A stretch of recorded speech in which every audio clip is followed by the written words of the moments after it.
Hello, hello. Good Monday morning. It does seem like an oxymoron to put good and Monday in the same sentence, but hey, I'm with it because this morning we have more of the Karen Reed trial, and well, to say that, that kind of is Monday every day with what's been going on over there, but I'm actually looking forward to today. Mostly because Alan Jackson is finally done with his cross examination of Jen McCabe. So that's done. That's over. We've got other witnesses to look forward to now. Hopefully, they won't be on the stand for days. I do not know what the Commonwealth has in plan for today. We did have the forensic scientist from the Massachusetts State Police, Miss Knowles, uh, the other on Friday in the afternoon. So we are now witness 15, I believe. And I'm anxious to see who's going to be up there first. Hello there, Couch. How are you over in Twitchland there? I saw we got up to 30. 20 more to go. Yay. We're getting there one at a time. We definitely have our hours in over there for sure. Well, I hope your Monday is going well. I am still finishing my first cup of coffee. And I have to say, I was thinking actually about this trial and the testimony that we've heard so far and evidence that they're gathering and on the socials, all the different rumors and opinions going back and forth. But what struck me in all the testimony that we hear from all the other witnesses, and even from the counter theory that we hear from the defense, not many address that very morning, just after midnight on that day when John O'Keefe lost his life, of the things that Karen Reed didn't do. We hear a lot about what she did do, things she said, how she was acting, where she went. What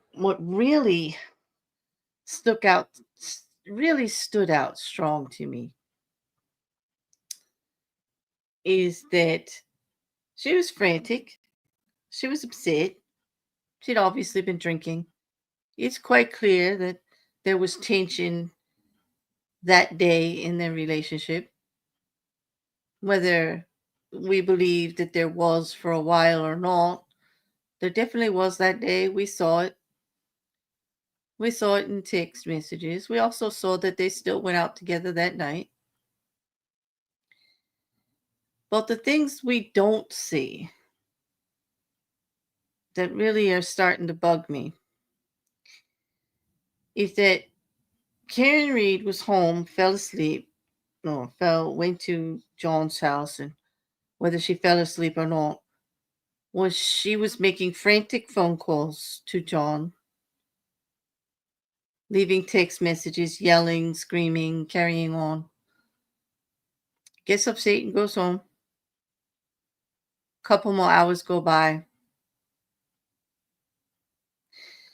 It struck me that she had everyone's phone numbers. She had Jen McCabe's phone number. She never called her to see if John was in the house. Not that night. Not that morning. When she called Jen McCabe that morning, in the testimony that I heard, and even in all of the interviews that Karen Reed gave, not once did she ask what time he left or if he had left. Even though she said in a couple of interviews she saw him enter the house.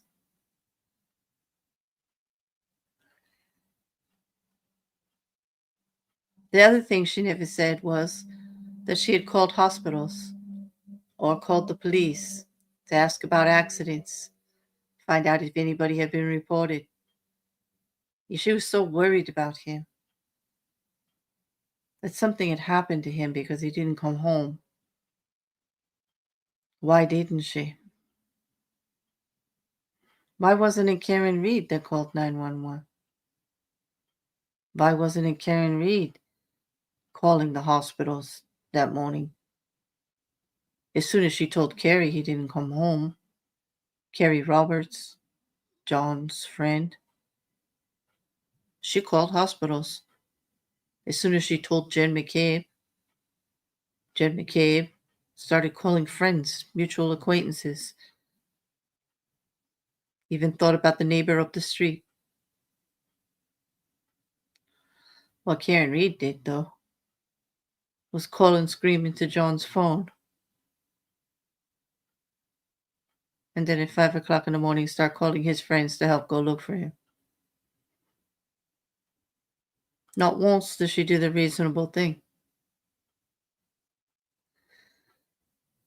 She left that up to everybody else. Now, that could be because she was obviously inebriated. The last testimony we heard clearly shows that she was inebriated at the time and that she was pretty much still drunk that morning. I don't know. Just was on my mind while I'm drinking my coffee sitting here because I don't have a legal brief. Hello, Fan. Yep, don't have a legal brief to read, but I will be reading one for you. Couch said, since Friday, I've probably watched all of Epic the Musical, and that sounds like fun. That does. Good morning, Jean. And great groups for everyone. Starbucks needs to create a new size for those of us who require 55-gallon drums of coffee. And it needs a built-in warmer. Oh, hallelujah. You're speaking my language. Yes, it is, and it should be even double on Mondays. That's all I got to say. Morning there, Leon. Thank you for the bear love. She definitely acted like someone with even a vague memory that something not good happened before she got home. Exactly. And she was saying things to the friends like he could have got hit by a plow. Then why haven't you called any of the agencies that would know if there was anything going on? If she had called 911 when she thought anything had happened, there's a very good chance that he may still be alive. Well, he at least could have had medical intervention. He at least would have had a chance. I still don't believe she intended to run his butt over. I don't. But I do think that she's responsible for everything she did after that notion happened. And that she is hiding the truth. And she has made a conscious effort to hide that truth. Good morning, book lover. How are you? Kind of sounded like she thought it was his fault for not making it home and his job alone to find himself in the snow. Exactly. And how dare he? How dare he not be alive anymore and her be on trial? Like, how dare he? Good morning, Michaela. Good to see you. I also don't think she intended not to run him over either. I think she was mad, but I don't think she I don't think it was like, let's just say she was acting murderously, but I don't think she had murder as an intent. She was bloody out of her mind. I'll admit that. She was acting all sorts of ornery, all sorts of dangerous. I get it. She really was. But I don't think, I still think manslaughter, but I do understand the upping of the charges with this cover up that's been going on. I get it. I mean, what else are they supposed to think? Because a reasonable person, if they had any notion that they caused another's harm and now they're no longer here, accountability, you know? Mm. What's frustrating is we still don't really have anything to prove her intentions at the time. This is true. We don't.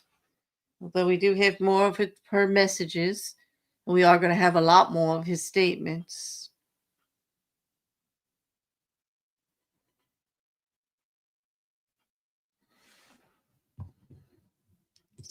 Ooh, damn, they're shaking up that fan for you there, Couch. You see that? Withholding grace for someone else's safety is so close to actually wanting harm to happen to them in my book. I get that. I get that, Liam. It's a fun. I do understand where you're coming from with that. I do. Yeah. I hope everybody had a great weekend. Mine started out pretty busy.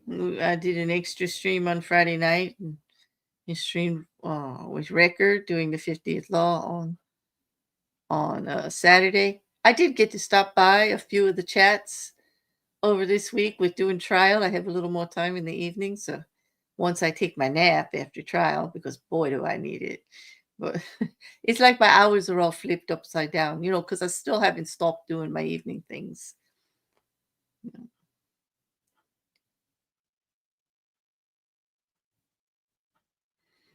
Yeah, no, I understand, Couch. Like, it's hard to find out, like, what her mindset was at the time, but the Commonwealth is really trying to prove you are unmuted. Consciousness of guilt, and here we are at 12:29. Okay. All right, why don't I see counsel at sidebar? Please be seated. This court is in session. Oh, wait a minute.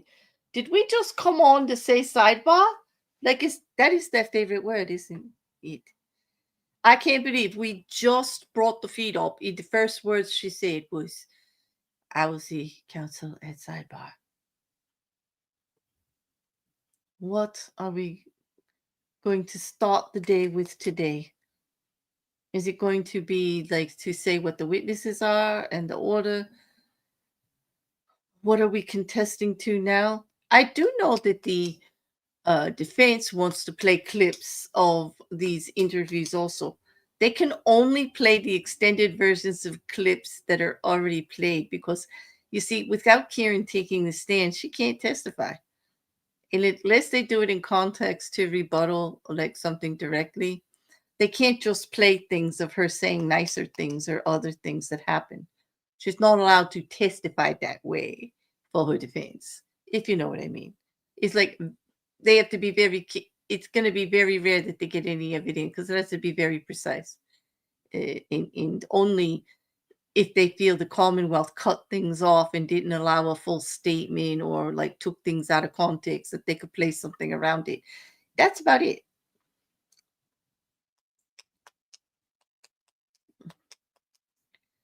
Or otherwise, it would be her testifying via the media, which we know that she has done.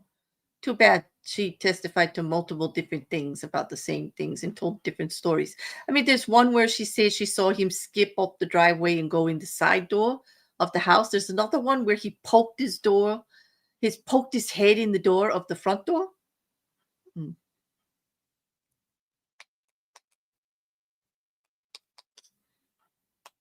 There's Peggy O'Keefe,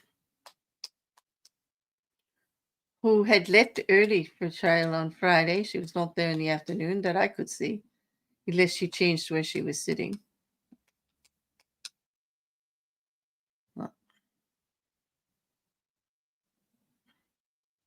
Just a little housekeeping item. We will have 2 streams again today, which means once the court lunch break starts, we will take our lunch break offline and then start the next stream right before they come back. I do see that Paul O'Keefe is sitting in the second row again. We still haven't got formal confirmation about that, but with Paul's seat being changed by the court bailiffs, there was to be said that both the Reeds and the O'Keefes were spoken to in regards to outbursts and actions, faces being made, things being said in front of the jury, and that conduct was not to be permitted, so to speak, and was asked for everybody to stop. Seemed to have been some words that were exchanged, some faces. Good morning, Karen.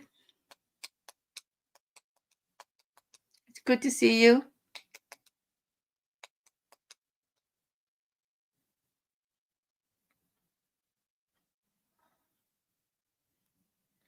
This is a long sidebar again. It's already almost 4 minutes.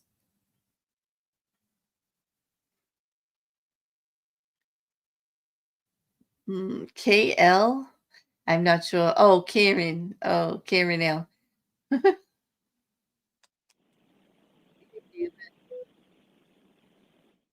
It's early, huh? Okay.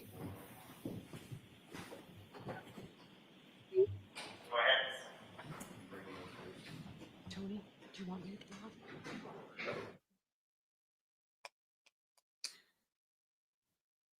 Well, Karen had a better weekend. She did something with her hair today, at least. Man, she looked a little ratchety on Friday, I gotta say. I mean, understandably, with the pressure of a murder trial, I can't imagine one feels or looks their best every day. Yeah, it's already the first sidebar in the morning. Like, Liam, it's already too many. I get you. Yup, Jin. The day starts with the sidebar. Another before said after lunch. In another one, the jury has been released for the day and way too many throughout the day. Exactly. It's like break upon break upon break.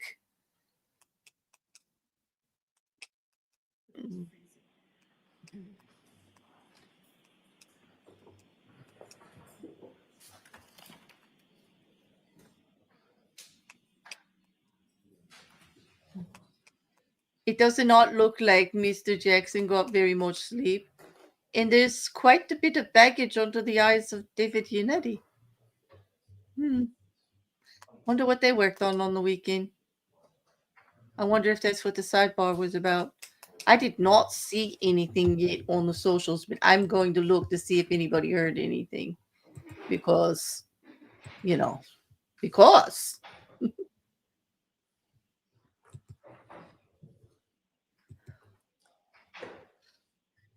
Hmm.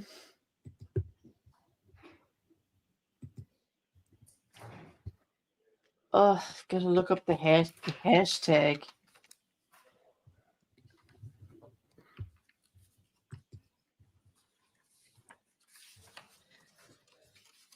Oh, they're just saying that Karen looked upset after the sidebar, but they're not saying, of course they can't hear either.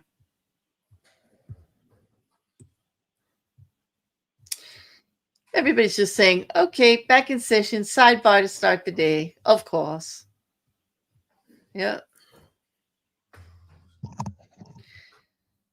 Law and Crime, Kathy Russin saying, I believe every day of the trial has started with the sidebar. And today is no different. Yep, it's not. Get ready for the circus to begin.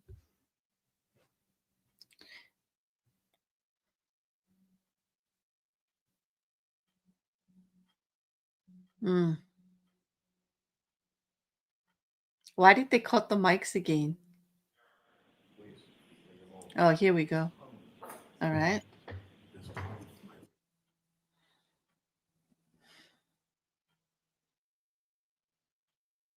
Hmm.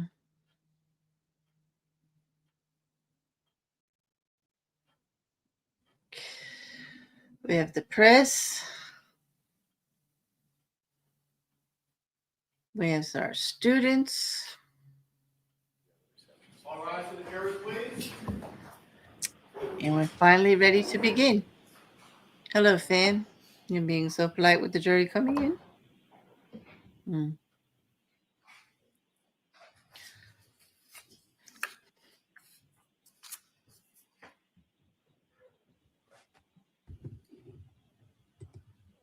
I'm still looking, but I don't see anybody with any information about that sidebar at all, except for just what we saw.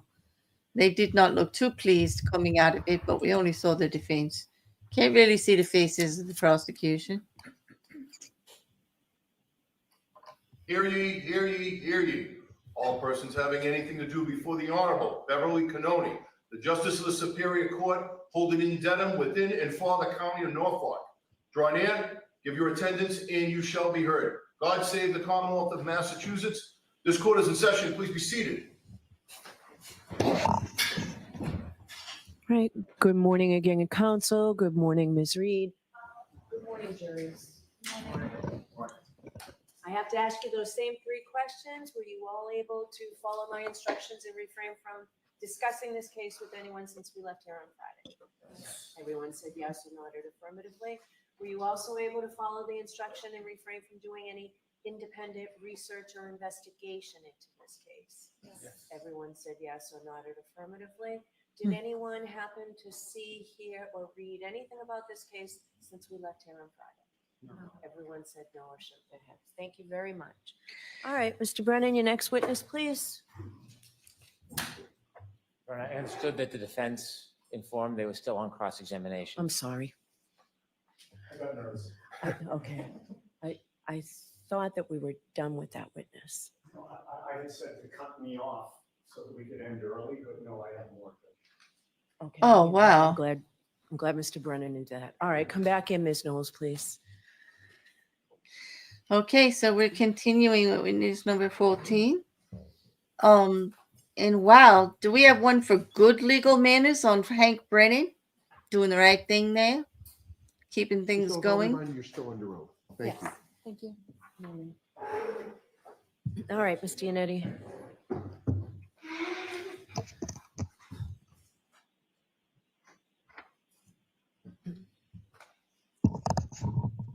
Good morning, Ms. Knowles. Good morning.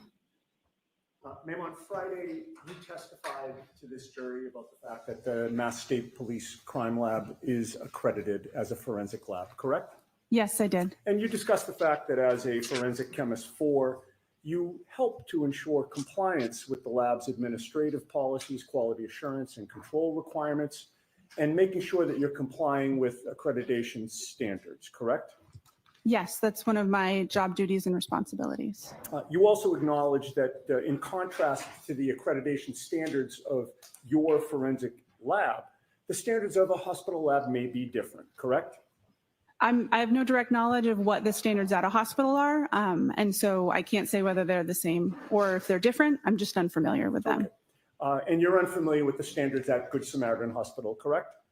Correct. I have no direct knowledge of their accreditation status or requirements or body. And you know that they were the ones to do the blood draw in this case, correct? That's consistent with the medical records I had available for review prior to preparing my report. And you cannot vouch for that ethanol testing, correct?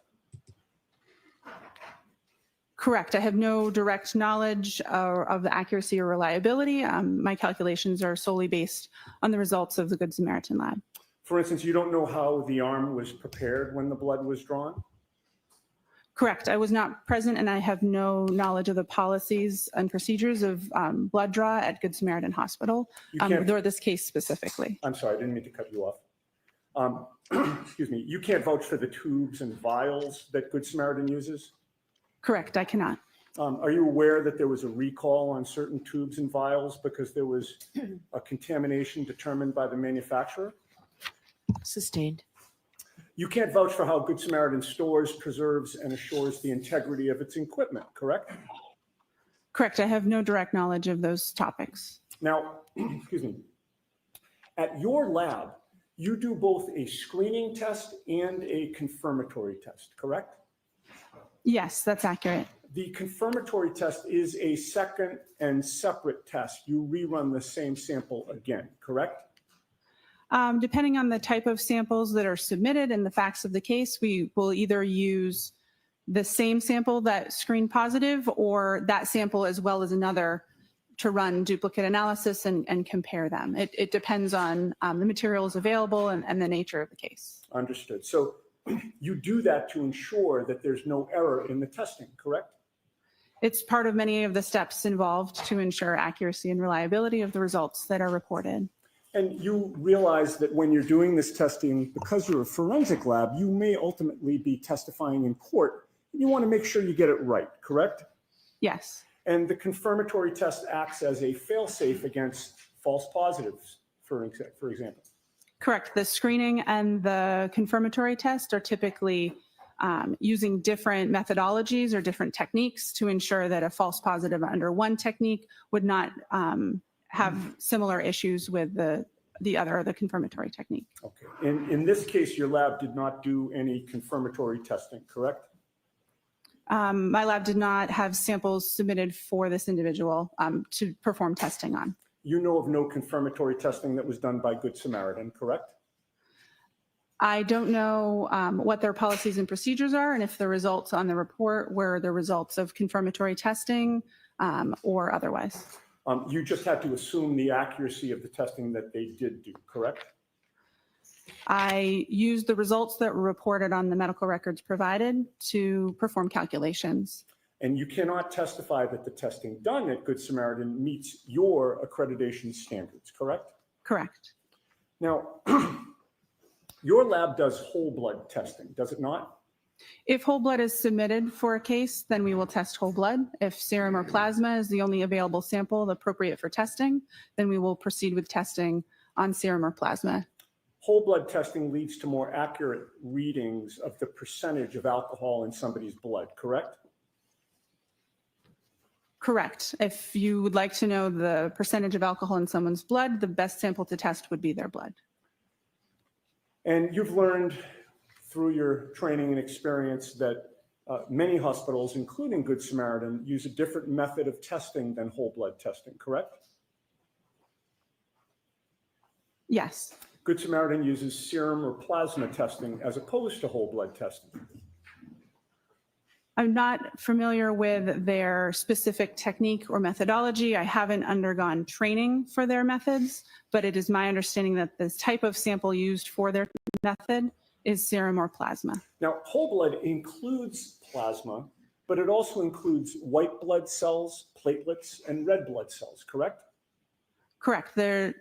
Typically, we describe serum or plasma as the liquid portion of blood, and the other cellular components that you described typically are removed or separated before testing.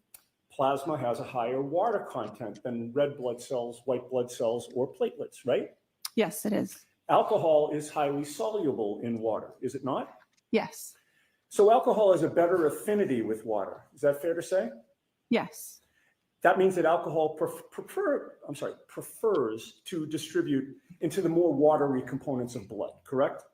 Yes, that's accurate. And that also means that alcohol is found in higher concentrations in serum and plasma testing than in whole blood testing, correct?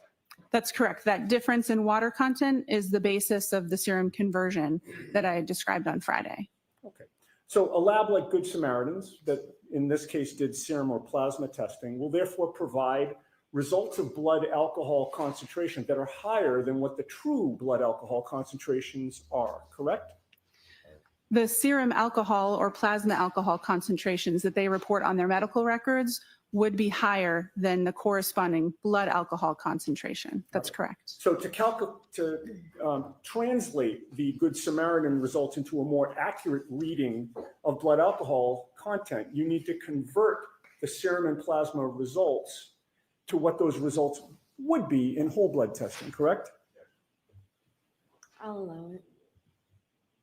Can you answer it as stated? Yes. The accuracy of the value isn't changed by the reading. It's a different value. It's a serum or plasma alcohol concentration versus an estimated blood alcohol concentration. So if it is helpful or relevant to know what the whole blood analysis would have been if the testing had been performed on whole blood, then that conversion, starting with the serum alcohol or plasma alcohol concentration, is helpful to do. But to calculate a precise conversion rate, you'd first need to know precisely the amount of water in somebody's blood, correct? Not precisely. The range of serum factors or serum conversion factors that are used in the preparation of my report and the calculations that I performed accounts for total body water variation from individual to individual. The reason I use between 13 and 19% and not just one single value is because I don't know the specific conversion factor that would be appropriate for an individual when I have medical records to review. I think that was a long way of saying yes to my question, right? My question was to calculate a precise conversion rate for somebody, you'd first need to precisely know the amount of water in that person's blood, correct? Sustained. Ask it differently, Mr. Yannetti. Is it scientifically possible to predict with accuracy a precise conversion rate for one individual person? Yes. Everybody has a different amount of water in his or her blood, correct? There is a normal variation between individuals. I'm sorry, I'm going to do my best to ask yes or no questions, and then if there's an explanation, Mr. Lally can stand up afterward and have you explain, but So this will go no- more quickly. No comments, just go ahead and ask a question. Sure. Everybody has a different amount of water in his or her blood, correct? Yes. And there are a number of factors that influence the amount of water in somebody's blood, correct? Yes. What is hematocrit? I don't know. Hematocrit is the percentage of red blood cells in whole blood cells. Do you know that? He means Are you aware that individual hematocrit can vary and that it affects the water content in blood? Sustained. Would somebody's age be a factor in determining the amount of water in their blood? I don't know. Could somebody's gender affect the amount of water in their blood? Yes. Could when somebody had eaten and what somebody had eaten before the blood was drawn affect the amount of water in their blood?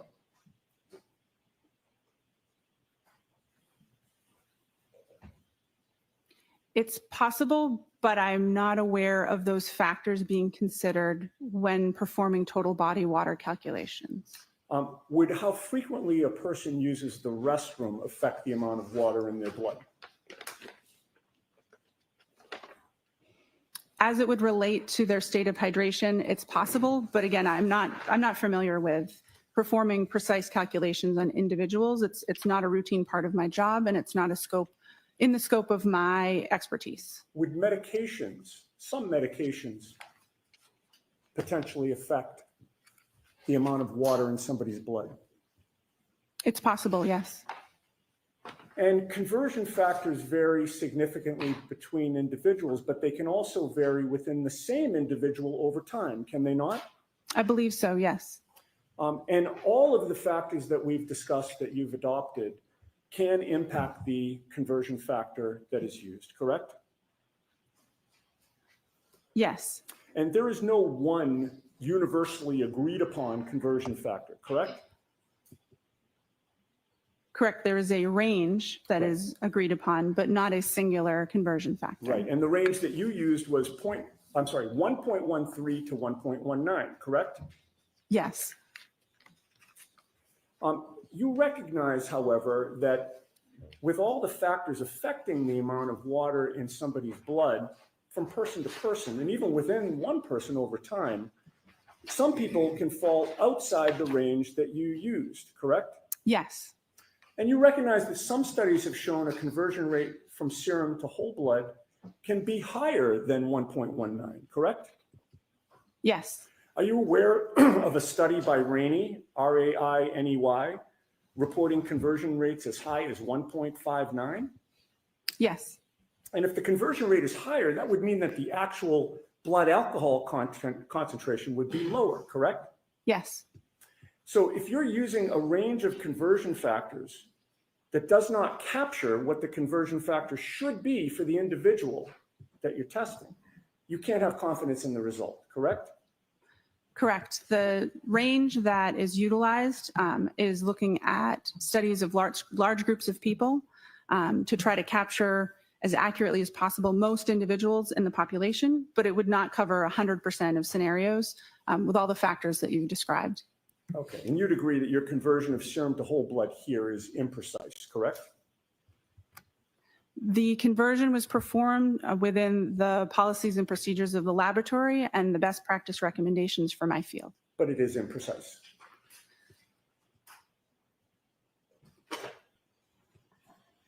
Can you repeat the question? Let's move on. The conversion from serum to whole blood did not end the calculations that you needed to do in order to testify here today, correct? Correct.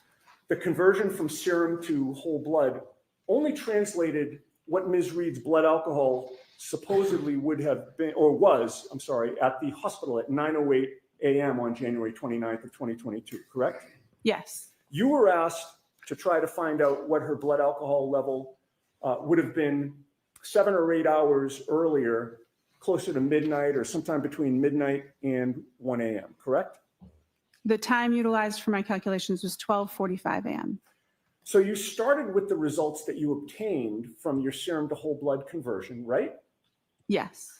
Which was an imprecise calculation, Which was intending to cover the majority of population. but was it and imprecise? It followed the policies and procedures of my laboratory. What was the precise number then? Was there a precise number or was it imprecise? The range, I'm not talking about a range. I know that you'd like to say that. All Was right. there a precise number, ma'am? the results of my report was not a single number. It is a range of numbers. Let's move on, Mr. Yannetti. Yes. Once you get that range, you have to do an extrapolation on top of that to figure out what the blood alcohol concentration would have been at 12:45, 7 or 8 hours earlier, correct? Yes. But in order, excuse me, in order to do that extrapolation, you need to make assumptions about things that you do not know, correct? Yes. In terms of processing alcohol, there is an absorption phase, a plateau, and an elimination phase, correct? Yes, that's accurate and consistent with my understanding. And during the absorption phase, blood alcohol concentration can be rising, correct? Yes. And to determine whether somebody is in the absorption phase or the elimination phase, you need to know when their last drink was, correct?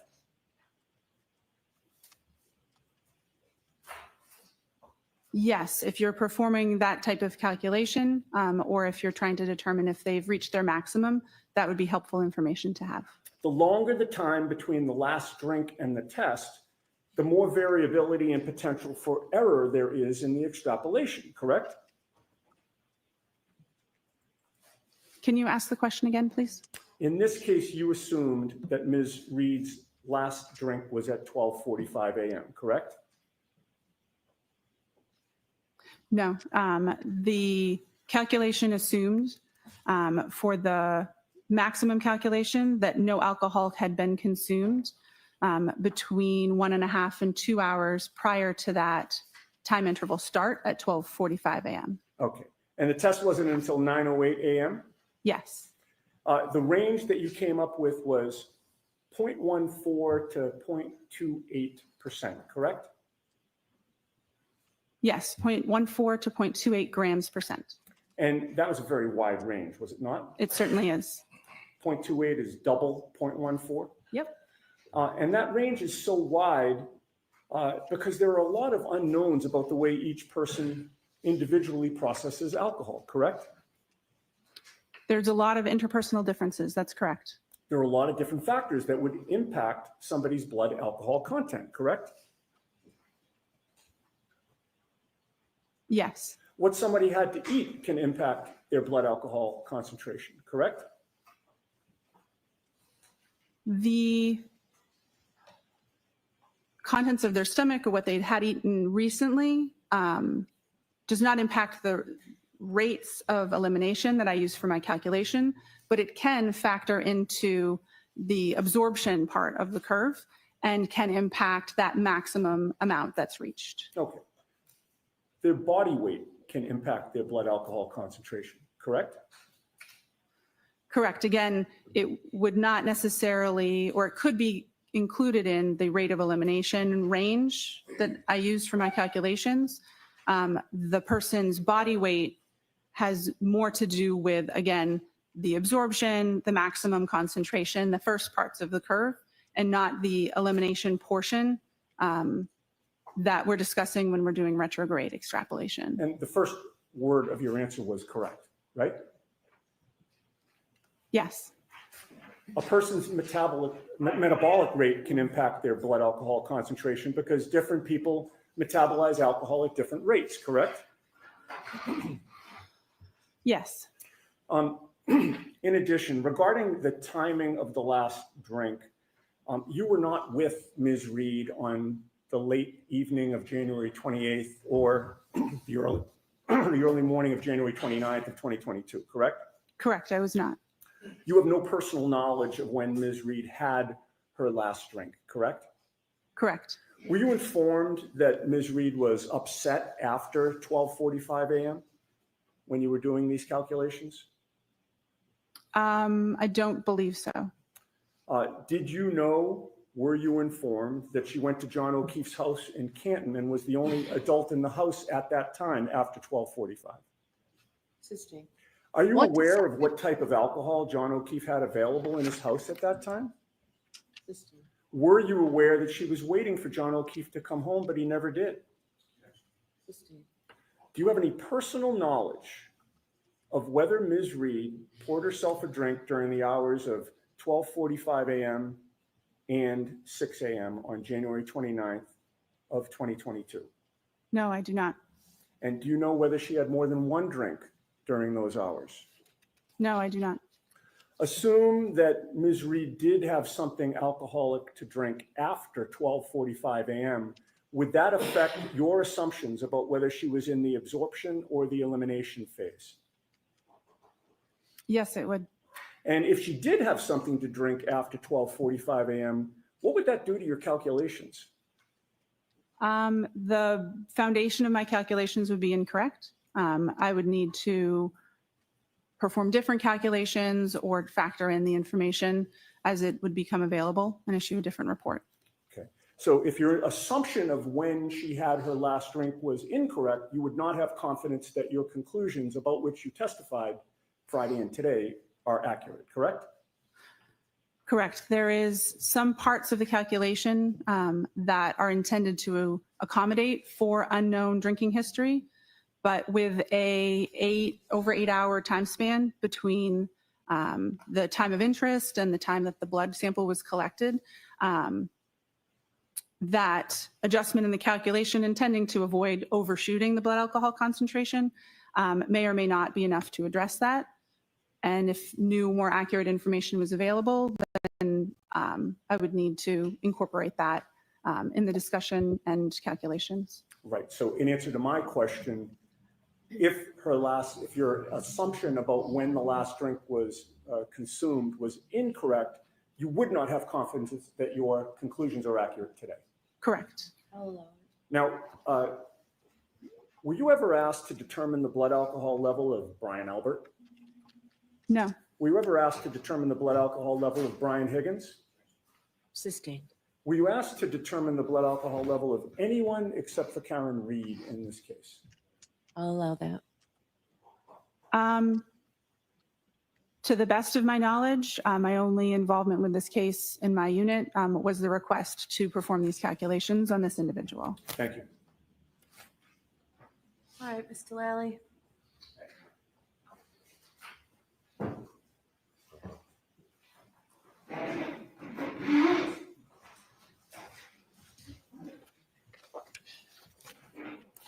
Morning, Ms. Knowles. Good morning. Now, again, how many serum conversions have you performed over your years at the lab? It's hard to know an exact number, but at least over 100. And the ethanol reading or the alcohol reading within Ms. Reed's medical records that you testified to previously last week, what was that reading again? 93 milligrams per deciliter. And that reading in milligrams per deciliter, is that typical for how you would see alcohol recorded in hospital records? Yes, it is. And specifically hospital records that you would then be asked to perform a serum conversion on? Yes. Now, with respect to your calculations in this case, did you perform these calculations consistent with how you have done in each and every prior instance within your work at the lab? Yes, the serum conversion factors have been adjusted since I first started doing these, but the same type of math was performed, and I'd used the approved conversion factors that are published in our protocols with each one that I did. Now, what is the difference between whole blood and serum? Whole blood is blood as we think of it, with both the liquid and the cellular components as it exists in our bodies. Serum is the liquid portion of blood after those cellular components have been removed. And how does the difference between them impact your testing or your calculations? Because of the different water content in whole blood versus serum, that means that if we would like to compare a serum alcohol concentration and a whole blood alcohol concentration, that we have to apply a conversion factor to be able to compare those two. The serum alcohol concentration is always higher than the whole blood alcohol concentration. And that difference, is that accounted for within the calculations or the conversion factors that you utilize? Yes. And how so? The conversion factors, by dividing by 1.13 and 1.19, can adjust for the difference between the water content and therefore the serum and whole blood ratio that's observed in studies. And that change in conversion factors, does that benefit the defendant in this case? Objection. I'll allow it, or ask it differently, Mr. Chairman. Sure. The change in conversion factors recently implemented in your lab and your protocols, who does that benefit?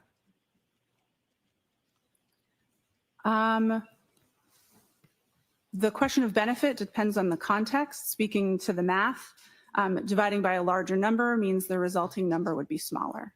So the whole blood alcohol concentration numbers would be smaller when using the current between 13 and 19% factors, as opposed to the previously used between 12 and 18% factors. Now, these conversion factors, where again do they come from? The conversion factors come from published studies involving individuals that consumed alcohol, had samples collected from them, and their whole blood and their serum alcohol concentrations were compared. Those conversion factors are present in the protocols in use in the laboratory where I work, and they're also consistent with best practice recommendations or consensus body documents in the field that I work. Now, you were asked on cross-examination about a number of different factors. Are those factors incorporated within the conversion factors in the published scientific literature supporting those conversion factors? By basing it on studies with like a large number of people, that's the intention, is to capture the interpersonal differences and different factors within that range that's used. Now, if you know, how much in the elimination phase, as far as bladders are concerned, how much loss of alcohol is concerned in the elimination phase with reference to bladder loss?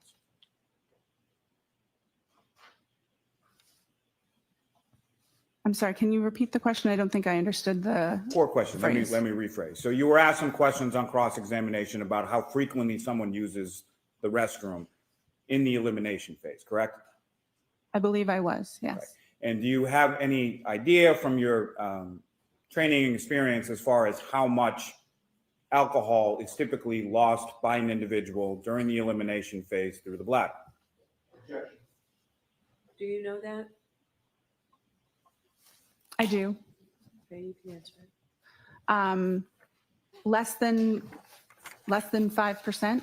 The vast majority of alcohol is eliminated from the body by an enzyme that breaks it down from alcohol into carbon dioxide and water. I can't remember exactly how much is generally eliminated, but I believe it's less than 5% of the total blood alcohol concentration. Now, you were asked about whether or not the defendant had a drink after 12:45 a.m. Do you have any evidence that the defendant did in fact have any alcohol to drink after 12:45 a.m.? Objection. Sustained. If there was a drink at approximately 1 a.m., what kind of impact would that have on your calculations? It would depend on how much had been consumed. If any alcohol had been consumed, then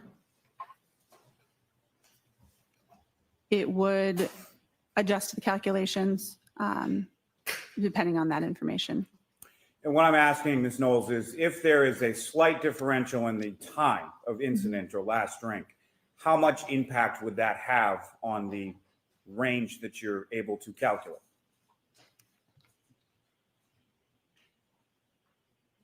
I'm not sure.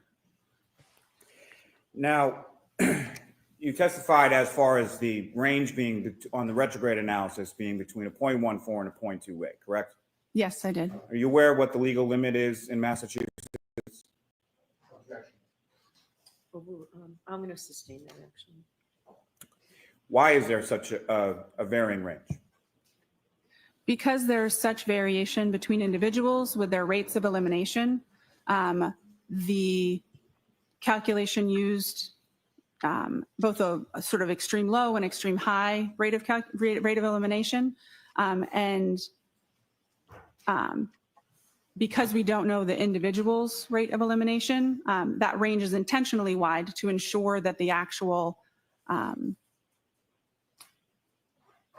blood alcohol concentration lies somewhere between it. It's intending to account for a lot of the factors that we've been discussing. It's intentionally a wide range because there are so many unknown factors, and it was so much time that had elapsed between the time of interest and the time of collection. And based on your calculations, as far as the 93 milligrams per deciliter, what does that convert to as far as the blood alcohol concentration for the defendant at 9:08 a.m. on January 29th?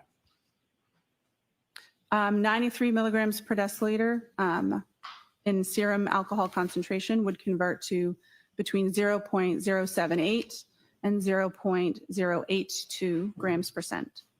And from your calculations in your retrograde analysis, what was the range that you were able to calculate for the defendant's blood alcohol concentration at 12:45 a.m. on January 29th? Between 0.14 and 0.28 grams percent. And 0.14, 0.28, and every number in between is higher than 0.08. Is that correct? Yes, it is. Nothing further. No further questions. All right, Ms. Knowles, you're all set. Thank you very much. All right, Commonwealth's next witness, please, or Commonwealth calls Ryan Nagel.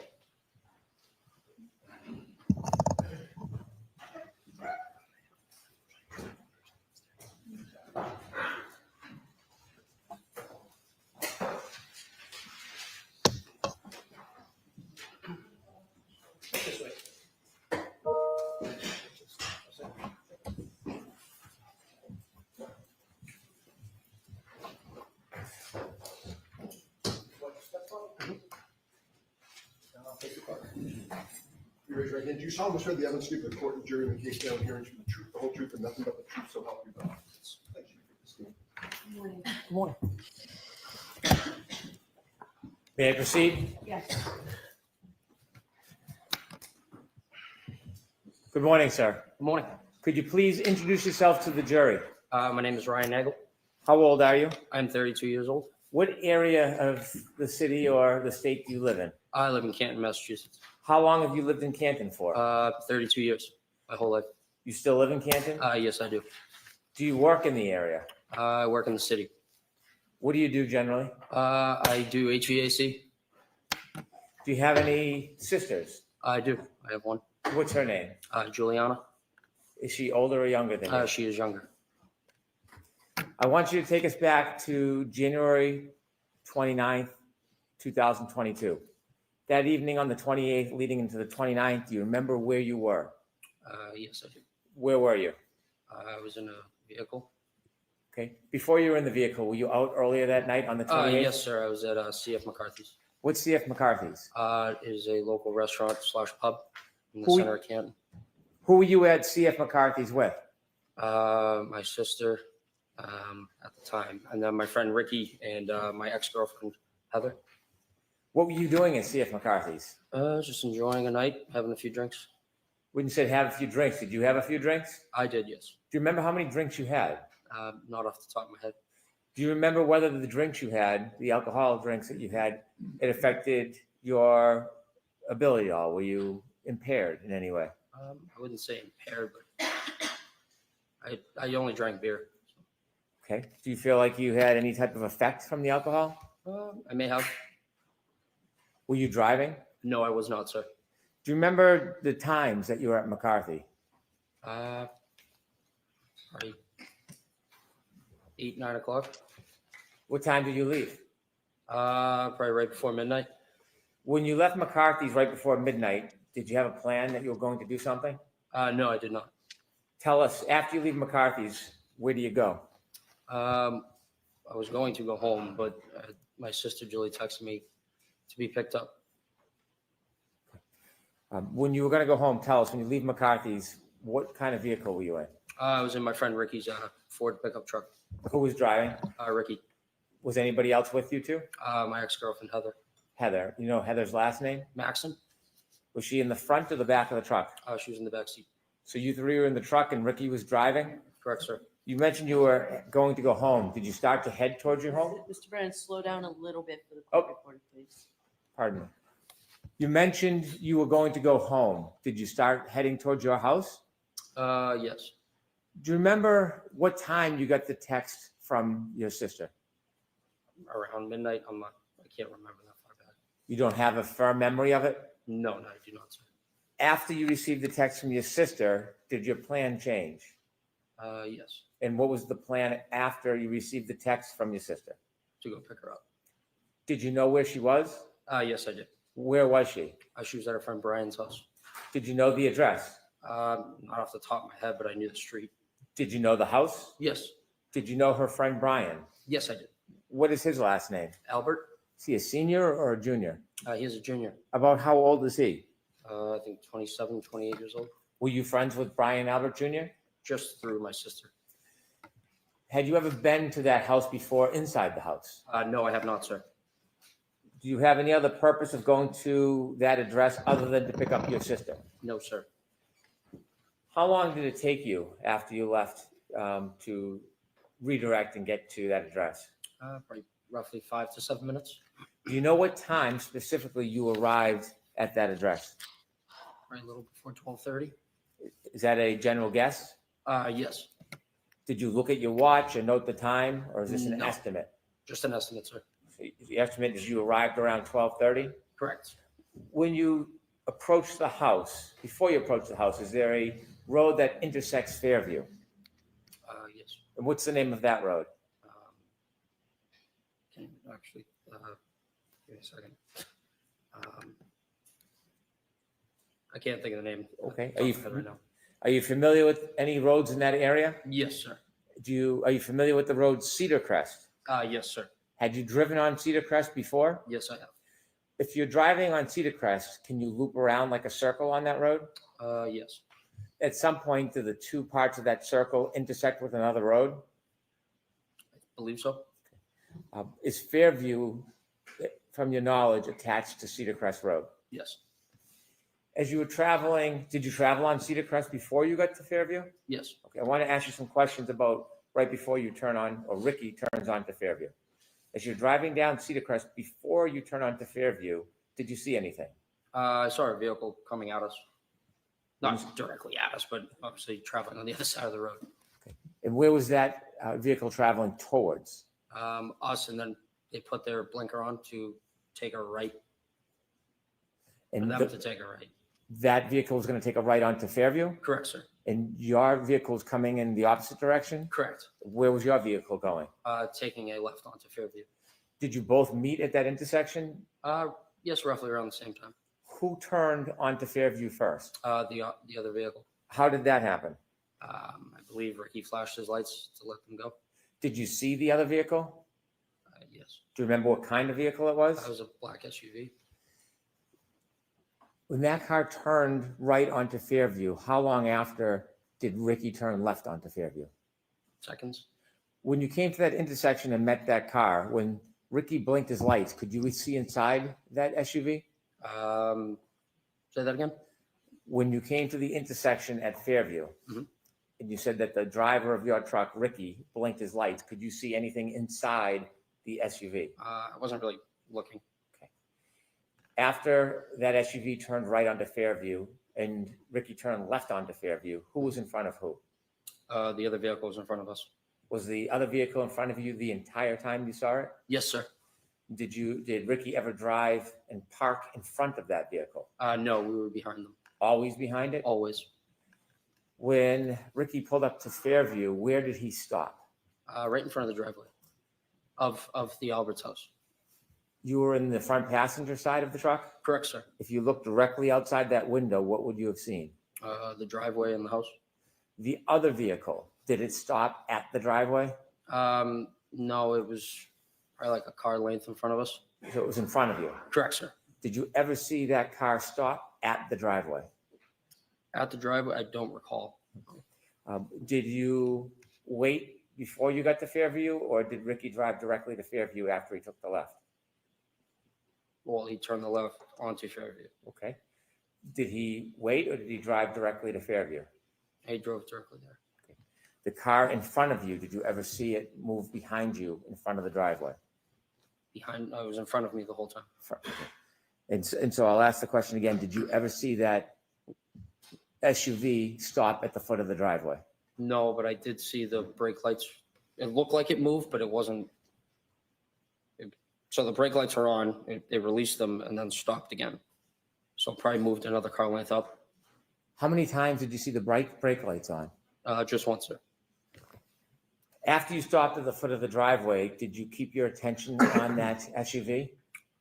Not really. No, I was more concerned about my sister. So you weren't studying it? No. Were you making any notes or trying to mark its direction of travel? No. But you do know, or do you have any doubt that it was in front of you the entire time? Yes, it was. When you pulled to the driveway, did you go in to see your sister? No. What did you do? I texted her saying we're here, and she came out, opened up the door. She looks at me and Rick and said, "Hey, do you guys want to come in?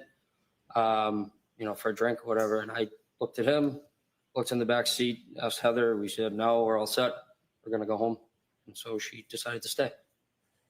So the idea was to give her a ride home. You did not give her a ride home? Correct. We did not. Let me ask you some questions. Before your sister came out of the house, do you remember how long you waited for her?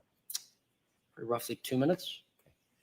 In its entirety, how long was that truck parked at the foot of the driveway in front of Fairview? Right, closer to 5 minutes, sir. Is that an estimate? Yes, I'm just guessing from what I can remember. Did you mark the time in any way? Look at your watch in any way? No, sir. That's your general memory? You're just roughly trying to remember. When you looked up at the house, did you see there were more than one door? Yes, there were Do you two remember? doors. Yes. Do you remember what door your sister came out of? She came out of the side door, which is to the left of the garage. Did you watch her? Yes. Where did she walk? From where to where? She walked out of that door down the driveway towards us. When she reached you, how did you have a conversation with her if you were in the truck? I opened the door, my passenger door. As you were speaking with her, were you watching anything else, or was your attention directed to your sister? Nope, just on my sister. At some point after your sister turned to go inside, did you wait for her, or did you leave right away? Or did Ricky leave right away? We waited for her to get back into the house. At any point before your sister went back in the house, did you see any lights, like dome lighting, come on inside that SUV? Yes, I did, sir. Before or after your sister went in the house? Roughly like as she was getting in the door. Before you ended your conversation with her, did you see the dome light go on in that SUV? Say that again, sorry. Before your sister left the driveway, Mhm. did you see any dome light on in the SUV? No, I wasn't looking. Your sister began to walk back to the house. What was your direction? What was your attention focused on?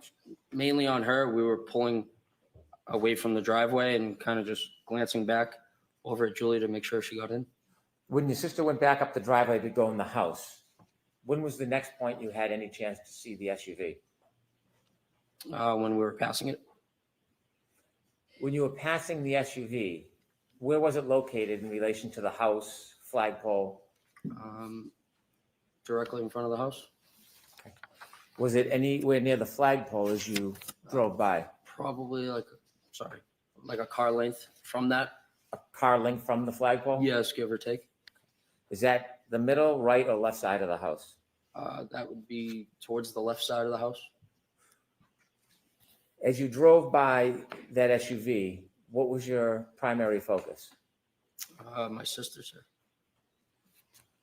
Like watching her get in. You were being attentive to her getting in? Correct, sir. As you watched her get in, did you glance or see anything else in your vision as you were watching your sister go into the I house? saw that there was a woman in the driver's seat of the black SUV in front of me, sitting there with her hands on the steering wheel at 10 and 2. Did you get a good enough look that you would remember who that person was, or was it too brief to It identify the was person? too brief, sir. You saw the person in the SUV with their hands on the wheel. How did you see them inside the car?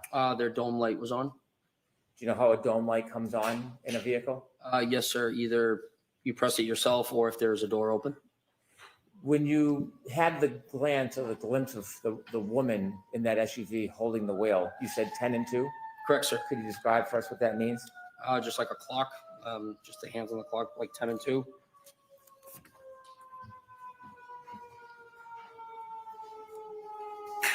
If I may. I was just waiting for the siren, Your Honor. If I could show Exhibit 3 to Mr. Nagel.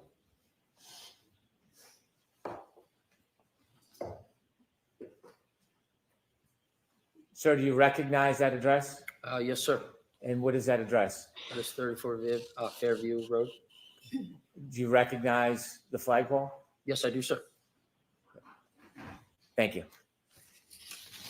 When you drove by and you said you saw a woman sitting in the front and the dome light was on, did you see anybody else in the car? No, sir. Were you looking for anybody? No, sir. Could there have been somebody else in the vehicle at that time? It could have been, yes. Could there have been someone standing outside the door? Yes, it could have been. When you saw the person, were you studying the person? No. How long of a time did you have to take a glimpse of that person?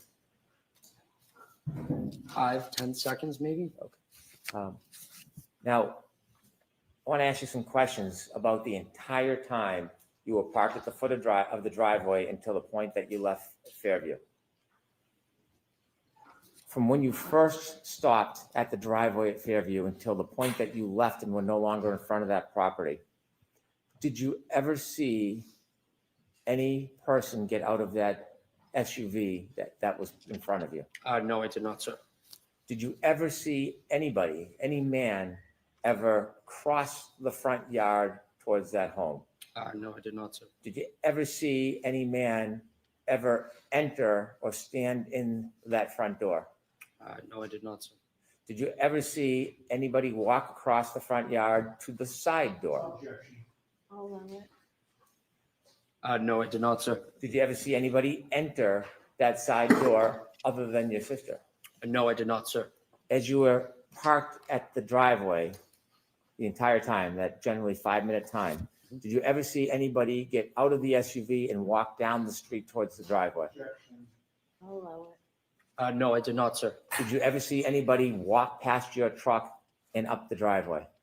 No, I did not, sir. Did you ever see any person other than your sister outside of those vehicles the entire time that you were at Fairview? I'll allow it.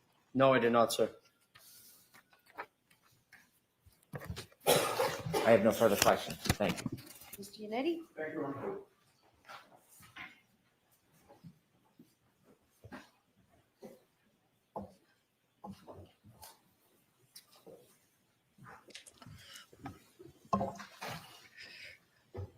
Good morning, sir. Good morning.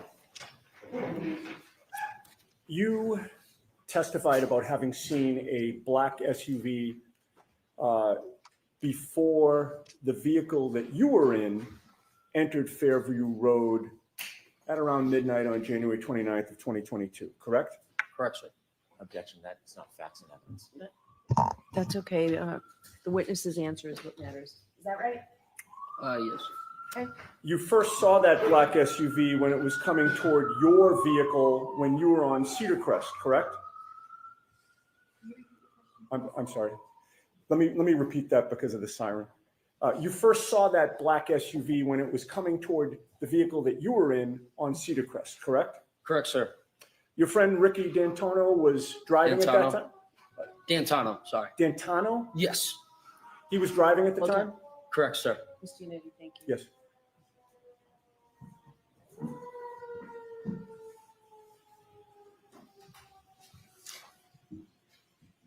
All right, go ahead. Thank you. Ricky doesn't drink, correct? He does. He wasn't drinking that night, He may have had one or two. but he appeared to be driving safely. Yes, sir. And you also had a chance to observe the black SUV at that time as it was facing you, correct? Yes. When you saw it on Cedar Crest, you didn't know who was driving it at that time, correct? No, I couldn't see. But your observations of the black SUV at that time were that whoever was driving it, that person appeared to be driving safely as well, correct? Yeah, I would assume so, yes.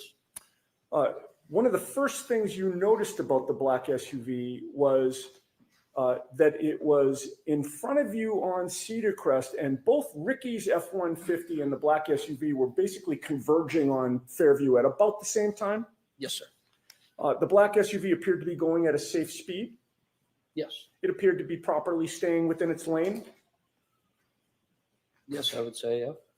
And when it was time for Ricky to take a left onto Fairview, he actually put on his left blinker, or not left blinker, but both his blinker, flashed his lights to signal that it was okay for the black SUV to cut in front of it, correct? Yes, sir.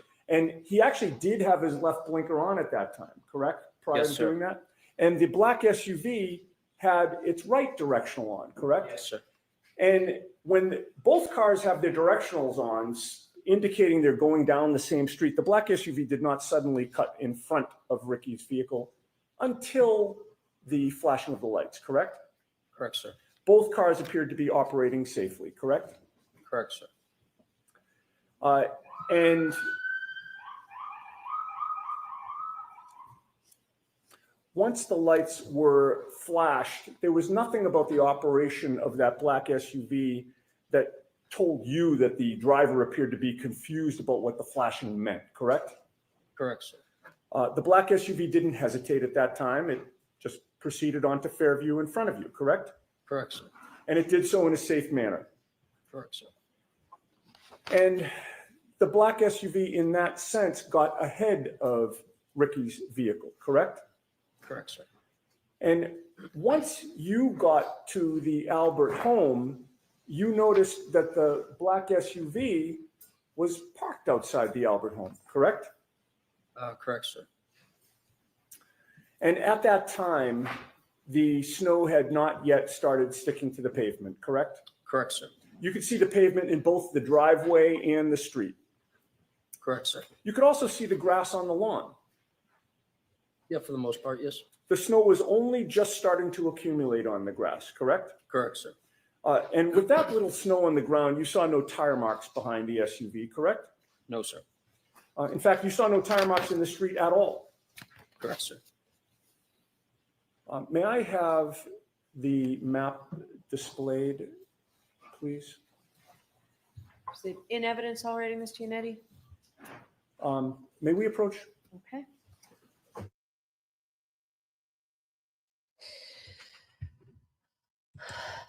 Okay, well. I'm not sure he wants to go there either, Liam. It doesn't sound like that's a good place to go without opening doors. Because we've already heard testimony in regards to her blood alcohol. Does he really want to talk about safe driving? Or leave this all to add up to the jury?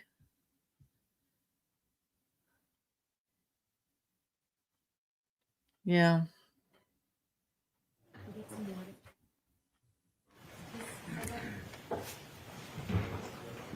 Is that okay? Thank you. See, Appreciate it. no.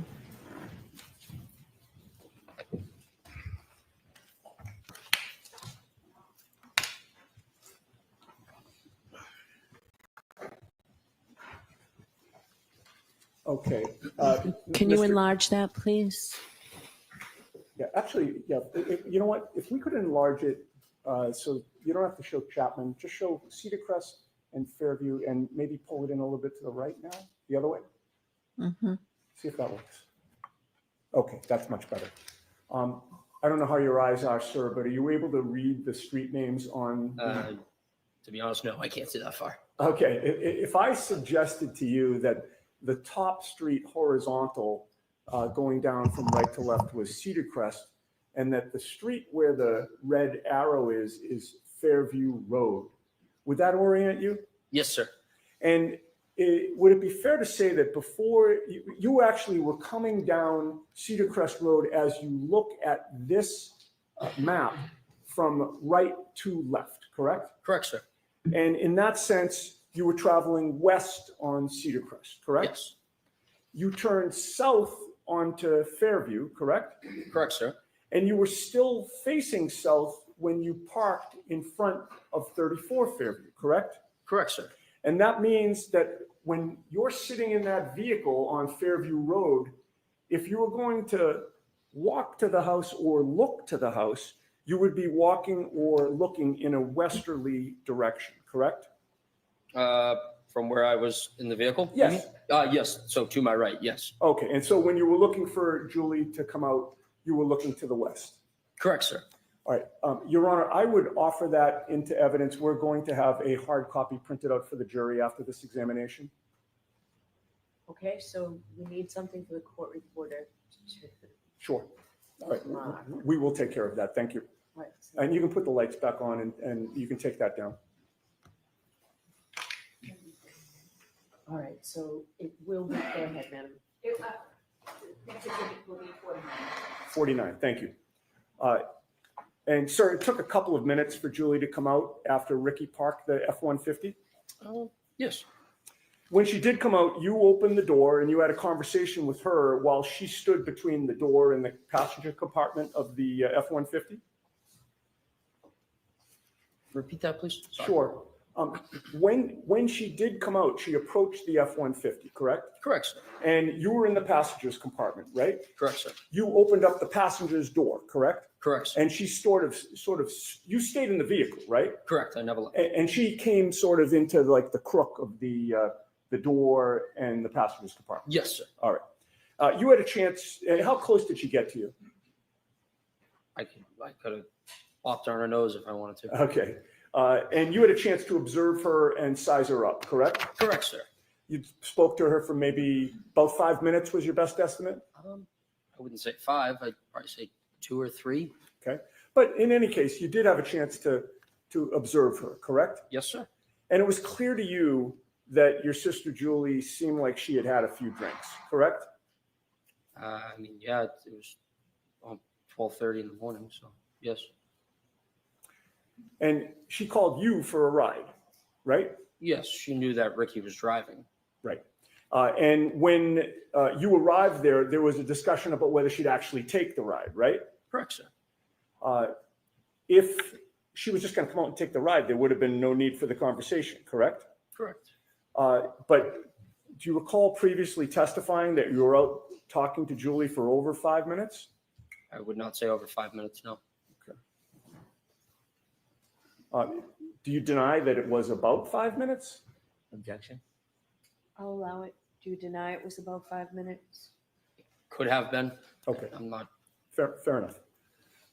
And you talked with her about whether she wanted to go in the truck and leave with you, correct? Correct, sir. You also talked about whether instead you, Heather, and Ricky would go into the house to join the gathering there. Correct, sir. There was a back and forth that you really felt was unnecessary, correct? I wouldn't say it'd be unnecessary. It's just a common question if you want to come in and have a drink. You have testified in the past that Julie can be kind of a pain in the ass, correct? I mean, all siblings can be, yeah. In any case, Julie decides to go back inside and you decide to leave, correct? Correct, sir. Ricky did not speed up the street at that time. No. He just gradually pulled out. Correct, sir. His direction of travel took him right past the black SUV that was now in front of you, correct? Correct, sir. He passed the black SUV on the left, correct? Correct, sir. And you were in the front passenger seat at that time still, correct? Correct, sir. So you were closest to the black SUV of the people that were in your vehicle as you passed it, correct? Correct, sir. Yes. And you were closest to the driver's side of the black SUV, correct? Correct, sir. You noticed that the interior dome light was on, correct? That is correct, sir. That lit up the whole front compartment of the SUV, did it not? Yes. It lit up the driver's seat and the passenger seat, correct?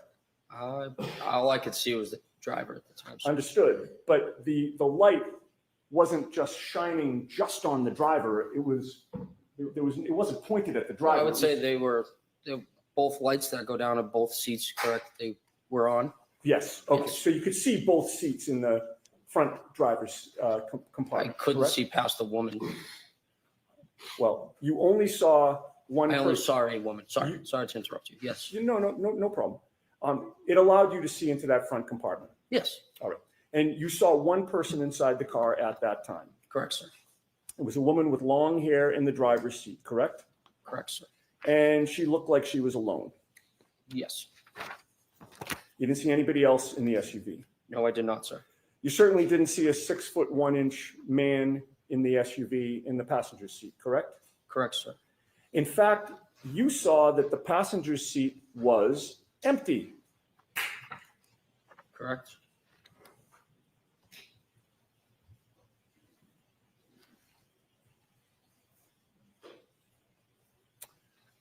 The woman in the passenger seat was staring straight ahead, correct? Not in the passenger seat. She I'm was sorry, in the driver's seat. thank you for catching that. The woman in the driver's seat was staring straight ahead. That is correct, sir. You didn't see her lips moving as if she were talking, correct? I wasn't looking for that. But Just you happened to didn't- see a woman figure with her hands like this. Okay. Facing straight. Correct, sir. You had no music on in Ricky's truck at that time, correct? No, sir.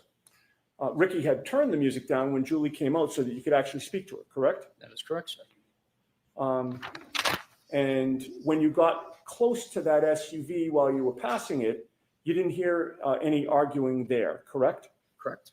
You didn't hear any yelling, correct? No, I did not. You didn't hear any screaming? No, I did not. You heard no noises within that SUV at all? No, I did not, sir.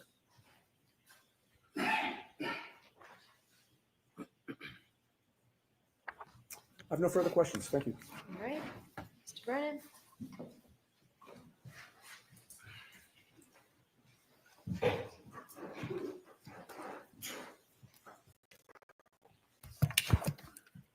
Sir, you mentioned you were at that address around 12:30, That is correct, sir.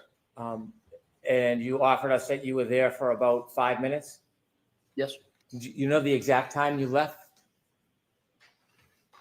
No, not off the top of my head right now, no. Was it around that time? Yes, sir. Would it be fair to say you don't have certainty whether it was 12:35, 12:32, 12 o'clock? It's probably before 12:35, roughly between 12:30 and 12:35. You could still see the ground, given the Yes. weather. Yes, sir. Was there snow starting to fall? Just starting? Had you been outside earlier that night? Yes, sir. In the ground that you could see, do you know how hard it was? Say that again? The ground. Ground, yes. Do you know if it was soft or hard? Like the road? The ground, the grass, the lawn. Oh, I don't know. I mean, it was a cold night, so I mean, I assume it's hard.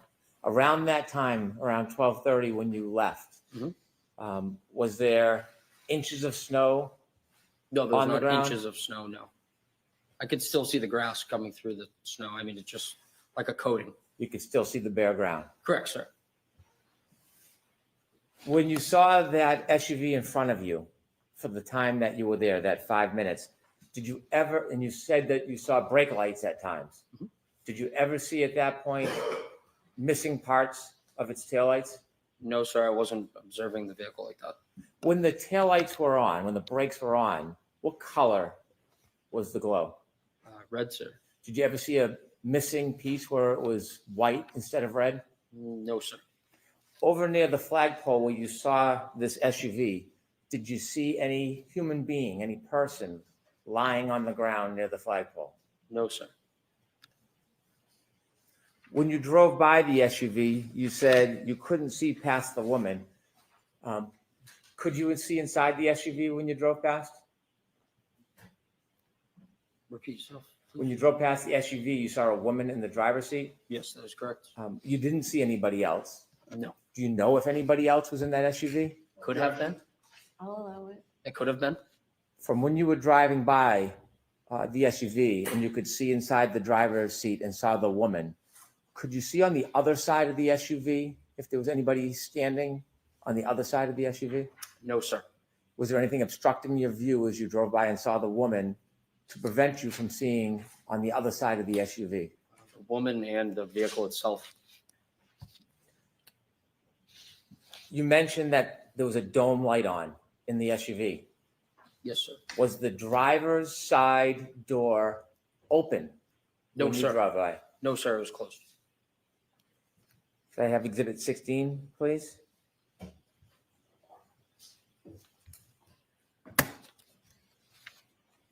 Did you ever see this man at any point No, sir. I've never Walking? seen- Oh, sorry. walking across the yard, going to a door, or entering the house the entire time you were there? Objection. Sustain. No, sir. I've never seen That that. means you don't. Oh, I'm sorry. Sorry about that. That's okay. Sorry. Could you That's take okay. that down, please? And after you left, you never went back that night, did you? No, sir. Thank you. Just briefly, on those issues, sir, you just testified on cross-examination before Mr. Brennan stood up again that you saw that the passenger's seat was empty. Do you remember that? Yes. All right. You're not changing that testimony? No, sir? I'm not changing that. No. Thank you. Thank you. All right, you are all set, Mr. Nagel. Thank you very much.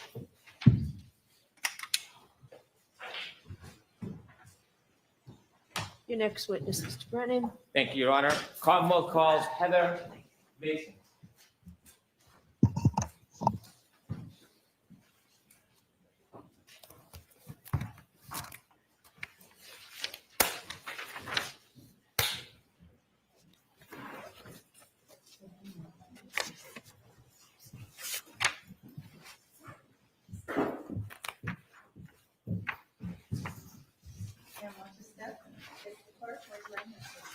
You solemnly swear the evidence given in court during the case now hearing for the truth, the whole truth, and nothing but the truth, so help you God.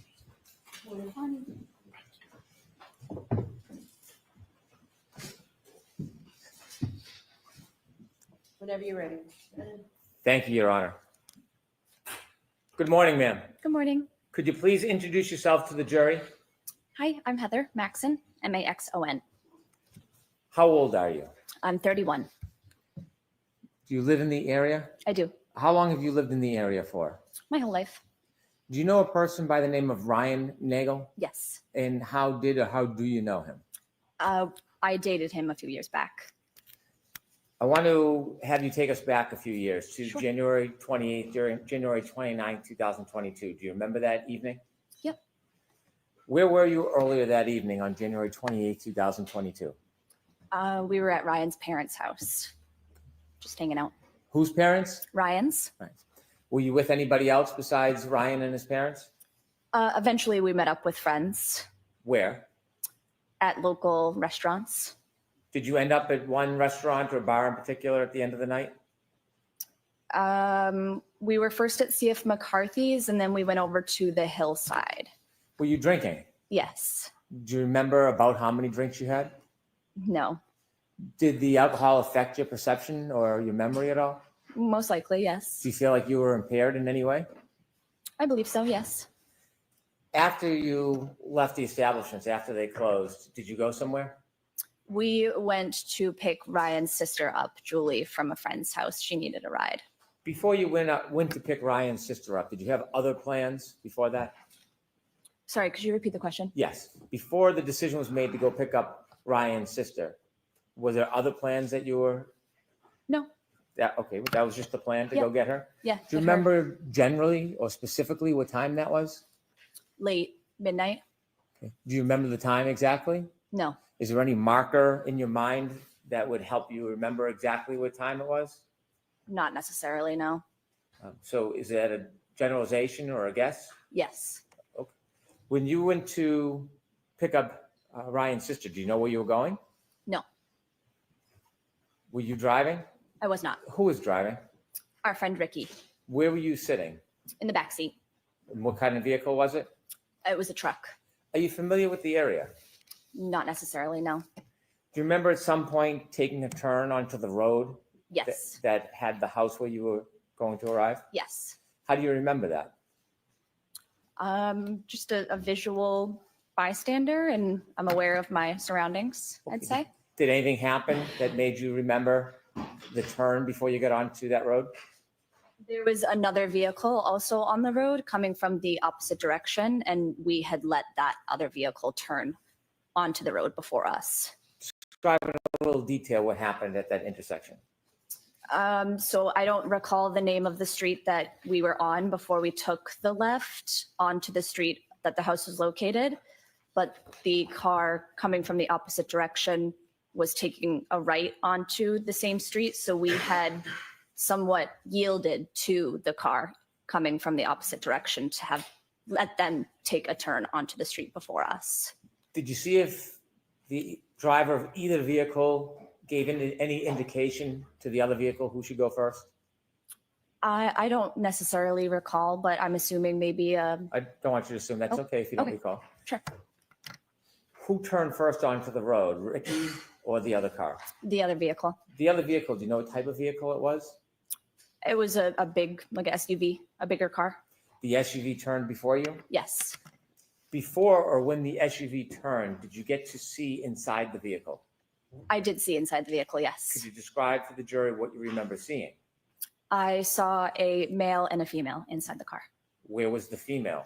Female was driving and the male was in the passenger seat. Was the male in the front passenger seat? Yes. Were you able to recognize either the female driving or the male in the front passenger seat? Recognize? Yes. I'm not sure if I understand the Did question. you know who they were? No. Strangers? Yeah. When they turned and then Ricky turned after them, how far ahead of Ricky were they? Maybe 100 feet. Could you see them the entire time? No. When you drove to Fairview, how long did it take after the turn? A couple minutes. It took a couple minutes to get from Cedar Crest to Fairview? Oh, That's maybe. okay. Yeah, I'm not sure. Okay.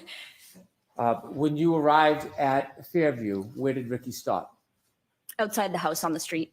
Do you remember where on the street in relation to the driveway? No. The other vehicle, the SUV, was it in front of you or behind you when you stopped? It was in front of us. When it was in front of you, did you notice anything about the vehicle? No. Did you notice anything about its lights? No. Did you see whether the interior light, the dome light, was on or off? I did as we were leaving. Before you left, No. did you ever see that dome light come on? No.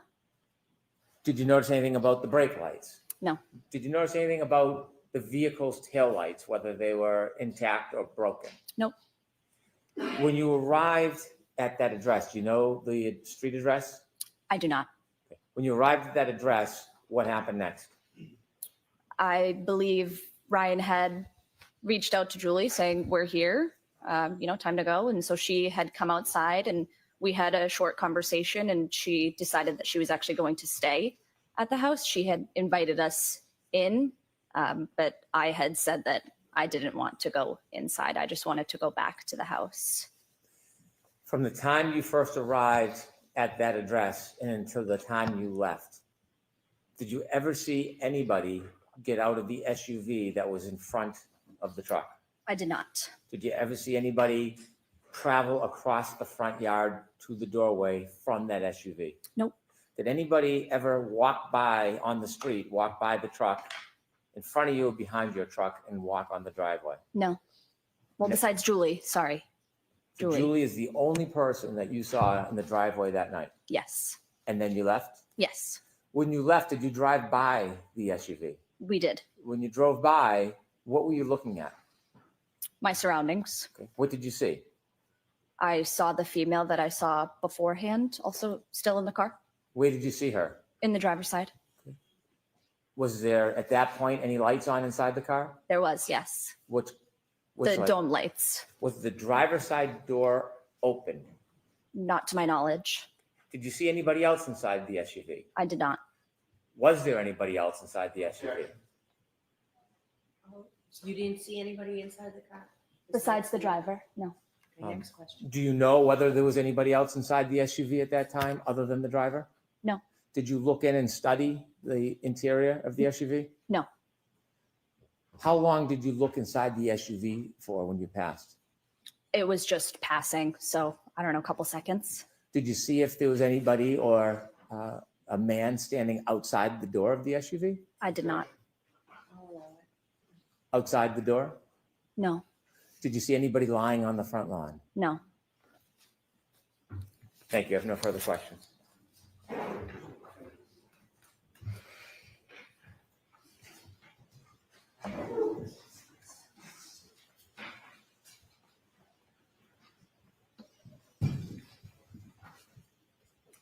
Good morning, ma'am. Good morning.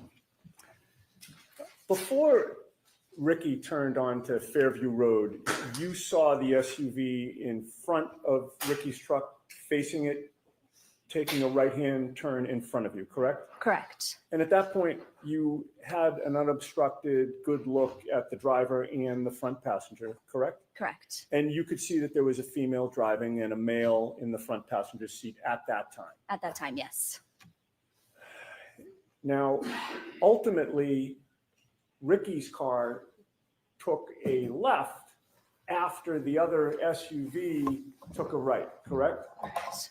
And eventually, when you reached the house where Julie was, you saw that that SUV was in front of that house, parked now further down ahead of you, correct? Correct. And it took Julie a couple of minutes to come out of the house? I'd say so, yeah. Do you recall whether there was any conversation at that time between you, Ricky, and Ryan? Possibly. I don't recall or remember what, but most Okay. likely, yes. And you don't remember whether you were participating in a conversation or what was discussed? Not necessarily, no. You had your cell phone with you that night? I did. Like many of us, is your cell phone something that you tend to check when you're bored or there's a break in a conversation or you're not actively engaged in a discussion? For sure. And while you were waiting for Julie to come out of the house, do you recall whether you were checking out any web page or Instagram or text message or app on your cell phone? I don't recall. Can you testify with certainty that you were not checking your cell phone during that period of time? Not with certainty, no. And so you can't say for sure how long, if you did check your cell phone, you would have been looking at it while waiting for Julie, correct? Correct. And no one's asked you for your phone so that they can analyze what you were doing during that period of time outside 34 Fairview, correct? Correct. All right. Well, you testified that you didn't see anybody get out of the SUV or approach the house, correct? Correct. You obviously don't know what did or didn't happen before you, Ricky, and Ryan arrived there, correct? Correct. While you were parked near the driveway, you weren't thinking that you had to watch the SUV every second in case you were later asked to describe what was going on with that vehicle, correct? Correct. And that SUV was the same vehicle that you recognize as previously having a female driving and a male in the passenger seat, correct? Correct. And as far as you know, you didn't know either of them at that time? No. Fair to say that what they were doing was their business and you weren't particularly interested in what they were doing, correct? Correct. You were there to pick up your boyfriend's sister, correct? Yes. It was late and you were tired. Very much so, yes. You'd had a good amount to drink. Hmm. You did not want to continue to drink and socialize, correct? Correct. Fair to say you were looking forward to ending the night at that point? Yes. And so you were more focused on hopefully getting Julie in the car so you could leave than anything that was going on in the SUV, right? Yeah, exactly.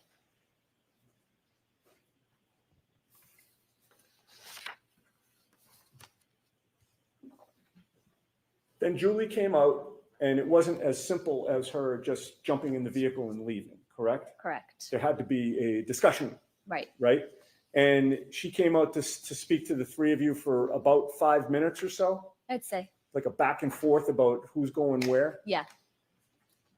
And when Ricky was pulling away, you looked over to the SUV and you saw that the interior light was lighting up the front compartment, correct? Correct. And it was then that you looked over and you saw a female in the driver's seat, correct? Yes.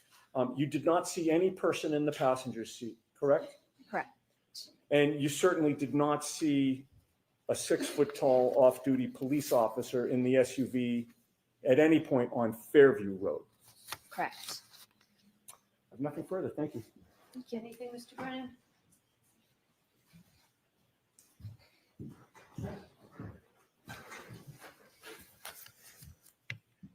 When Ricky was speaking to Julie and you were in the back cabin of the truck, what direction were you facing? I don't recall. Were you paying attention to the conversation with Julie?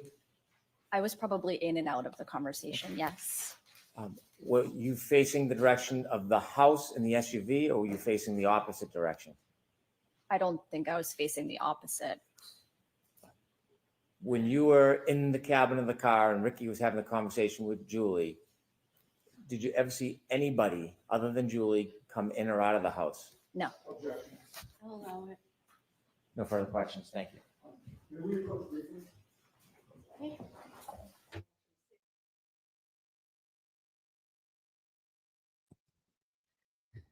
So we need to approach. Are we whining that direct recross, redirect might be messing up my cross? I don't know. But there was a lot of throwing spaghetti at the wall there. She's a genuine person. I mean, she comes off very genuine. This Ms. week. Maxon, you are all set. Thank you. Thank you so much. Okay. Mr. Brennan, your next witness. The Commonwealth calls Katie McLaughlin. Oh, this is one of the EMTs, Sorry, Chris. one of the first responders, I believe.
Why don't we take our morning recess, James? Take 20 minutes. All rise, please. Jurors, close your notebooks and follow me. Okay. Well, that was sudden. I thought they were calling I thought he called the witness, but maybe she just wasn't available right then. So we've got a few minutes anyway. Well, nice to see you, Fan. Okay, that was at least productive with witnesses this morning. So we worked on some of the eyewitnesses to seeing Karen's black SUV in front of the house, kind of shoring up the timeline. Maybe tomorrow, kiddo, who knows? Like, don't be messing with anybody's bladder. I mean, it's not a bad idea. It is cool. Almost, it's 20 to 11, so it's better to take the break now and get on the lunch schedule at the regular time. We've had over an hour and a half of testimony. So why not, right? But, yeah, I do appreciate both of those witnesses' honesty. I mean, you only see what you see, right? They're not trying to add anything. They're not trying to put, extra details on anything. They're just answering the questions as answered. Can't answer better than that, but they definitely didn't see. The thing is, they know that they did not see John O'Keefe enter the house, either of them, nor did they see him sitting in the car with Karen. So, according to the Commonwealth timeline, at this time he would be walking, down the back of the passenger side of the car to the rear of the vehicle, to cross the rear of the vehicle to start, on the lawn towards the front. Well, nobody saw him, which she could have backed into him already by then, and he's laying right there behind the vehicle and no one sees him, or he's still standing behind the vehicle and nobody sees him. But the point is, nobody sees him. He's not in the vehicle, and no one saw him walk in the house. And here's the thing. That's important because the vehicles arrived in front of the house at approximately the same time. No one saw him walk into the house.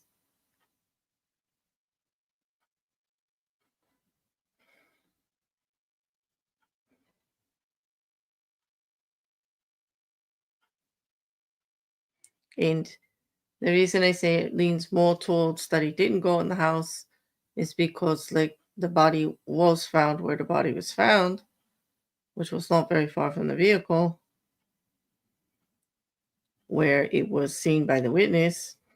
Several witnesses, Jen McCabe, also testified to locations of the SUV throughout that, just not even a lot of minutes, like what, 8, 9, 10 minute into window of time.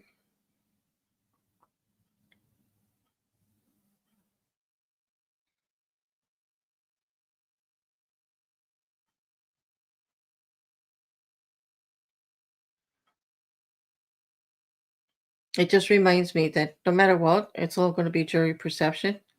I mean, this is like a circus half the time. Today seems a little calmer. A little bit. I mean, the questioning of the forensic scientists, the lab personnel in charge of running the test, a post-alcohol test on Karen Reed for an estimate of hours before, which is always going to be in a range and is always going to be up for some type of speculation. But what I found curious is that when David Yannetti's throwing out this survey about the lab tubes and tops, he was talking about something from 2019, 2020, and that once it was discovered, everything was recalled before well before this, in 2021. And so, although it's relevant, I don't know why Hank Brennan didn't push back. Maybe he was unaware. But I think if he just even kind of got it in front of the jury when that actual incident happened, it would have been better. Because it does seem like he tried to make it relative that the whole test could be off because of this. Those tubes were not available, I believe, for that test at that time. That test was done in at the end of January, the beginning of February of 2022. Recall was, I believe, well over by then.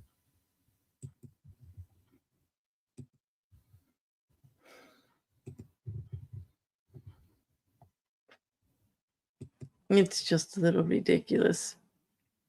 But that's what they're supposed to do, right? They've got to make reasonable doubt, and that's their main focus every day. And, if the jury doesn't really look into the date that he said that incident occurred, What are you going to do? Have they ruled out? Wait a minute. Have they ruled out he slipped and smacked his face and didn't get up and laid there too long? No, they haven't ruled that out. He was found laying on his back. He had head trauma to the back of his head. By the time he got into the hospital, black eyes had actually, once he started warming up, black eyes were forming. He had injuries to one arm.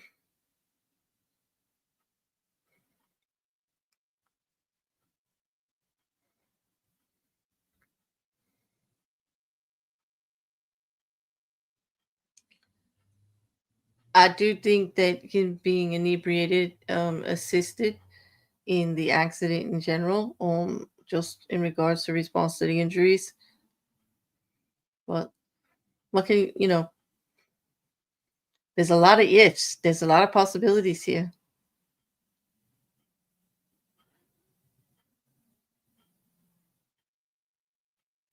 Yeah, I do think that the lab did a good job of answering, Liam. They were very honest about what they knew and didn't know.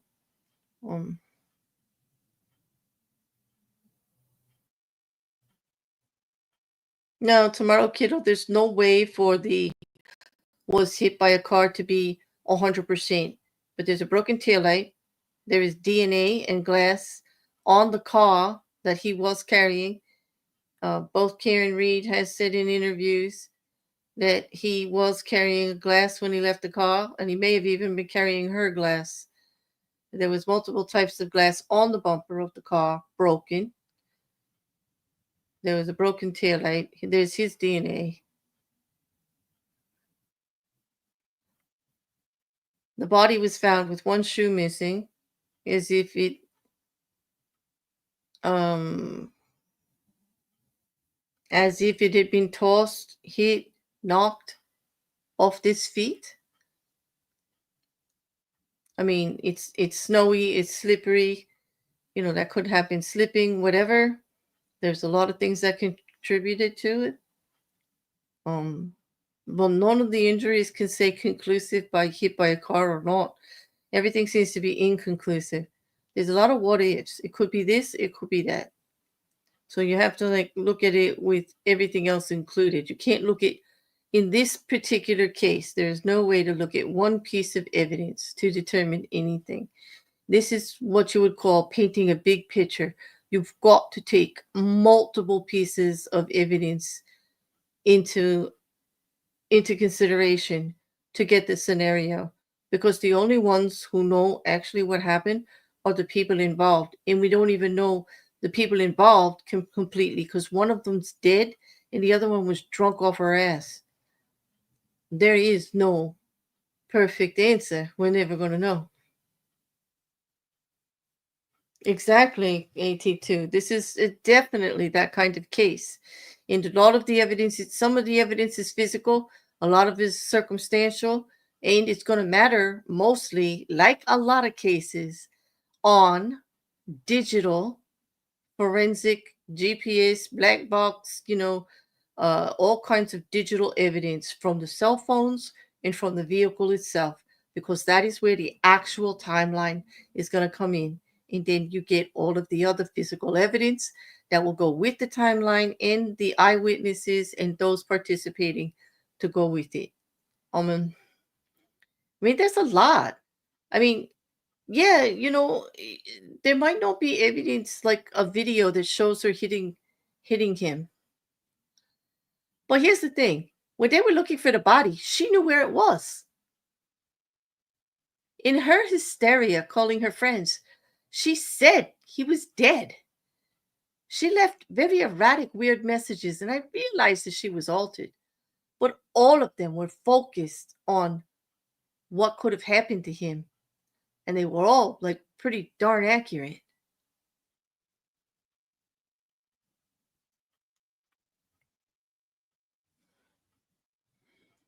And like I said when I first started the stream this morning, what speaks to me louder than anything is what she didn't do. She went home. On her way home, when she says he never came back out to get her because she thought he went in to check if it was okay for her to be there because she felt weird. They were arguing. She's screaming and yelling and leaving horrible messages on his phone. She gets to the house. She's there for a while. She's frantic. She's yelling. His niece is there. And she's telling her that he never came home and this and that. She's screaming. She calls his friends. Does she call 911? Does she call hospitals? Does she call anybody? When she calls the friend who she knows was in the house, does she say, when did he leave? Was he there? Was he going to sleep on the couch? No, because she knew he wasn't in the house. You see, everything she didn't do kind of adds up to me as to what she knew. Why isn't she calling hospitals? Because she knows he's not there. Why isn't she calling 911? Because she knows it's too late.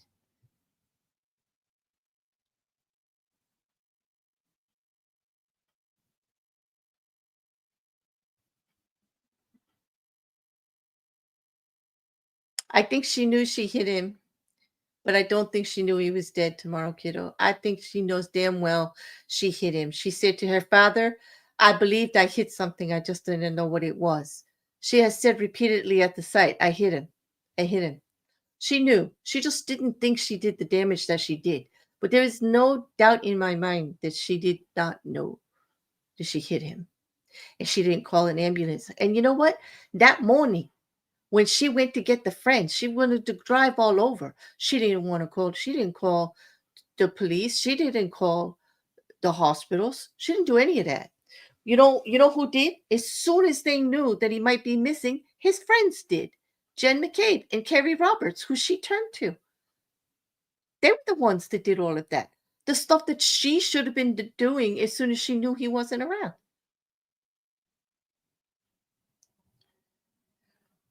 Exactly.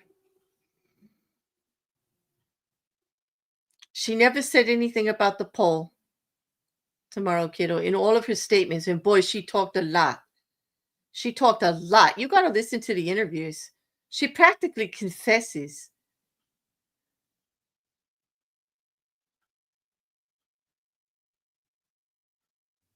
Yes, she would tomorrow, kiddo, because from the minute she hit him, if you want to talk conspiracy, that's when her cover-up started.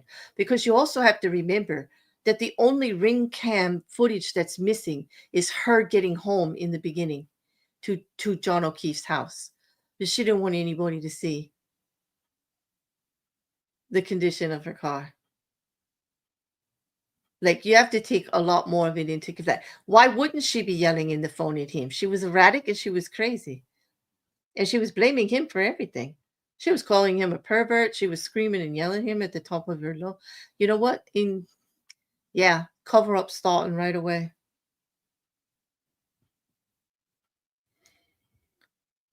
You know what I mean? I mean, you can hear in her statements the way she keeps changing her story too.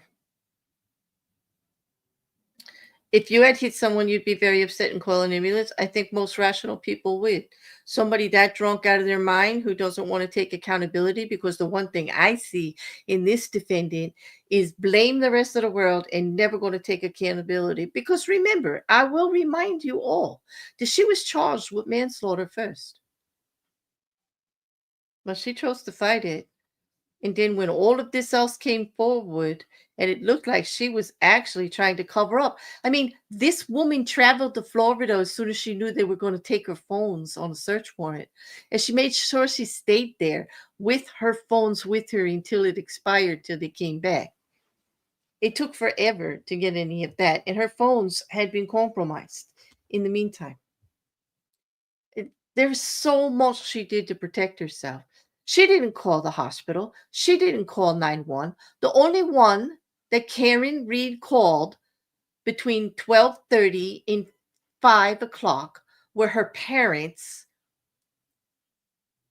and then after, her lawyer. After she called Kerry Roberts and Jen McCabe, was her lawyer.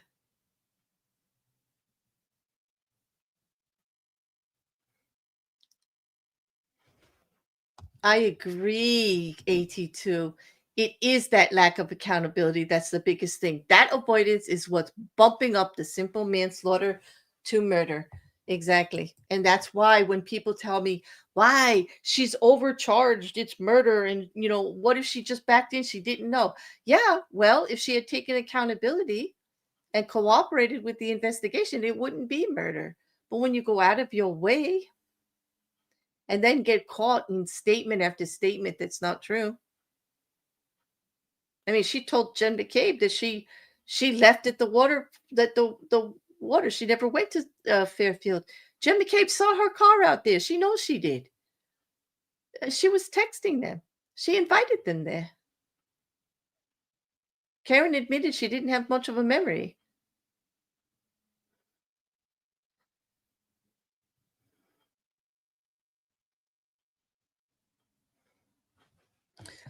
She doesn't have to know that she exactly caused his death at the moment of the collision for her to know that she hit him and caused damage, which could lead to that outcome, and not to do the necessary things to ensure that outcome did not happen. Exactly. And this is why it's malicious indifference. And this is why it goes to murder, because it's manslaughter if you do something without intent and something bad happens to he dies. That's manslaughter. Okay. An accident or something you did, but you did not intend that outcome. Okay. But it's hard to say that it's just manslaughter when the outcome that you did do was everything else to avoid the situation. Into help, a reasonable person would have got him assistance. Yes, at least it is malicious indifference, I believe. I do. I'm with you there, AT. At best, it's malicious indifference, a slight bump up from manslaughter, and at worst, it was intentionally to leave him there to suffer and possibly die. And that's where the Commonwealth is coming from. They're trying to prove that she was being petty, malicious, and yelling, and the screaming messages kind of lead to that. She was angry. Even in her own testing, she thought he was off messing around with one of his niece's friend's mothers because she lives right there. The first thing she thought, okay, she knew that they were breaking up, even though it's to them and her defense attorneys that said, just look at the pictures. They're a happy, loving couple. They're so great. And then we heard all the text messages, and we're going to hear the phone calls. We saw how relentless she can be when she doesn't get her way. At 2:00 in the afternoon, she said she was going to go drink. She called the man, 22 times during the day, and he wasn't returning the calls. And finally, he's telling her, would you stop calling? She doesn't like the word no.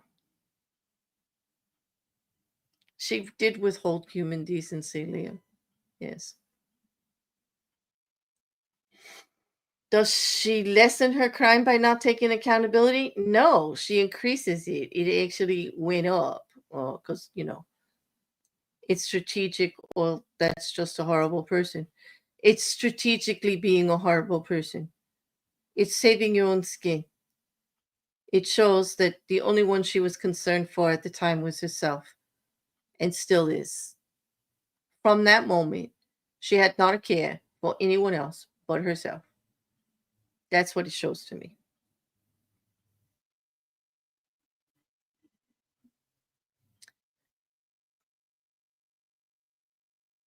Oh, yes, there was was there something on the bumper? I think there was a mark on the bumper too, wasn't there?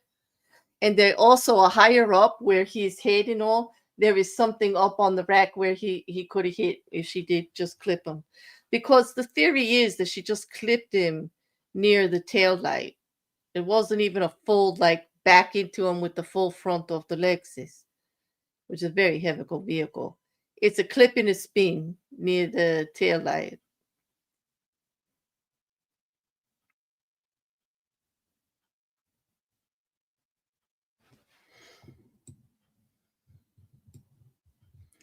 Basically, it's definitely going to just be a battle of the experts when it comes to the accident reconstruction experts on both sides. When it comes to the injuries, we're going to hear from the medical examiner, and then we're going to hear from tons of experts in regards to whether or not it can be a dog bite or not, because, you know, the defense decided that he was in the house, he was dragged down the stairs, he was beat up and then dragged out into the snow at some point. Although, which I forgot to mention for AT2, because I know you don't know all the evidence in here, we did hear already testimony from in regards to the cell phone data from the Celebrite expert, that the battery temperature started to go down and never went up at a specific time where they're considering that he was hit or hit the ground. And that is also the last time that the phone had any activity. And the phone didn't warm up until it was removed from under his body by someone on the scene. And that's when the phone became active again. And so they have from, I think it was 12 something, like 12:30 something or 12:40 something, until almost 6 o'clock in the morning. They have the dropping of the temperature on the cell phone battery consistently, all the way down slowly. It is covered by the body, so it's not completely exposed to the elements, but it's dropping in temperature consistently all the way through. It doesn't start to warm up again until they take it out from underneath the body. It does. Well, I don't know if it went up or down, but it doesn't change temperature until removed. Okay, so they have the phone immobile. So the whole theory that of the defense that he was inside the house, was beat up and then put out there, like there was only 22 seconds that could have happened in from the time he got to the door. How did they get the body out there without his cell phone moving? Did they leave the cell phone at the exact place and then like mark it, like, and that's where they're going to come bring the body later? It's ridiculous. The amount of people that would have to be involved for this conspiracy would include every single first responder, every single person at the hospital, every law enforcement officer involved in the case, every witness at the party, everybody in the neighborhood. You know, because where the body was found, on the corner of the farthest corner of the property near a flagpole right at the edge of the street, the body was actually closer to the neighbor's house than it was to 34 Fairfield. And it was more visible to the people across the street than it would be from the people in 34 Fairfield, because they would have to look to the side, to the farthest corner of their yard. And actually, the people across the street would just have to look straight out their window. And yet no one saw anything, because it was early in the morning. And even with the flashing lights, they say, oh, well, the people of the house should have got up. No one in the neighborhood got up to look. It was the middle of a snowstorm. There were no sirens. Yes, there were flashing lights, but it was dark out. And they were all sleeping. Not to mention they were all out the night before and drinking. And they were asleep. They went to bed late. It's unreasonable. I mean, the theory doesn't track. I won't sit here and say there are not problems in the investigation and there are not problems and holes in the Commonwealth's case, because most certainly there are. But the actual conspiracy thing that the defense is going for is a bit ridiculous. It has no teeth. None. The timeline is so far off, it's impossible. And I think it's just going to make the jurors think that they're being ridiculous or desperate.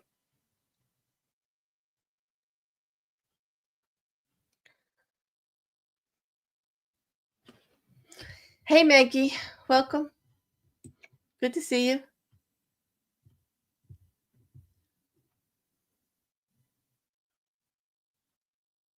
At speeds, okay, at speeds under 30 miles an hour is rarely the contact with the car which causes the most damage. It's the road and other hard surfaces which the body collides, which would cause it. Exactly, and that's what they're showing. You know, what caused the most damage and most likely his death was not the impact of the vehicle, but his head hitting the frozen ground. That's where the biggest problematic wound is. Yes, I agree. And that is why the defense tried to keep the expert out that was going to talk about how frozen the ground was. And that's why that comes up.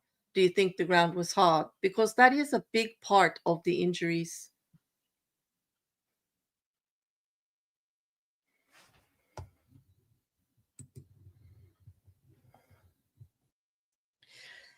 And she was brought out at the time and didn't go inside. So how would she know? Exactly. If nothing else, it shows how dedicated a liar she is. She has been caught in several lies. She's spinning stories. I don't know if she's trying to fill in blanks because she doesn't remember stuff, or she's just changing the moving the goalpost every time new information comes out, which is how most guilty people are caught. I'm thinking of several cases where the accused was out there talking too much, and it was actually their words that did them in, because every time new evidence came out, they were changing their story to accommodate or to compensate for something they couldn't go against as good evidence. Court is back in session. You may be seated. Do you have your next witness? I do. The Commonwealth's going to call Sarah Levinson. Oh, okay. Thank you. Okay, so Katie McLaughlin was not available, so that's why we went to break. We have a new witness.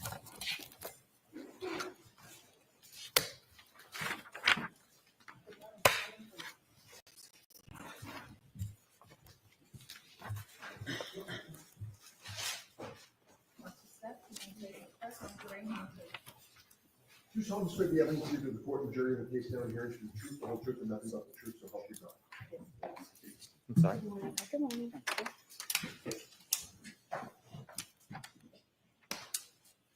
All right, Mr. Brennan, whenever you're ready. Thank you, Your Honor.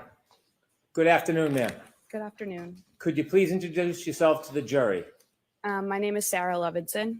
For the court reporter, would you mind spelling your last name? So it's Sarah with an H and then Levinson. Ms. Levinson, do you mind if I ask how old you are? I'm 26. I'll be 27 next month. Do you work? Yes, What do you do? I'm a nurse. How long have you been a nurse for? About 4 years. Before you became a nurse, did you go to school? Yes. Tell us a little bit about your educational background, please.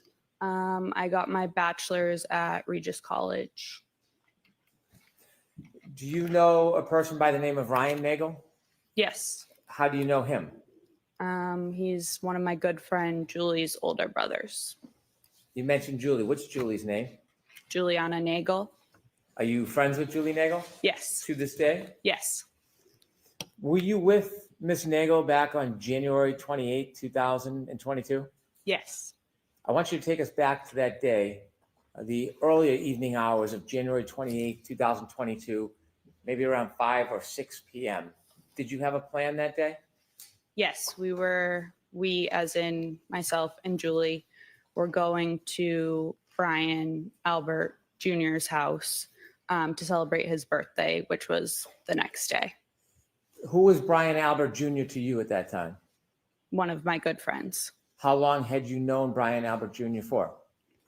At that point, probably 8 or 9 years, I would say. Did you attend school with him? Yes, high school. Is that when you met Brian Albert Jr. in high school? Yes. Who was going to Brian Albert Jr.'s house with you? Just myself and Julie. Did you have a general plan for that evening other than to visit your friend and celebrate his birthday? It was kind of up in the air if we were going to stay there or go somewhere. But we were definitely going and celebrating with him. Do you know the address where Brian Albert Jr. lived? Yes. Could you share that with us? 34 Fairview Road, I believe. Road. Had you been to 34 Fairview Road before? Yes. Did you know Brian Albert Jr.'s family? Yes. Had you met them in the past? Yes. How often had you met with them before? Well, I was friends with him for, like I said, about 8 years. So I knew his older sister, Caitlin, pretty well. We went to high school together, but the younger siblings I don't believe we overlapped in school. And then his mother, I had met, I mean, a good amount of times. And then his father too, I would say. How many times would you estimate you had been over 34 Fairview prior to the night of January 28, 2022? Over the years, maybe like 20. I don't know. Do you remember what time you arrived at 34 Fairview Road on that evening? It was between 7 and 8 o'clock at night. Who did you go with? Myself and Julie Nagel. Could you tell us how both you and Julie Nagel got from where you were living, your home, to 34 Fairview? Yes, Julie's dad drove us. When you first get to 34 Fairview Road, before you walk in the front door, what's the weather like outside? It was cold, but it wasn't raining or snowing or anything. No snow on the ground? No, When you walked in the door, did you go in the side door or the front door? the side door. Okay. Take us through walking into the house. What do you see? So we walked through the side door, and then it's their like family room, they call it, with like the TV and everything. And then at the back of the family room is like a sliding glass door out into their porch. And then if you turn left, it's like the kitchen / dining room. And then there's a back door. There's like a small bathroom over like near the back door. And then if you walk straight through, it's the front door, the stairs, the door to the basement. And then they called it like the library is like their formal living room. If you walked in the front door, would the stairs leading to the next floor upstairs be right in front of you? Yes. If you were going to go downstairs, would you walk around that staircase to the back side of it? I don't believe the back, but the side. Okay. You mentioned you walked in the side door near the garage. When you walk in the side door, you're in a living room, did you say? Yeah, their family room, they call it. Yeah. Can you walk into the garage from the family room, or do you need to go back outside to get into the garage? No, you would have to go back outside. So there's no door in that family room that leads directly to the garage? No. After you walked into the family room, did you stay there or did you go somewhere? We stayed there for a little bit, like 10, 15 minutes probably. Tell me who's in the house when you get there. It's Brian Jr., his mother, Nicole, his sister, Caitlin, and then his aunt, Julie. What do you do? I think we were just sitting on the couch, hanging out, waiting to see what the plan was, to see like when other people were going to show up. Did other people arrive or did people leave before other people arrived? Brian's mom, sister, and aunt left before anyone else arrived. Do you know generally around what time his aunt and mother and sister left? We got there, like I said, between 7 and 8, and they probably left within 20 minutes of us getting there. Okay. So I can't say for sure. When his sister and mother and aunt left, was it just a time when it was you, Julie, and Brian Albert Jr. alone? Yes. Were you doing anything other than watching TV? Were you eating, drinking? I don't think we were eating yet because we ordered later on food, but we might have been drinking. Tell us what happens over the course of the next couple hours. So at some point, probably between like 8 and 9, 4 other girls showed up. So Courtney Alba came by herself, and then Catherine Duty, Emily Fabiano, and Mary Kent all came together. Are those friends of Brian Jr.'s? Yes. Did you know who all of them were? Yes. Were you friendly with them? Some of them, yes. We were all friendly, but not friends. That makes sense. So what's the atmosphere like when the visitors come? Celebratory, light, joyful, It was fine. Were people drinking alcohol? Yes. Okay, and at some point, did you order food? Yes. And did anybody else come at that point? Any other friends or family? No. Did one of Brian Jr.'s cousins come at some point? Yes. Is that later? Yes. So over the course of the next couple hours, eating and drinking, anything significant happen? No. Any arguments, any tension, any problems? No. Was it a positive night? Yes. At some point, did anybody else come to the house? Later on, yes. Okay, about what time? Around midnight. So before midnight, it's a group of young people having a party? Yes. Any trouble? No. Did the friends of Brian Albert Jr., the 4 women, did they leave before midnight? Yes. What time did they leave? Between, I would say, 11 and 11:30. Did they arrive and leave as a group, or did they arrive and leave separately? The 3 girls that I mentioned that came together, Catherine, Emily, and Mary, all left together. And then Courtney left, I believe, before them separately. I want you to tell us generally where were you spending most of your time that night, the eating and the drinking and the party? In the kitchen/dining room area. Is there a table in the kitchen? Yes. Were you sitting at a seat at that table?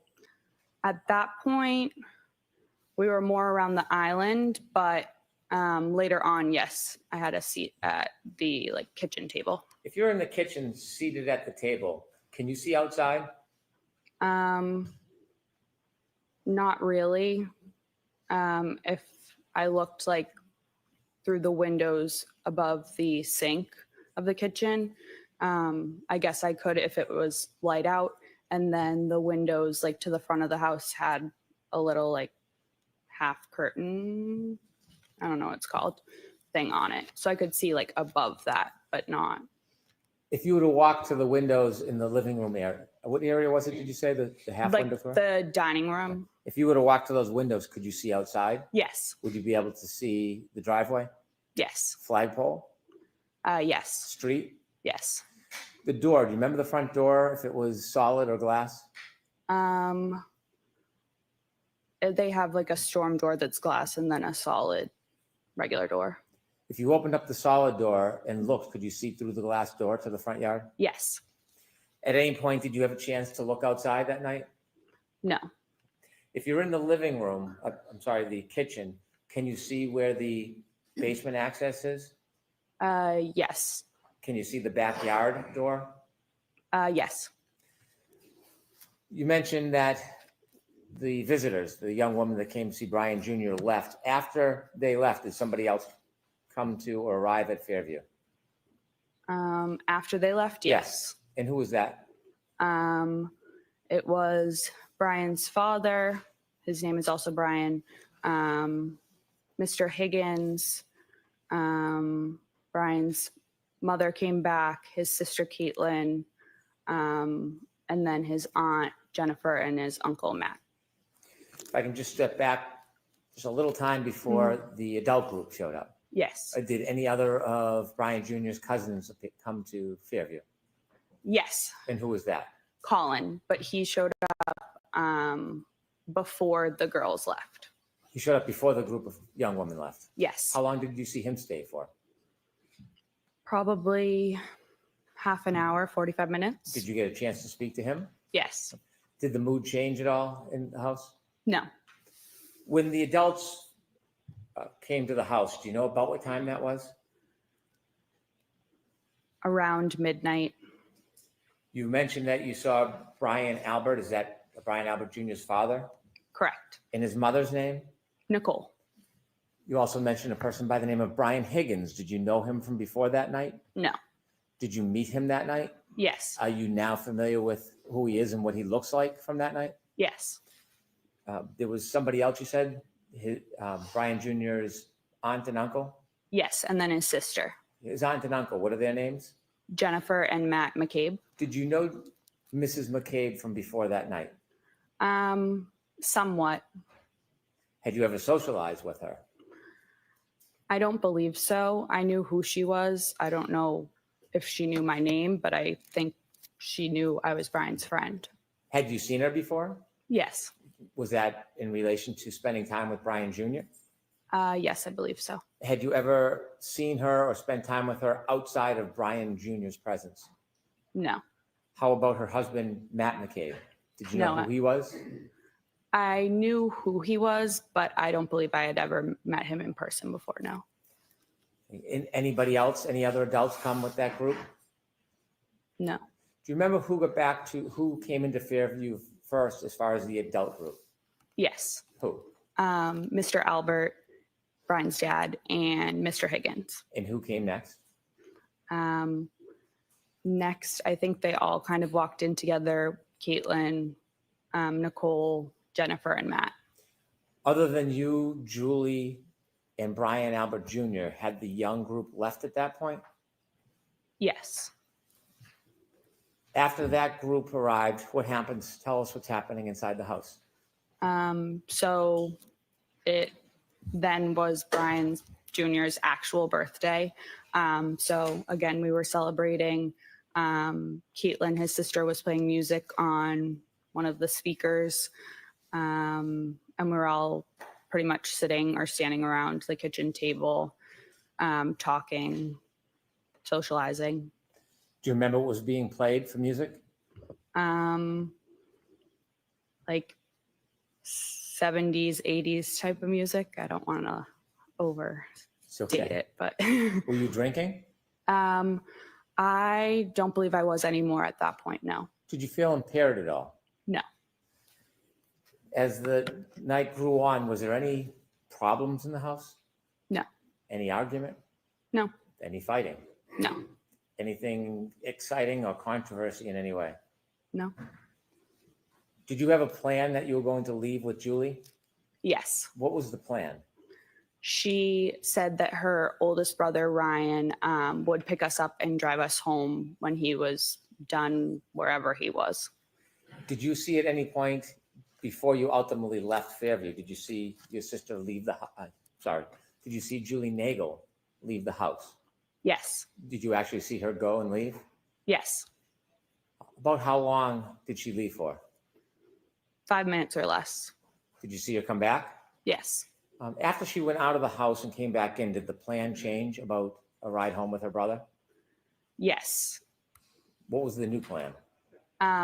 So a little bit before she went out to talk to Ryan, we were talking, myself, her, and then Jen, we're talking about how we were leaving and Julie's older brother was going to come pick us up. And we were the only ones that weren't like related to the Alberts there. So like Brian's friends left. So Jen was like, oh, like, don't leave just yet, because like we were celebrating Brian's birthday. If you want, myself and Matt can drive you home a little bit later. So we agreed to that. And then Jen said, feel free to invite Ryan inside because he was already on his way. So Julie went out to tell Ryan, like, hey, we're not coming with you. But You weren't outside for the conversation, so you just heard this secondhand from Julie. Yeah. So from what you saw, Julie went in and out Yes. for about 5 minutes? Yes. Why did you decide to stay? Did you want to stay? Yeah, I didn't mind. Did the night continue after Julie came back in and spoke to her brother? Yes. Was the mood any different than it had been the entire night? No. Anything extraordinary or remarkable happen inside that house? No. After Julie went out and spoke to her brother and came back in the house, did anybody else come inside the house other than everybody who was already there celebrating Brian Jr.'s birthday? No. Did you ever see another man or woman you didn't know come into that house? No. At some point, there was a decision that you would leave, I suppose? Yes. What time do you think you left generally? Between 1:30 and 2 in the morning. Do you have a specific time? Did you look at your watch? Did you know a certain time you left? No, I believe it was closer to 1:30. because I believe I was home by 2, but I can't say for sure. When you left, tell us what the weather was like when you went outside. Was it the same as when you came in? No, it was snowing. What was the conditions like? Had they changed, the wind or temperature? Yes. Yeah, it was colder. How much snow was on the ground at that point when you left? Like, I don't know, a dusting, or I could still see like some little pieces of grass like sticking out of it. But it was pretty much like the walkway and everything was white. Did you leave by the front door or the side door? The front. You remember that? Yes. Was there any type of hazard or difficulty with you walking? Julie and I walked out together down like the front stoop stairs. And I remember we were arm in arm. I was wearing shoes that didn't really have traction, so I was looking at my feet, so I didn't slip. And other than that, no real hazard, I wouldn't say. Whose car or vehicle did you walk to? Jennifer and Matt's. Did you get in? Yes. Which seat did you get in? The back seat behind the passenger. And where did Julie Nagel sit? The back seat behind the driver. Did the McCabe's get into the car? Yes. Who was driving? Matt. And then Jen was in the passenger seat. Front passenger? Yes. As you were leaving, was there any conversation or joking going on? Yes. So Matt actually forgot his jacket inside, so he went back in. And then I believe myself and or Julie turned around, just kind of looking, and we saw a lone loaf of bread in the third row. So one of us said something to Jen about the loaf of bread, which she had gotten because of the storm. And I believe Jen was turned around looking at us and said something along the lines of, "Does anyone want a peanut butter and jelly?" Joking around. Do you remember that moment, having the conversation about the bread? Yes. It stands out. Yes. As you drove out of Fairview, you were in the McCabe vehicle was in the driveway? Yes. Did it back out or go out forward? No, backed out. When it backed out and began to drive away, what side of the vehicle was closest to Fairview? You mean the house? Yes. Was it Okay. I'm sorry. Was the It's okay. passenger side of the McCabe vehicle closest to 34 Fairview, the house, or was it the driver's side? The passenger. When you drove, did you drive towards the flagpole?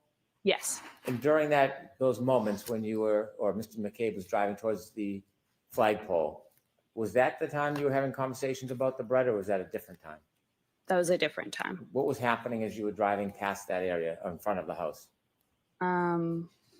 I believe maybe I was on my phone, and then Julie said something. Did you ever look out the window near the front yard, near the flagpole area? Not like at the front yard, but a little ways up the street. Yes. Next to 34 Fairview, up the street is 32 Fairview. I believe so. Yes. When you looked out the window, the first time you looked out the window, what were you facing in relation to 32, 34 Fairview? What could you see? There's like a little bit of woods in between the two houses. So it was the trees. Did you notice anything that stood out? No. Ultimately, did you get home that night? Yes. Thank you. I have no further questions. Mhm.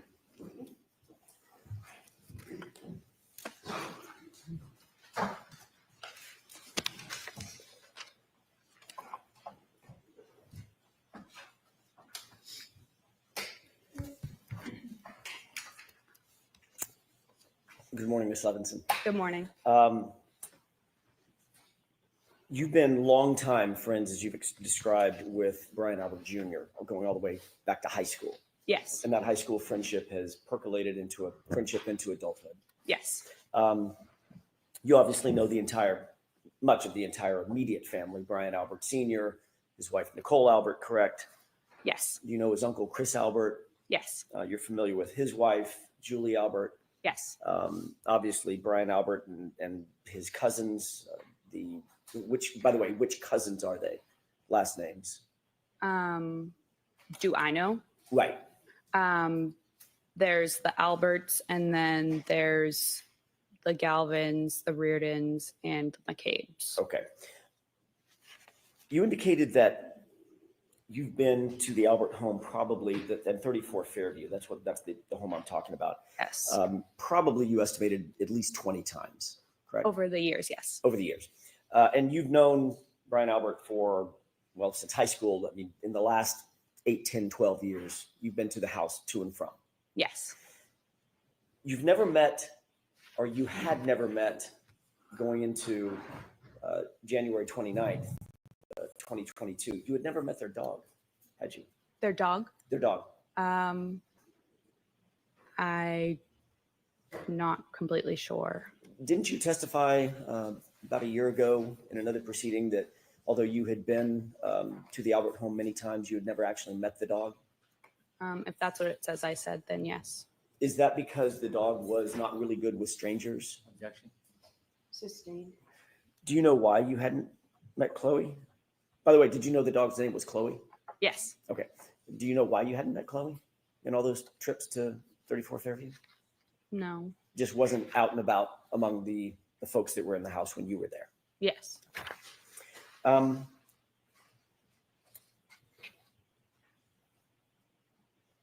When you left 34 Fairview, I want to follow up very briefly on a couple of things that you said just before Mr. Brennan sat down under questioning by him.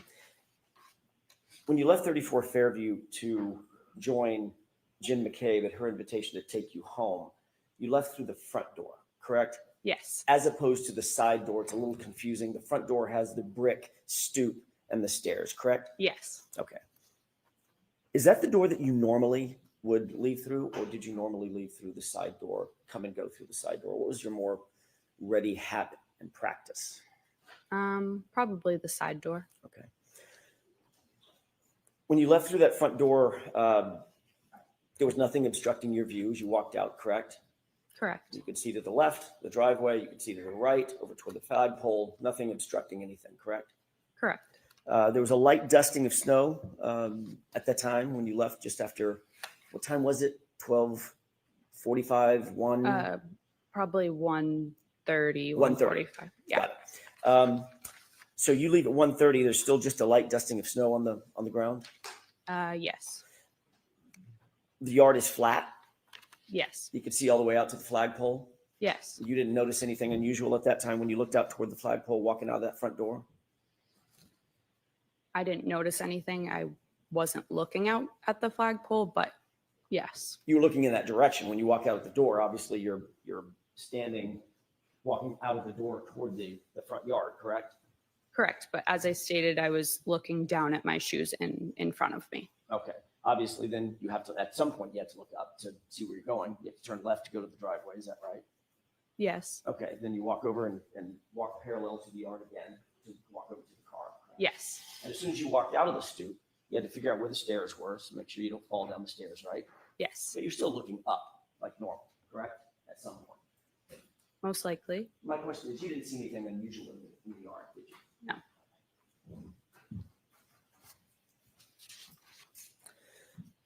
The front yard was at least relatively, I know it was dark out on Miss Levinson, it was relatively lit by the interior windows as well as lights on the outside of the house. Yes.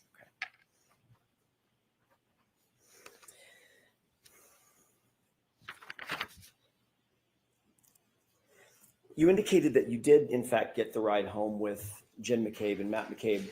Who brought up giving you a ride home? Was it Jen? Yes. Okay. And she also mentioned it, did she mention it in your presence to Julie as well?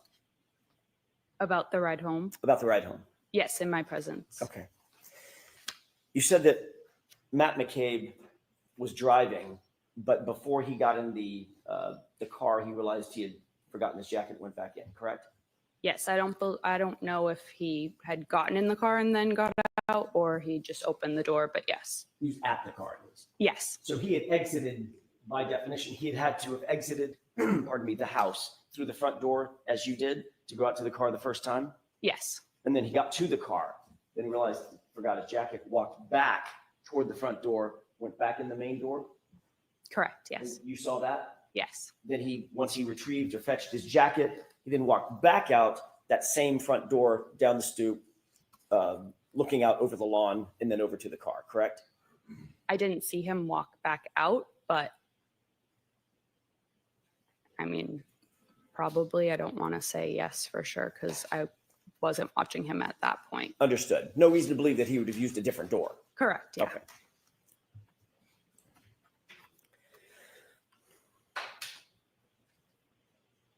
Your Honor, may I have just a moment? Okay.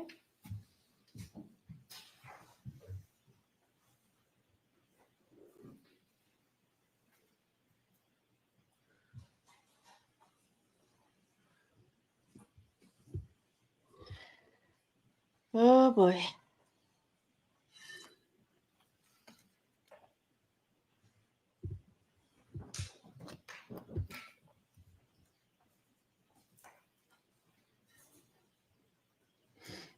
And it was snowing at the time. I mean, let's not forget.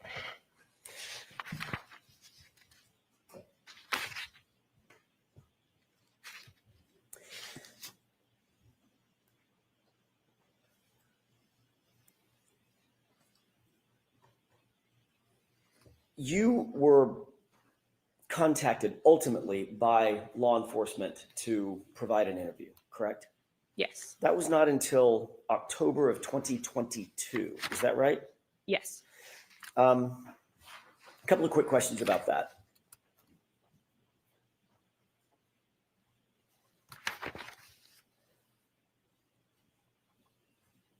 Nobody contacted you on January 30th, the day after the incident that you left the house, correct? No. And when I say nobody, I mean from law enforcement. Nobody contacted you the next week, No. the next month. No. It was 9 months later. Yes. When you were finally approached, who was it that conducted the interview? State Trooper Michael Proctor. Did Mr. Proctor indicate to you why he waited 9 months to contact you? Objection. Let me ask you a different question. Were you confused about the fact that you weren't contacted? Objection. May we approach?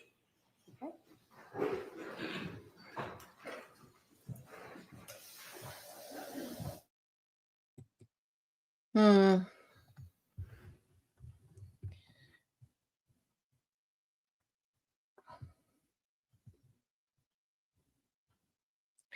That's interesting. I do believe he's going to complain about not being able to put his third-party culprit theory out there without evidence, but the judge has been really clear about you can only mention third-party culprit when it is pertains or you have evidence with the witness to do. This witness has already testified she didn't see anything on the inside and or the outside of the house, so he either has to call her a complete liar to go with his theory, or he has to infer some other things that she's not saying.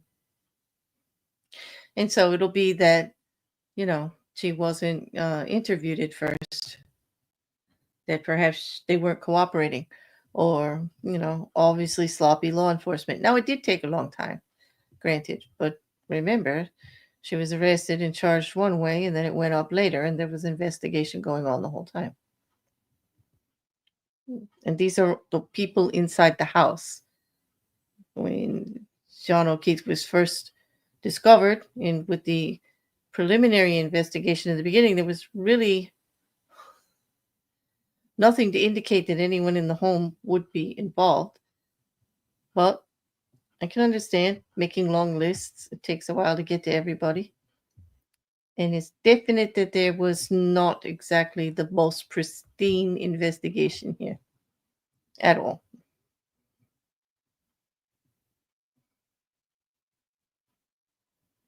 Most of the witnesses that they interviewed later were all just to confirm timeline stuff, getting eyewitness reports on things they may have saw.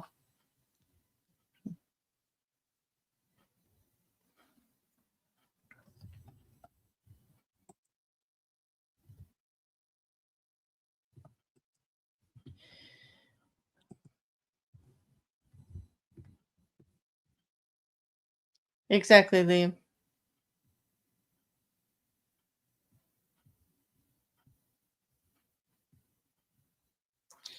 I do not know about a kennel on the outside tomorrow, kiddo. The dog does have a few altercations on file, and the family had had stated in one of their conversations with law enforcement. It's been documented that they had been having an issue and they were planning on rehoming her. The dog did eventually get rehomed anyway. However, Jen McCabe already did testify that the dog was free and in the house when she entered her sister and brother-in-law's bedroom to wake them up, and the dog didn't do anything. So it was situational. There were some incidences. I don't think the dog was so aggressive with every single person, but there was an issue. That's their theory. They want to pin it on the dog.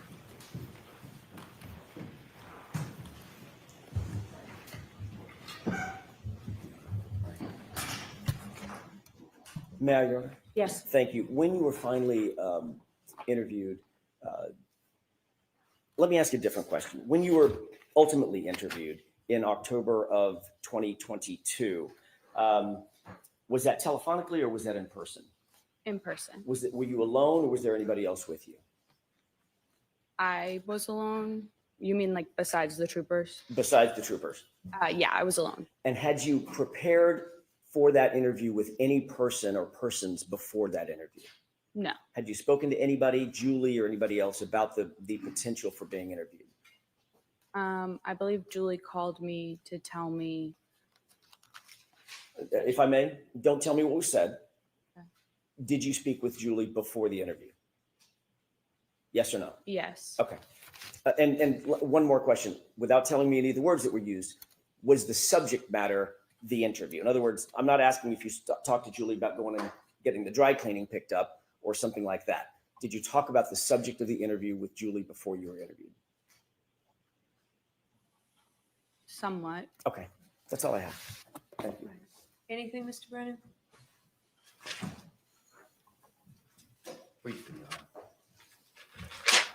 Exhibit 3, please.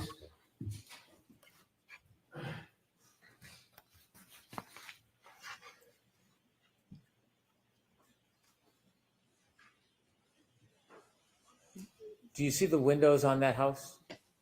Yes. Do you recognize that house as 34 Fairview? Yes. You were asked whether there was light coming out of the house illuminating. Remember that? When I was asked that? Yes. Yes. Was the lights inside the house, from your memory, illuminating the ground near the flagpole and that fire hydrant? No. When you came out of the house and went to the car, were you looking at or studying the flagpole area or the bushes or the fire hydrant in that area? No. Do you have any reason to be looking over there and studying anything? No. Thank you.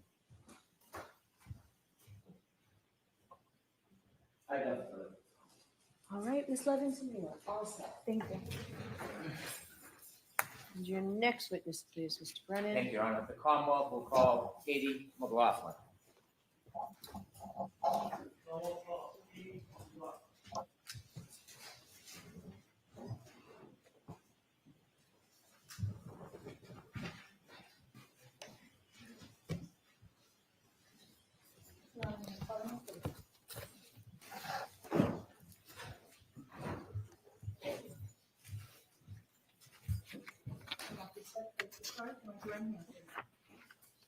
You solemnly swear the evidence you give the court and jury in the case now hearing true, truth, the whole truth, and nothing but the truth, so help you God.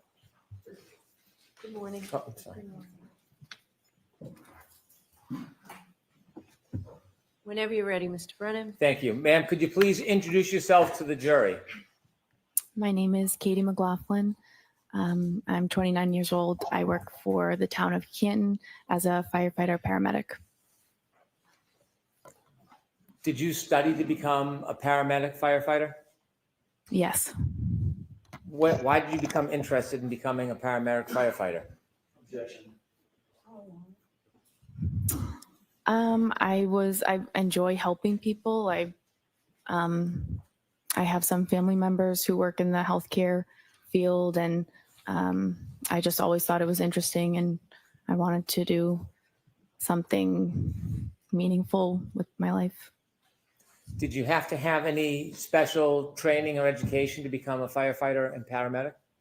Yes, you do about 2 years of schooling. It's divided in between a didactic portion and then a clinical portion in the hospital and ambulance. So it takes about 2 years to finish. You completed that? Yes. Did you become a firefighter at the same time you became a paramedic, or were those separate educations? They're separate. I became a paramedic first before I became a firefighter. Did you work as a paramedic before you became a firefighter actively in the field? Yes, for a few years. Do you remember about when you first started working as a paramedic? 2016 or 17. And when did you first become a firefighter? 2017. Do you remember when you first began working for the Canton Fire Department? I believe it was May of 2017. Are you still employed by the Canton Fire Department? Yes. In your paramedic training, did you learn how to provide care for people who are in need? Yes. Had you, before 2022, responded to different events or people's homes or public locations to help people? Yes. About how many calls? Could you estimate how many different calls you had been on as a paramedic or firefighter leading into the beginning of 2022? Probably hundreds. I want to ask you some background as a paramedic firefighter, your role as you see it. As a paramedic firefighter, are you part of law enforcement? No. Do you investigate crimes? No. Do you write police reports? No. When you're going to a scene and using your skills to help somebody, are you interested in whether or not somebody was involved or responsible for an event? No. What is your focus when you go to a scene to help somebody? What's your priority? To help the patient, to save someone's life. Do you have a chance, or do you try to assess the patient, speak to them if they can speak to you? If we can, yep. Are there times when the person can't speak? Yes. If a person can't speak to you, is there a role that you take to try to get information to help assist the person? Yes, you would go to a bystander and you try to gather as much information as you can to help the patient. More information for us helps the patient in their treatment, and it helps the hospital when we bring them there. Is that responsibility or role separate and apart from police work? Yes. As a paramedic firefighter, are you involved in police work at all? No. Sometimes when you go to a scene and you try to help somebody, you write a report. If you're in a particular role, you would write the report. So when you go and arrive at a scene, is it fair to say you don't always write a report? Correct. And the purpose of the report, is that to try to help law enforcement? No. What's the purpose of when someone would write a report as a firefighter paramedic? Depending on the call, there would be a report written by the officer on the call. That's just for logistics and dispatch information, what we responded to, and that's kind of simple. But the other report would be a medical report that the lead paramedic would write. Were you working on January 29th, 2022? Yes. Was that an assigned shift for you? Yes. Did you volunteer or ask to work specially that night, or was that already assigned? Ask it differently. Was that assignment already set before that night? Yes. When you get a shift assigned to you, is it night by night, week by week, month by month? It's just we rotate through. If you're on a group and you rotate through a schedule, it's set that you work 124, you have 1 day off, you work another 24, you have 5 off, and then the rotation begins again. So it's just a set schedule essentially, but it rotates through the weeks. Was January 29, 2022 part of your set schedule? Yes. When you have a set schedule, are you assigned a specific role in the department that might change from shift to shift? Yes. What was your specific role on January 29, 2022? For that shift, I was on the engine. I was the back step. So there's an engine driver, there's an engine lieutenant, and then there's one person in the back who's just a firefighter status. And we call that the back step. As the back step that night, did you have any specific or general responsibilities if there was a call? Generally, if it's a fire related call, you deal with that. If it's a medical call, you're there to assist the paramedics that are on the ambulance, and you take directive from them, whatever they ask you to do or need you to do. You're just there to assist them so that they can best focus on the patient. When you arrive at the scene and you're on the back step, are you basically at the directive of the leader of the group? Yes. That morning, around a little after 6 in the morning on January 29, 2022, do you remember a call or a tone coming in? Yes. Do you remember what it was for? It was for a man down in the snow or a man unresponsive in the snow. Do you remember leaving the fire department that night? I do. Tell us as you're leaving what's happening. So I'm in the engine, the command car with the captain who runs the shift, started to 34 Fairview Road first. The ambulance was in front of us, and then we were behind the ambulance. Did you know the address you were going to was 34 Fairview Road? Yes. And when you left the police station, or the fire station, when you got on the back of the truck, did you know at that time who lived at 34 Fairview Road? No. Tell us a little bit about the conditions outside as you rode to 34 Fairview Road. It was raining. I'm sorry, not raining. It was snowing pretty heavily. There was definitely snow on the ground at that point. It was windy. It was very cold. Was there a storm? Yes. How long do you think it took to get from the fire station to Fairview Road? Probably within 5 or 6 minutes. When you first started pulling up towards Fairview Road, did you see anything? Police cruisers and a civilian vehicle. And then we pulled up all kind of in front of that. How many police cruisers did you see as you pulled up to Fairview Road? I remember seeing one. There was an ambulance in front of you? Yes. Did the police cruiser have their lights on? Yes. Not just their headlights, did they have the lights that are often referred to as blue lights or overhead lights? Yes. Did you hear any sirens? No. How about the ambulance? Did the ambulance have emergency lights? Yes. Did you hear any sirens? No. The fire truck, does the fire truck have emergency lights? Yes. Do you remember if those were activated? Yep. Does the fire engine have a siren? Yes. Was the siren activated? No. Why not? We only use the sirens to kind of clear cars out of the road. So there's no need to use a siren when there's no cars on the road. So we're not just doing it in the middle of the morning to wake everybody up. It's just unnecessary. When you first arrived at Fairview Road and you saw the emergency vehicles, did you see any people? Yes. While you were still in the fire truck or after you got out of the fire truck? Probably after I got out. After you got out of the fire truck, where do you go? So I knew that they were working on a patient. So I knew they're going to need the stretcher. So myself and firefighter Walsh went right to the ambulance, and retrieved the stretcher and brought it as close to the patient as we could. At some point, did you see the patient? Yes, Was it a he or she? it was a man. Where was he when you first saw him? He was lying supine on the side of the road, off the curb, like into a lawn. How close to him were you when you first saw him?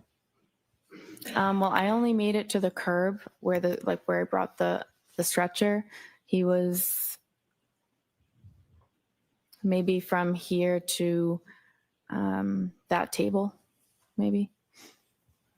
When you stood on the curb and you saw that man lying, was his feet closest to you, his head, or his side? His head would be closer to me. Did you lift the man from the ground? No. Did some of your colleagues? Yes. After you brought the stretcher or the bed to the side of the road, did you remain there on the side of the road? They lifted him on the backboard, they put him on the stretcher, and then they pretty much immediately started moving to bring him in the back of the ambulance. Around the area where you first saw this man lying supine on the ground, was there anything other than ground? Were there any objects in that I'm area? sorry? Was there any objects near him? I remember seeing a fire hydrant. And that's all I can really remember. When you mentioned that he was lying about as close to that table as you, would 8 to 10 feet be a fair estimate? I don't know that I could say. Okay. At some point, did you receive further directions from anybody on the team asking you to do something? Yes. Firefighter Flamati I was at the head of the stretcher with firefighter Flamati, and he asked me to try to gather more information and kind of see what happened and what's going on. Did you have someone that you wanted to gather information from? Yes. There was a woman who seemed to be really concerned and involved with the patient's status. And so I just kind of assumed that this would be the person that I could try to get more information from. Did you take a guess? Yeah, The person that you try to get more information from, do you see that person in the courtroom today? I do. Could you point that person out and describe an article of clothing Black they suit. wear? Black suit. And do you see where that person's sitting in between? I do. Her attorneys. Did you approach that person? I did.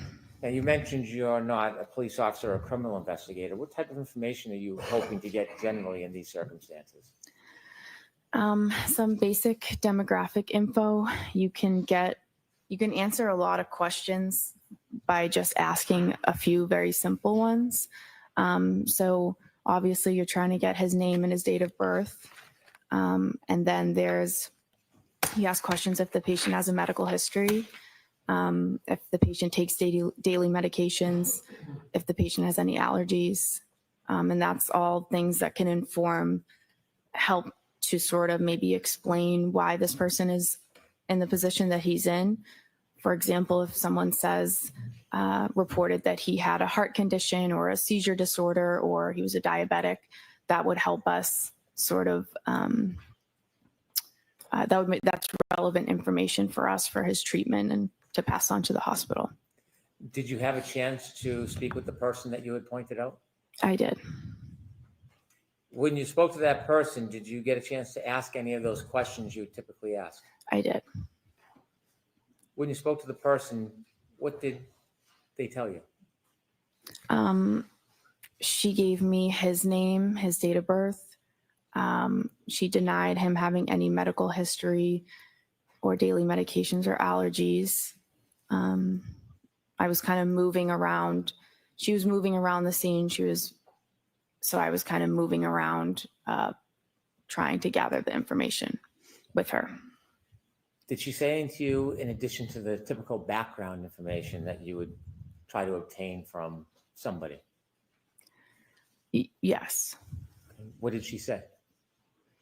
Well, I asked another question. Once we had come to a stop, I asked if there had been any significant trauma that happened that preceded this. And she answered with a series of statements that she repeated. I hit him. I hit him. There was a woman next to us who told her to calm down, stop talking, calm down, you're hysterical. So she repeated, I hit him. And a police officer asked her, said, you what? And she repeated it again, I hit him. And the officer then signaled for his sergeant to come down to the scene or down to where he was. When she first told you that she had hit him, you said there was another woman next to her. Did you know who that woman was? Not at the time. Do you now know who that woman was? I do. And who was that? Miss Jen McCabe. Did you know Miss McCabe at that time? No. Do you know her personally now? No. Are you friendly or friends with her in any way? No. You mentioned that when the defendant said, I hit him, Miss McCabe was trying to intervene? Yes, it appeared that way. What did it appear she was trying to do? Trying to get her to calm down, to stop talking. It appeared that she was... Sustained. Jurors disregard that comment. Did Miss McCabe interject verbally? Yes. After Miss McCabe interjected and the defendant made those statements about hitting him, did you persist in getting more information, asking to clarify what she meant by I hit him? No, I did not. Why not? A few reasons. I felt at that point, given the situation and how disturbing, and it was a very emotional situation, the woman was very upset. I didn't feel comfortable pushing and asking for more. I just didn't think that it was the right time for that. And it was also really not my place at that point.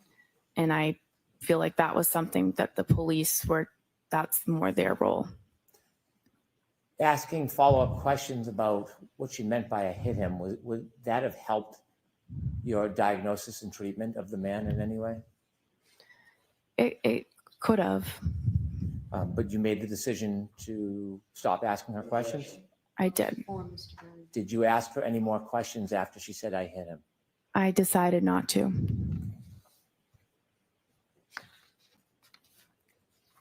At some point after you spoke to the defendant, did you go back to the ambulance and tell anybody, any of your colleagues? I did. And why would you do that? That's the whole point of me trying to get more information, is that I get the information and I bring it back to the people who are treating the patient. So Did you go back to the ambulance and repeat that information to your colleagues? I did.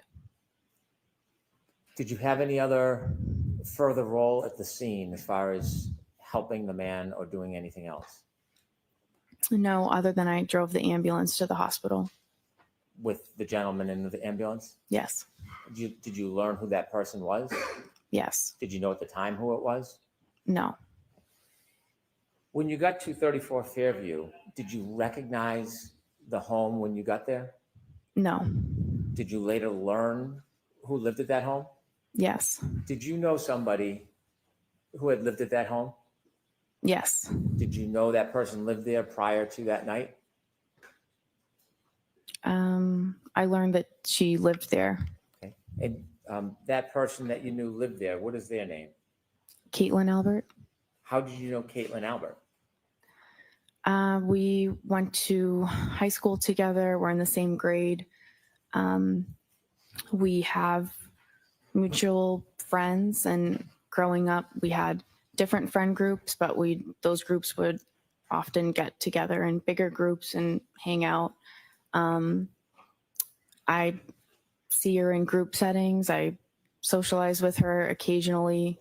I don't have a personal relationship with her. I wouldn't consider her to be a friend of mine, but I do see her occasionally because of social events. I don't have a one-on-one. I don't have a close personal relationship with her. Was she a friend on social media back at the time? Yeah. Since this event, have you been on any outings or trips with friends of hers or in a group setting where she was present? I don't remember ever seeing her since then. Had you ever talked to her about your role that night? Never. Did the fact that somebody you knew lived in that house that have anything to do with your treatment and care that morning? Not at all. When you saw the man in the back of the ambulance, did you make note whether he was missing any clothing items? He was missing a shoe, a sneaker. I'd like, with the court's permission, to play Exhibit 4, part of it. Okay. Ms. Gilman, if you can start at 6:13:45.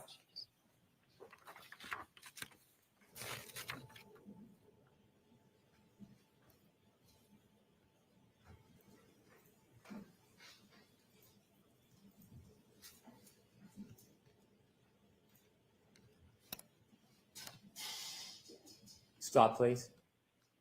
Do you recognize whether or not you're in that video, ma'am? Yes. What color jacket are you wearing? I'm in the red and yellow jacket. Okay, continue, please.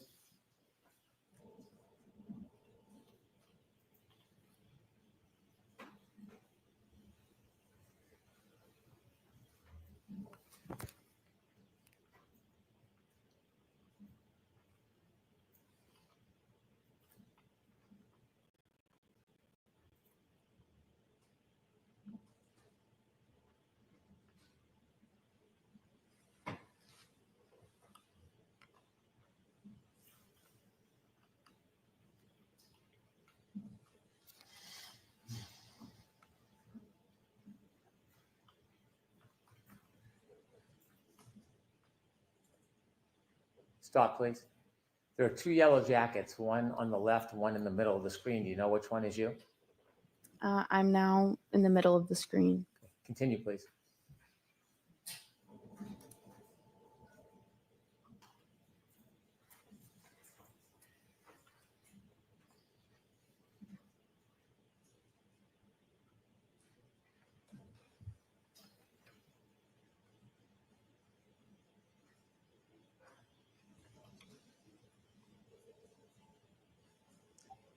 Stop, please. Do you know who that is on the left of the screen at the flagpole? Which one? At the. To the left. If you could play a few more seconds, Ms. Gilman. It's two officers and a civilian woman. Okay. How about on the left? Do you know who that is? Oh, no. That time is 6:15:12. If you could continue, please.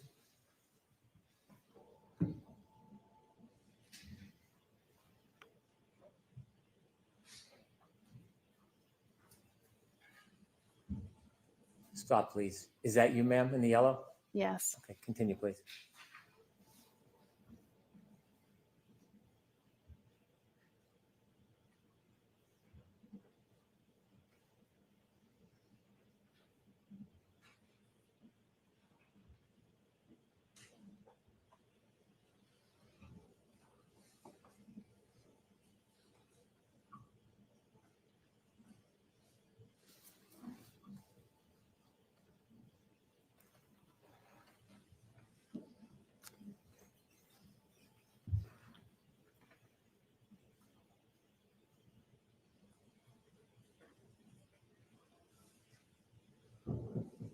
Stop, please. Do you see yourself on that screen? Yes. What color jacket? The red and yellow. And who's to your left? Miss Reed. And across from you, with the blue or black jacket with the hood. Do you know who that is at this time? Miss McCabe. And you didn't know her at the time? No. You see the officer that's turned away from you? Yes. Do you know who he's speaking to? No. Do you know the exact moment that the defendant told you, I hit him, I hit him, I hit him? I think it was just prior to that. Continue.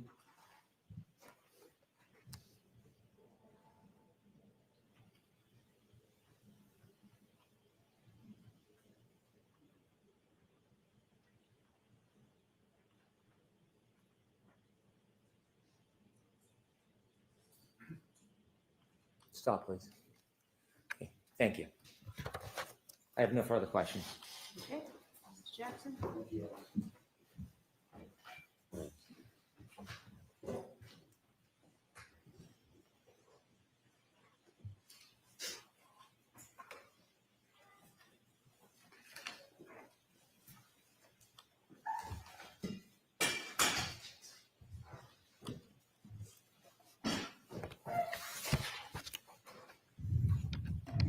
Good morning, Ms. McLaughlin.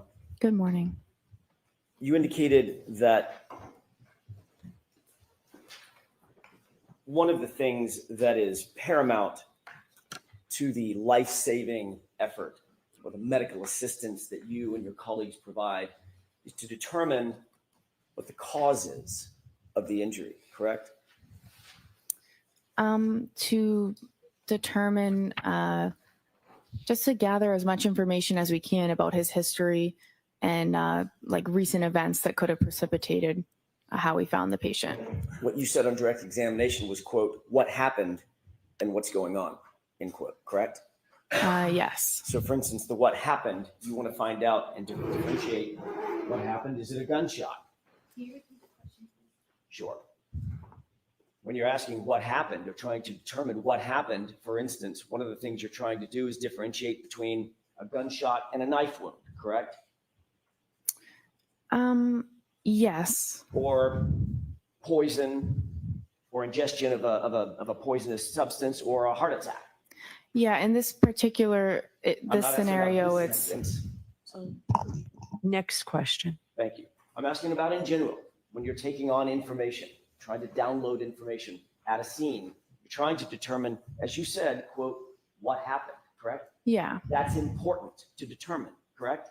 yeah, You want to get the person's age, you want to get the person's date of birth, you want to get the person's allergies, for instance. Yep. But you also, paramount among those, you want to find out what happened? Why are we here? Correct? yes, Did a person fall out of a tree? Or right, stumble down a stair step, correct? right.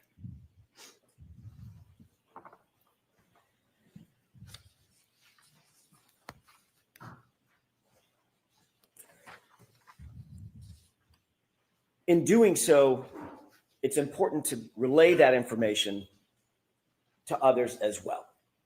You would agree with that, correct? Yes, That's the whole point, Ms. McLaughlin. You want to gather the information and then let others know exactly what happened, and document that as best you possibly can so that the life-saving efforts or the medical assistance can continue for the patient, correct?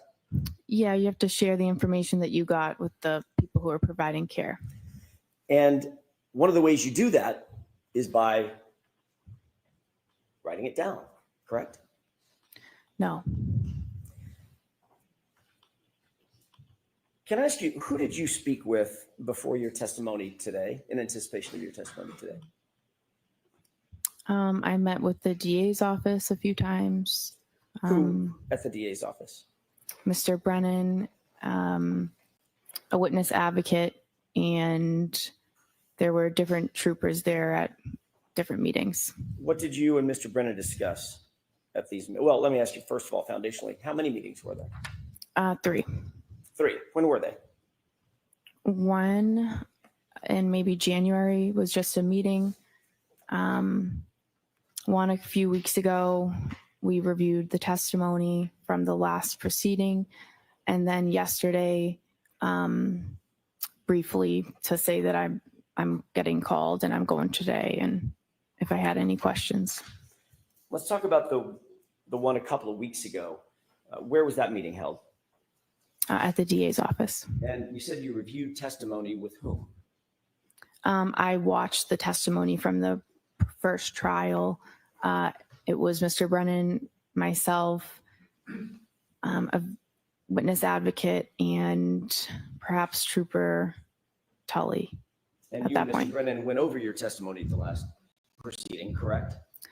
We just watched it. Okay. Yeah. There obviously were questions about that testimony once you finished watching it, I'm guessing, correct? I guess so. Discussed certain aspects of the testimony, is that right? Yeah. Mr. Brennan told you that, for instance, he was going to bring out on direct examination, his examination, your relationship with Caitlin Albert, correct? He said, I will ask you about the relationship. And that was in anticipation of me asking about that relationship, correct? Objection. Sustained. Did Mr. Brennan tell you that he wanted to make sure that he brought out that information so that it wasn't brought out on cross-examination by me? Objection. Sustained. What did Mr. Brennan say about the reason he wanted to bring out the relationship with Caitlin Albert on the examination? There was no reason that he gave. But he did tell you that he wanted to make sure that y'all covered that on direct examination during his examination, correct? Objection. Sustained. Did he say something like that? No. Did you say something like that? I would like this information brought out so it's not brought out on cross-examination. No. At the last hearing when you testified about a year ago, that wasn't brought out on direct examination, was it? Objection. Sustained. Let me approach. Okay.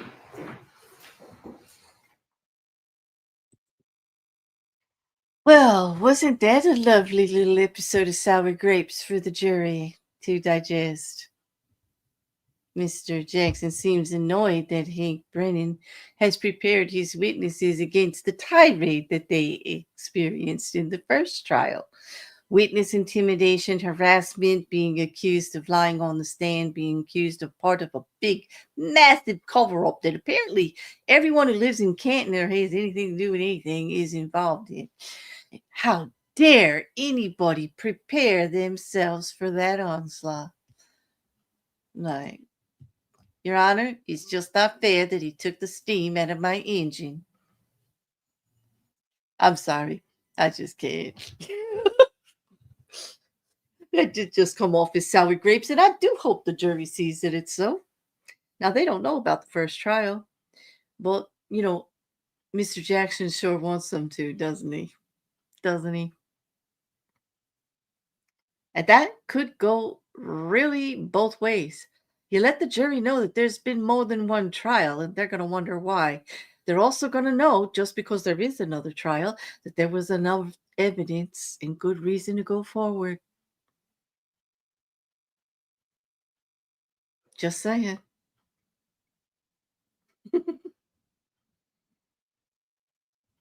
Thanks, Meg. I can't help but be a little snide about that one. That was just too rich for me. Rocket Couch, are you referring to Mr. Jackson or me? I do realize I'm being a bit snarky.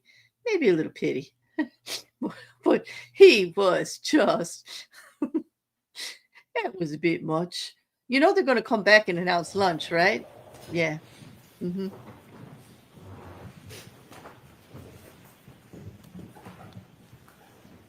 Mr. Jackson's May I face continue, just keeps Your Honor? getting Thank redder. you. Ms. McLaughlin, we were talking about very briefly your testimony about a year ago. In your testimony a year ago, you did not disclose in your initial conversation the fact of your relationship with Ms.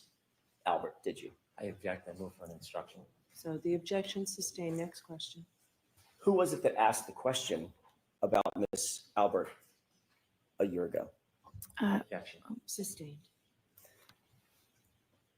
Did you tell anyone, Trooper Proctor, any investigator, anybody from the DA's office last year about your relationship with Caitlin Albert? Objection. I'll allow that. No, only when there started to be a lot of harassment and things, that insinuations and stuff that started coming out online. I had said maybe once to them that I was concerned I was being harassed. My question, Ms. McLaughlin, was before the information was disclosed, which was during the first proceeding. Objection. Let's hear the question. Before that information was disclosed during the first proceeding, in any of your interviews, Michael Proctor or anybody else from the DA's office, did you disclose, from the Massachusetts State Police or anybody from the DA's office, did you disclose, did you volunteer that you had a relationship with people now before the first proceeding? Yeah, I'm saying I told the DA about the harassment and the insinuations. That was before the first trial when I met with them. How was there harassment and insinuations if it hadn't been disclosed at the first proceeding? Because it's out there everywhere on the internet and has been. Before the first proceeding, Ms. McLaughlin, It's- before you ever testified. That's my question. Do you understand my question? It's been going on since before the first proceeding. If you hadn't testified at the first proceeding, at which point it was revealed, how could you have ever suffered any harassment for it? It wasn't disclosed yet, Ms. McLaughlin. Do you understand? I don't think you understand what I'm saying. Who did you tell at the DA's office? The relationship that I had with Caitlin Albert had been out there. It had been published and proliferated on the internet. So that was before the first proceeding. And who did you tell at the DA's office about this before the first proceeding? I don't remember who it was or the meeting, but Was it Mr. Lally? it could have been. Do you have a memory of that? Not specifically. I don't remember who it was. Was it Ms. McLaughlin? Like I said, I don't remember Not you, specifically. obviously, Miss Laura McLaughlin, no relationship. Like I said, not specifically.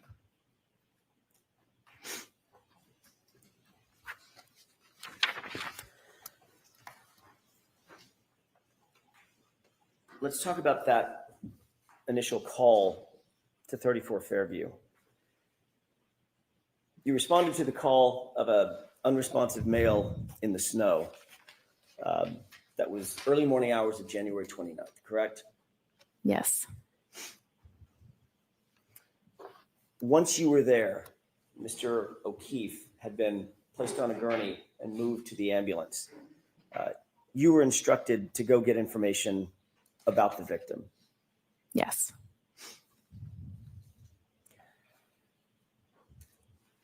You've described in a video the basic scene where you claim that this statement was made by my client, correct? Yes. That was a situation in which you're standing there, Reed is standing there, the cave is standing across from you, and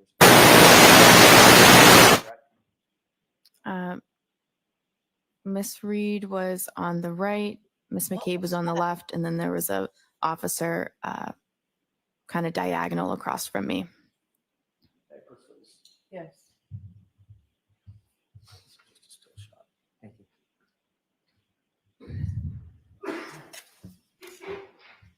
McLaughlin, can you tell me if you recognize the still shot in that photograph?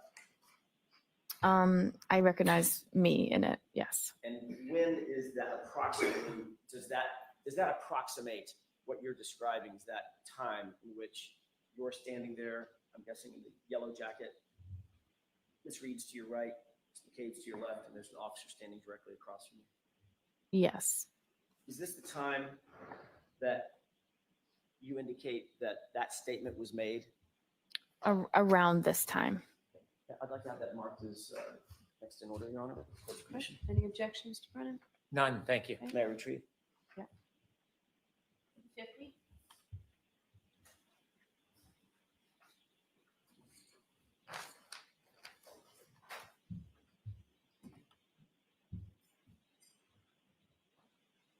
Do you remember the name of the officer that was standing directly across from you when you indicate that this statement was made?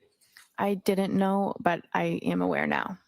But, and by the way, that officer's name is what? Officer Sarif.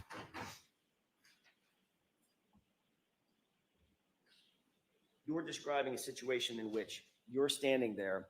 Miss Reed is next to you. Within earshot is a uniformed police officer. And she said, I hit him, correct? Correct. Then he said, what? Is that right? So it's, I hit him. Miss McCabe interjected, and then she said, I hit him. And then the officer said, you what? And then she said, I hit him. And he said, go get Goody down here. Okay, so is that 3 times or 4 times that you indicate? She said, I hit him. 4 times.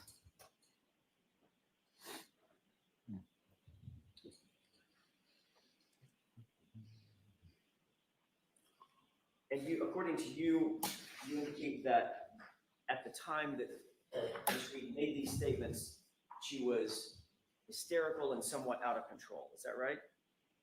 She was upset. I would say hysterical. Yeah. Did you describe her last year as obviously upset, overly frantic, and almost hysterical? Yeah, I believe it. I remember that. Okay. If we could play Exhibit 4. Okay. Starting at 9, Court Commission, starting at 9:15, about 9:46.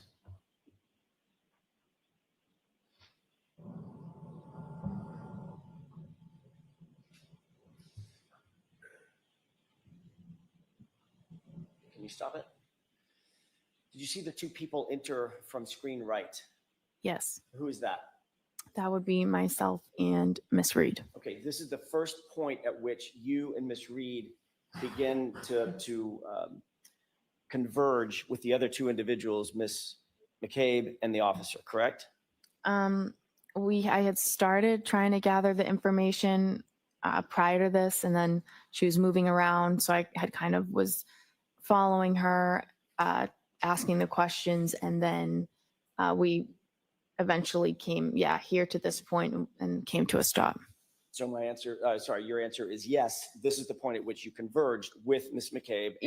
Yes. Yes. Okay, thank you. Let's go ahead and play it.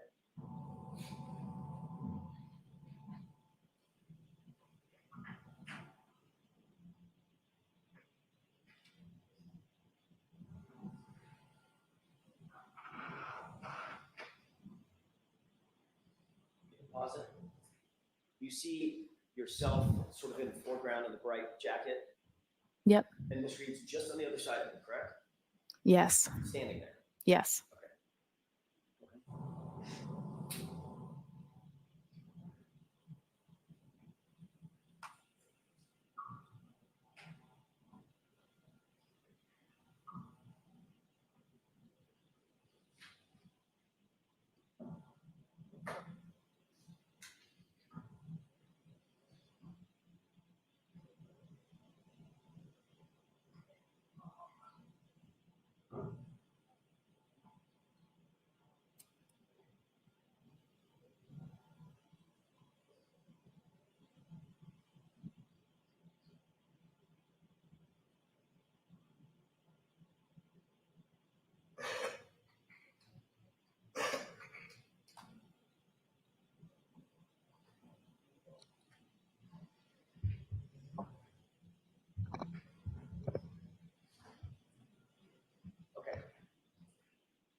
Okay, we can have the lights on.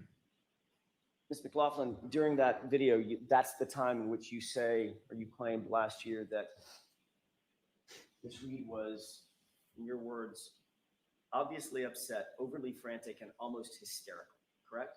Yes. Did she look almost hysterical in that video? She was, well, in that video, that could not explain what that scene was like. Did she look overly frantic in that video? She was frantic throughout the whole scene. I think that was me describing the entire scene. I see. Yeah. So she did not look overly frantic in that video. She was upset for sure. Was she overly frantic and almost hysterical in that video? Just now. I don't know that you could really see from that video. Did you see anything that appeared to be overly frantic and almost hysterical? Like I said, that video is not really you can't hear anything, so it's hard to. Was she running around? She had been. I didn't ask you if she had been. Yeah. You got there, a lot of things had happened. When she's standing there with you, was she running around? No, she had just stopped running around. Was she gesticulating? I don't know. Do you know what that means? I don't. Was she using her arms and going crazy? With her hands and arms and running in circles? She had been, but I didn't like ask I you if she said, had been.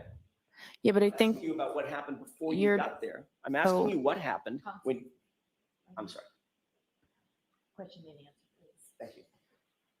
I'm not asking you what happened before we got to that video. Right? I'm asking you about the video in which you described her previously as being overly frantic and almost hysterical. Did she look like she was just gesticulating and moving her arms and spinning in circles? not in that video. Okay, thank you.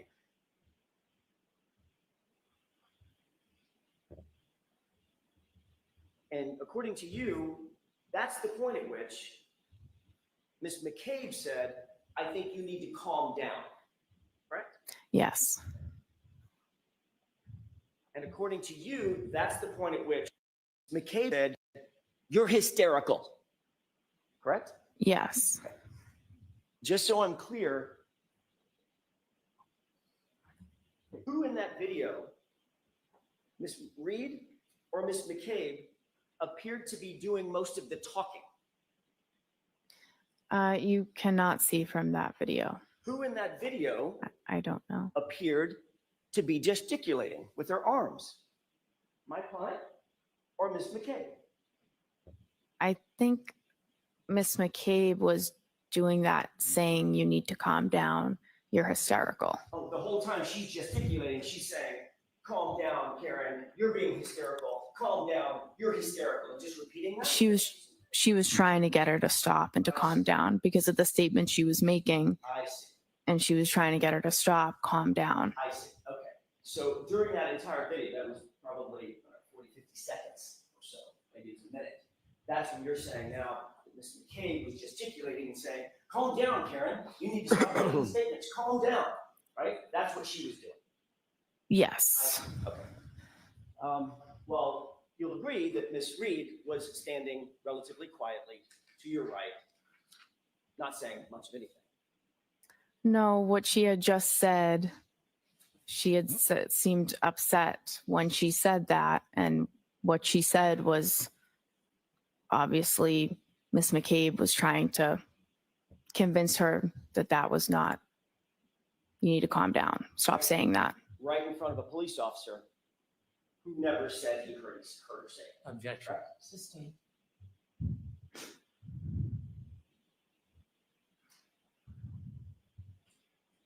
You were standing 18 inches, 2 feet from Officer Seraph, correct? I don't know exactly. Well, give me an idea. I mean, 2 I- feet, 3 feet, whatever. He was standing near me. And he was standing even closer to my client, wasn't he? Yes.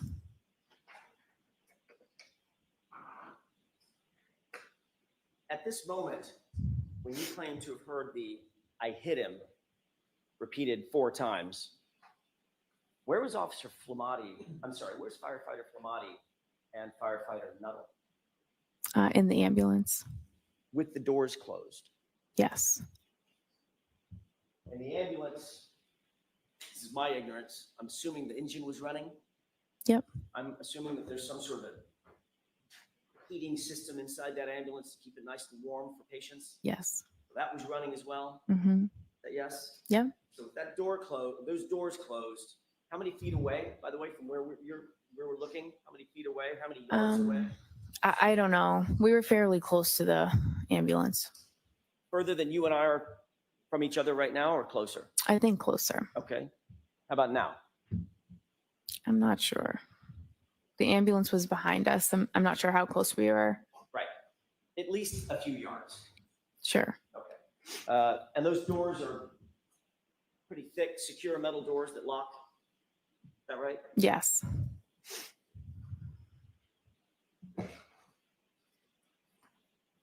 Obviously, when you saw them, I mean, I know you don't know what was happening inside the ambulance, but when you saw them, firefighter Nuttall and firefighter Flamati were engaged in life-saving measures with Mr. O'Keefe, one doing the bag, one doing chest compressions as they entered into the ambulance, which you did see, correct? Yes. When those doors closed, would you presume, from your experience, that those life-saving measures and their focus was on John O'Keefe, that continued?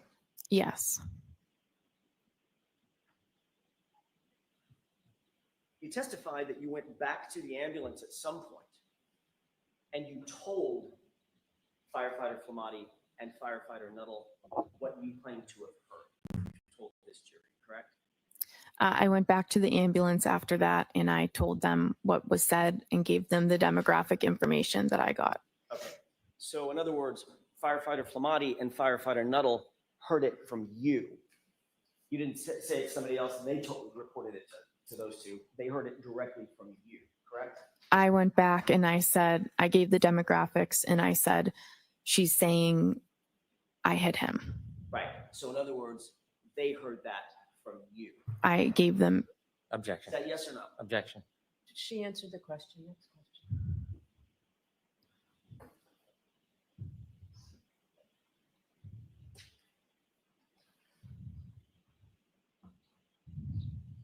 I want to ask you a couple of questions about your relationship with Caitlin Albert. You were asked at a hearing about a year ago, back in May last year, May 3rd, as a matter of fact, 2024, about that relationship. Do you remember what your answer was? No, not specifically. You remember saying in response to the question, who's Caitlin Albert? Asked by me. I don't remember specifically what I said. Did you say, I went to high school with someone named Caitlin Albert? Have the page number in line, please. May 3rd transcript, 10-24, lines 2 and 3.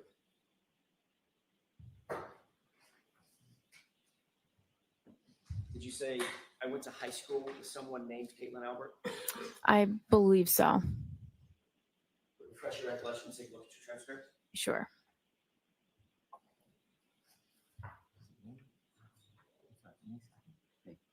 No, May 4th. Yes, let me look. I have May 3. Okay, thank you, Brennan. Thank you. May I approach? Yes. Let me wait for you to No, get. no.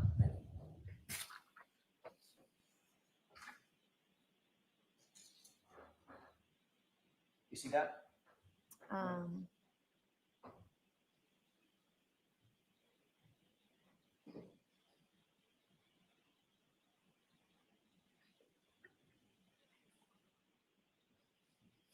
Yeah. May I? Yes.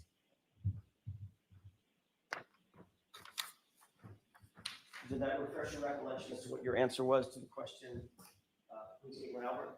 Yes. Did you say, quote, I went to high school with somebody named Caitlin Albert? Yes.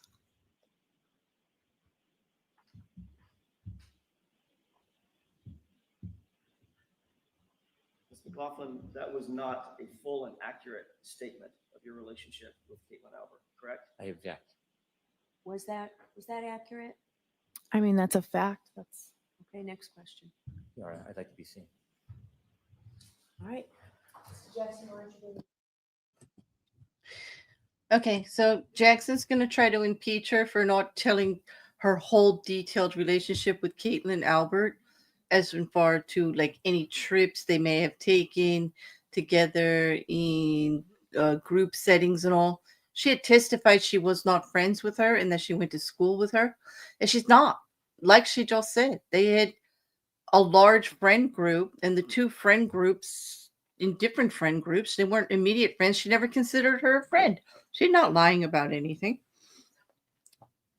This girl was tortured on the internet about like lying and being in cahoots with everybody because she knows someone who's related to someone who lives in that house where the body was. It's ridiculous how far they say that this conspiracy actually extends. Apparently, everybody in the world is lying except Karen Reed. Make that make sense. Go ahead. In answer to that question, the open-ended question, who's Caitlin Albert, you didn't offer up in that first initial response, you didn't offer up, you didn't say we're friends, did you? we're not. You didn't say that we are in the same friend group, did you? No. You didn't say we've been friends since high school. No. You said, I went to high school with someone named Caitlin Albert, correct? Yes. Almost as if you just saw her name in a yearbook. No, I don't agree with that. That's not true, is it? I mean, that wouldn't be true, correct? Because you did know Caitlin Albert. That is true. And you asked me if I knew her, and I said yes. And you asked me if I'm friends with her, and I said I wouldn't say friends. You wouldn't say friends. Right. Even as you sit here today, you would not say that you're friends with Caitlin Albert. No. You wouldn't say that you've been friends for years. We've known each other for years. That wasn't my question. We've known each other for years, but we are not close friends. We don't have a relationship, just her one-on-one. It's just group settings. You grew up in the same town together, correct? We did. Went to the same middle school together. Correct. Went to the same high school together. Yes. You socialized with her. Yes. You've taken day trips with her and others. Yes. You've taken beach trips with her and others. Yes. You've taken 4th of July weekend getaways with her and others. I don't remember that, but One of your best friends named Michaela actually lived with Caitlin Albert at college, didn't she? yes. And you visited your best friend at that residence where she lived with Caitlin Albert. On more than It one doesn't occasion. mean she had anything to do Yeah, with occasionally it. I would go to visit the friends that I had there. You would even spend the night in the apartment with them, correct? So, Maybe a handful of times, yes. You've taken photographs with Caitlin Albert, correct? I'm in pictures with her, yes. You've been to baby showers with Caitlin Albert over the years. I have attended a baby shower with her, Had yes. celebrations with her over the years, correct? Yeah, we socialize, like I said, group settings, social events. I will see her.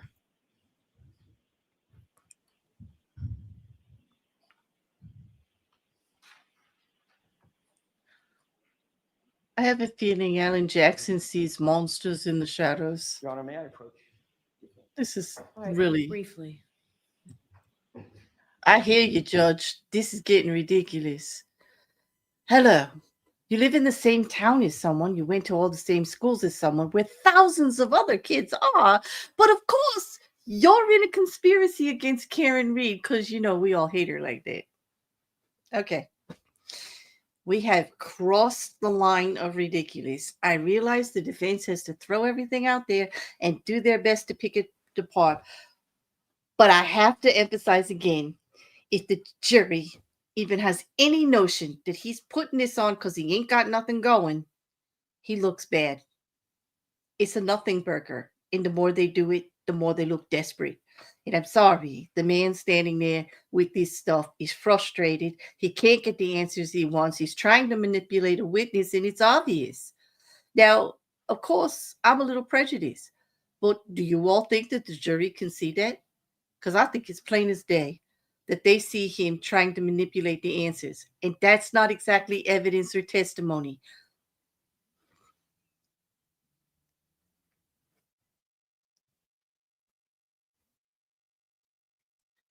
I mean, crikey.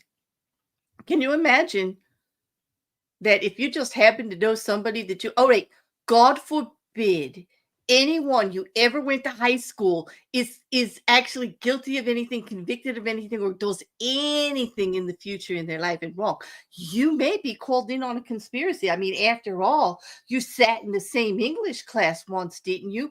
5 seats away, and maybe you raised your hands to the same question that was answered. I mean, come on. There's a point where it gets ridiculous. I think we're there.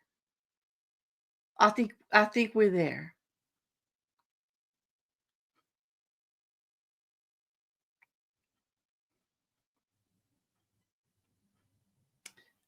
I'm hoping not.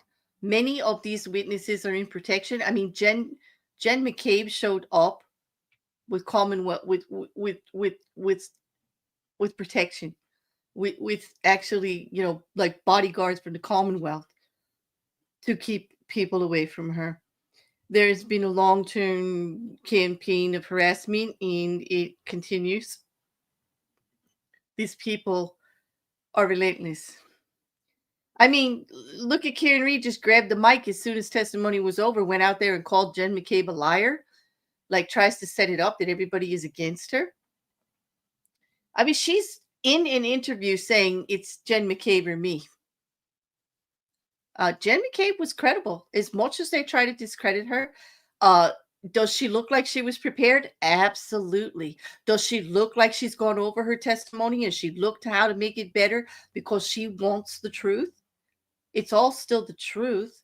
Of course, they're going to look at what you did to them last time and the mistakes that they made. And of course, they're going to shore up the details, just like you're trying to do, Mr. Jackson. You're just upset because the more they shore up their details and they're ready for you, the less your tactics work. I have to give the witnesses that are still testifying with the abuse that they received through before the first trial, during the first trial, and after the first trial, for the fact that they came and sat in that witness chair, especially Jen McCabe, for almost 2 days, to put up with the relentless circle. There's only one word to go, the circle jerk that he pulled, going round and round and round and never really getting anything. He could not get her to say what he wanted. Okay. I get them all medals of courage. Upstanding citizens who just want the truth and justice. Katie McLaughlin saves lives. She's an EMT. She's dedicated to service.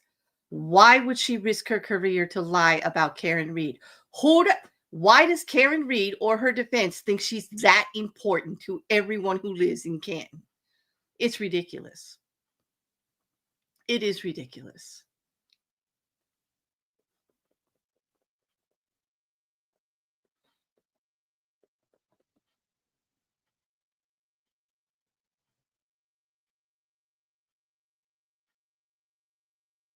I mean, seriously, the monsters under Alan Jackson's bed must have been horrible. But he sees it all in the corners, in the darkness of everything. They couldn't possibly be telling the truth. I know he's got to do what he's got to do, but you know what? He's a seasoned professional and he's a bulldog. But he is so off his game right now, and he is not getting any traction. I'm sorry. I have seen him in other trials as a defense attorney, and it worked. And you know what? And in the first trial, he was more on his game. He is not making any traction. And here's the thing. A really good attorney can see that. And you got to know when you're losing the jury. And here's what I'm thinking is that he's losing the jury.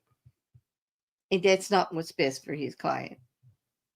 Sometimes you have to change the tactic when you see the jury turning. Yeah, they're taking notes. They're making things.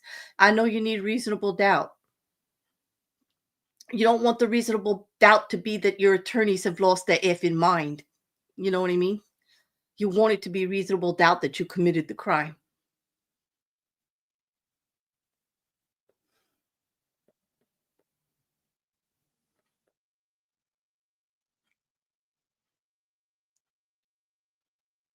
Yep, according. You know what, Liam, and that's a shame too, because these people are dedicated to service.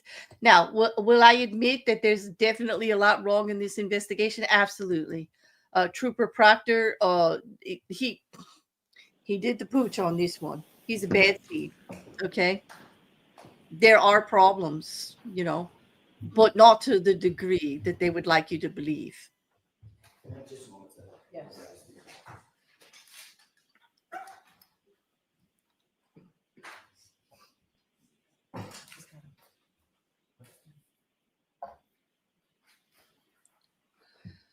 I guess we're taking lunch late. We have a full day of trial today. I hope she's not like leaving at 1 or something. They are going long. It is 10 to 1, and we're normally on lunch by now. Maybe we'll do the lunch 1 to 2.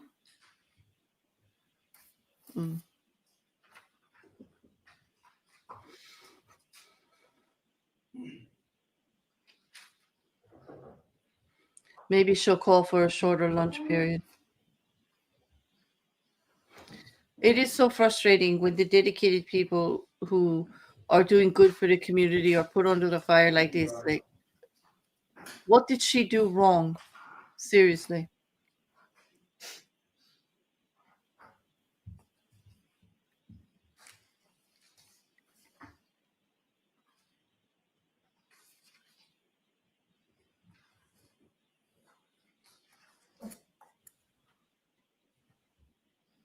May I approach briefly? Yes.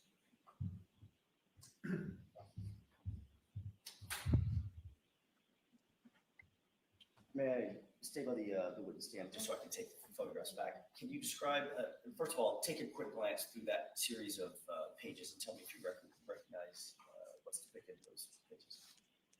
So basically, she didn't lie. She just didn't go into great detail about every event she was at with Caitlin Albert.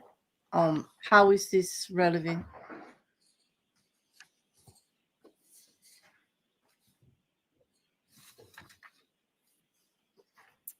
Yes. How do you recognize, generally, how do you recognize those documents? What are they? Objection. Objection sustained. Are those photographs? Objection. Yes. Oh. The photographs. Next question. Who's depicted in the first photograph? Myself. Objection. Sustained.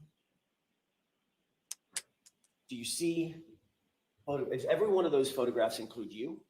Objection. Sustained. Does every one of those photographs include Caitlin Albert? Objection. I'd like a curative instruction. Sustained. The reality is, Ms. McLaughlin, Curative your relationship instruction. with Caitlin Albert goes back not just weeks or months or years, it goes back a decade or more. Matter of fact, more than a decade. I grew up we live in the same town, so we went through all the same school systems and everything. May I approach? Yes. If I can have this, please. The reality is you did more with Caitlin Albert than simply go to the same school system. Is that right? Yes.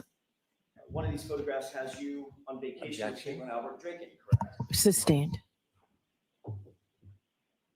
You've been photographed.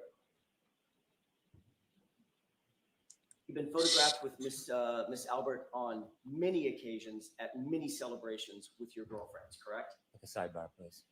I'm going to allow that. Is that right? Been photographed on occasions.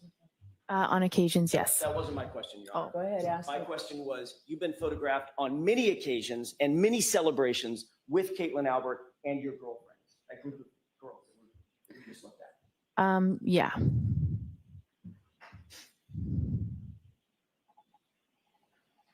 And those include, as we went over just a second ago, I believe the vacation trip correct? was a I'm not high sure the school dates on or them. post-high school. I didn't ask you about the dates. I don't know the dates either. Well, But I don't know that was that beach that was a 4th of July celebration. I'm not sure. do you see a beach photo with American flags in the background?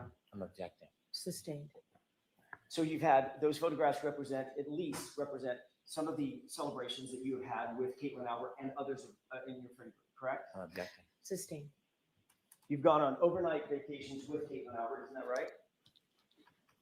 right? There was one that I can remember, one overnight that I can remember with a big group of people. Who was that? Where was that? That was in Maine. It was in Bethel, Maine, wasn't it? Could have been. It was in Maine. Have you been to more than one vacation in Maine with Caitlin Albert? No, I don't know. That's the name of the town. I don't remember. You've indicated that you've had baby showers where you've attended with Caitlin Albert, correct? I was invited to a baby shower, not Caitlin Albert's, but she was also invited to the baby shower. Right, and the two of you posed for a photograph together, correct? We posed around the girl that was having the baby. Right, you and who else? A bunch of other girls, her friends. Right, was one of them Caitlin Albert? She was in the photo, yeah. She's standing right next to you in the photo? She could have been. Oh my Is God! that So in what? there? Next question, Mr. Jackson. Really, seriously, Mr. Jackson? May I approach? No. Next question. You just looked at a photograph of you. I just glanced through them. Objecting to this Sorry. whole line. The objection is sustained. The reality is, Ms. McLaughlin, your relationship with Caitlin Albert is far more than simply somebody that you went to high school with. Isn't that true? No, I described what it is. Do you stand by your testimony that Caitlin Albert is, quote, somebody I went to high school, I'm sorry, I went to high school with somebody by that name?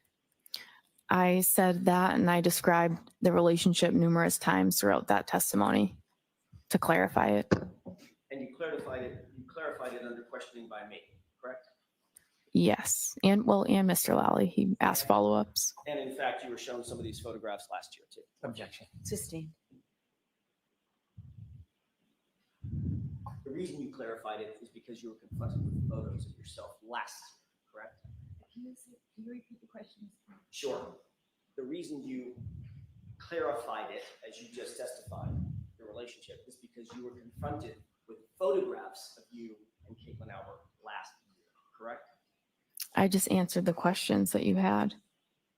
Right. And you were shown exactly. photographs. You asked if they were I was, friends. yes. She said no. There's also another member of the Albert family that you've spoken to about this case, isn't that right? No. January 30th, 2022, you were contacted by a member of the Canton Police Department to set up an interview, weren't you? No, I was not. You remember being contacted by anybody to set up an interview with Michael Proctor? The state police called me and I met with two state troopers. I don't know which one of the troopers called me to set up the interview. Isn't it true that it was actually a Canton police officer who coordinated that interview with you? I have no knowledge of that at all. Isn't it true that the Canton police officer who set up the interview with Massachusetts State Police and coordinated that interview was a detective named Kevin? Do you remember that? I have no knowledge of that. Isn't it true that Brian Albert has a brother named Kevin Albert on Canton Police Department? I know that now. Isn't that who coordinated your interview with Michael Proctor? I've never spoken to Kevin Albert ever. You can't remember who it was that set up the meeting. How can you say with such specificity? Because it was the state police called me. The state police called me. It was a state trooper. Can you wait till I'm finished Just with my hold on question? 1 second. Oh, wait. sorry. If you can't remember who it was that called you specifically, how can you say with such specificity that you've never spoken to Kevin Albert? Because I have only ever talked about this case with a state police trooper. So there were two of them there when I went for the interview. I don't remember which one called me, but I've never been contacted by anyone in the Canton Police about an interview or about the case. So I know it's not. I just don't know which state trooper it was that called me. Did you talk to Mr. Brennan about this issue when y'all met? No, I did not. This issue never came up No, about Kevin Albert or the Massachusetts State Police or your first interview? no. You remember testifying about this last year? I remember you asking me about who coordinated the interview. And now as you sit here, you're saying it was absolutely 100% Massachusetts State Police that coordinated that interview. It was I only ever spoke to the state police about that interview. I wasn't contacted by anyone else to go in for that interview. Are you saying that you now have a specific memory of how that interview was set up and that it was Massachusetts State Police? My only memory Do is you have a memory or do Can you she not? answer the question, please? I don't really get the question. Can you answer that question? I don't understand the question. Ask it again. Sure. Are you saying as you sit here now that you have a memory of how that interview was set up and it was by a Massachusetts State Police officer? I always had a memory that it was a state police officer. Okay. I don't know which one. That's why I said I don't know. Isn't it true that last year you were asked that very similar question? This is at 10-56, lines 10 through 15. Question, do you recall being contacted by a completely different officer to say, hey, Trooper Proctor wants to talk to you. Come on to Canton PD. He wants to have an interview. Answer, I don't remember exactly how the interview was set up. Remember that? Right. So as you What's sit the here, problem with that? You now have a specific memory that that that interview was set up by Massachusetts police officers? That's the only memory I have of it. And when I said, I don't know, you said somebody other than Proctor, and I didn't know if you were referring to the other state trooper that was there, because I didn't remember specifically who called me to come in for the interview.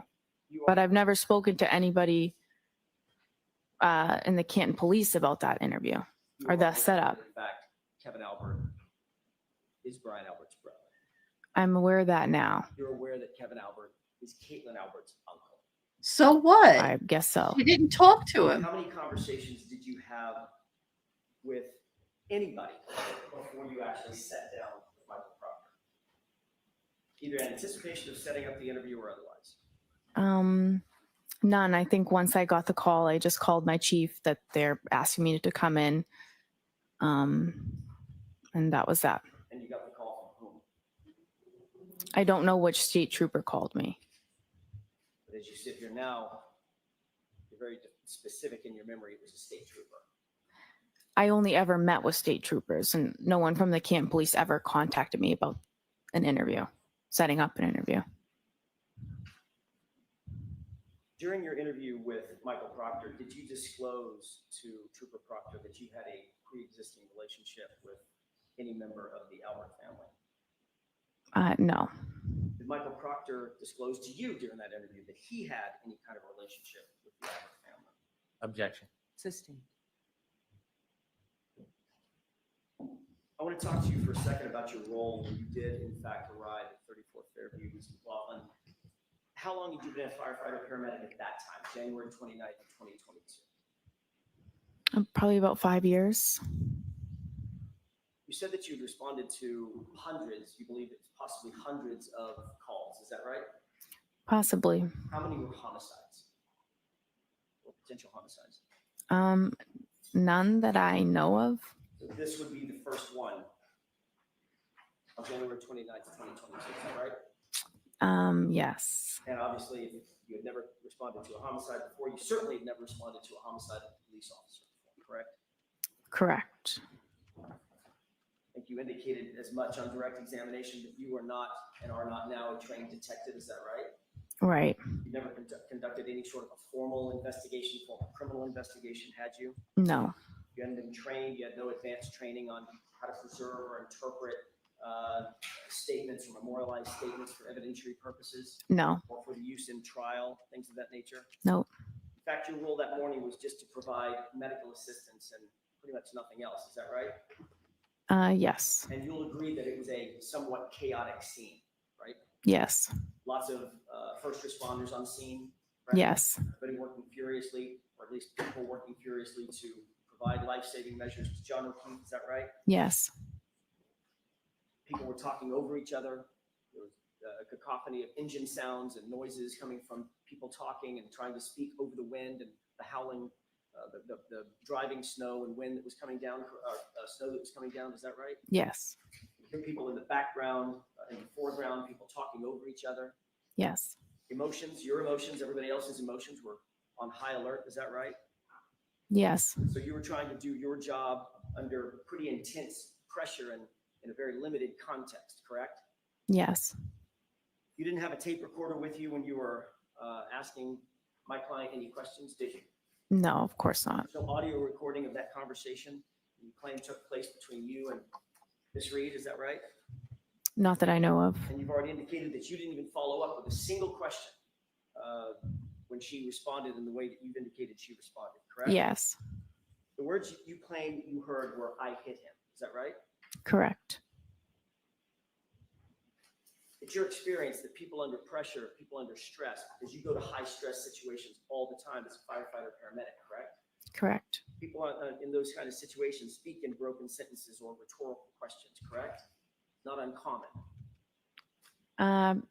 People react differently at different scenes. But you certainly wouldn't say that that's uncommon. Oh my God, what happened? What happened? Things of that nature. No. Did you hear my client ask the question of confusion or a series of questions of confusion? Could I have hit him? Did I hit him? I did not hear that. You never heard her say anything close to, did I hit him or could I have hit him? I did not. Ms. McLaughlin, where are your notes regarding this statement? I don't have any. Where'd they go? It's not in the role that I was in, I'm not in a position to write a report on this type of call. It would be the lead paramedic or the officer on scene. So you didn't write anything down, you didn't have any opportunity to write? I didn't. You're just going by your memory. Yes. I'd like to play exhibit 4, starting at runtime 8:50. Okay.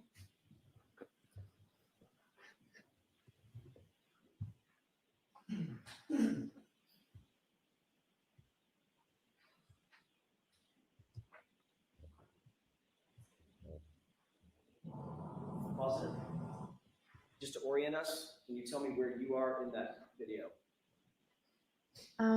I might be in the middle there, although I didn't get a good look. With the yellow and the red. Yes. Okay. I'd like you to pay special attention, Mr. McLaughlin, to your right and your left hands as this video plays. Could we go ahead and play it?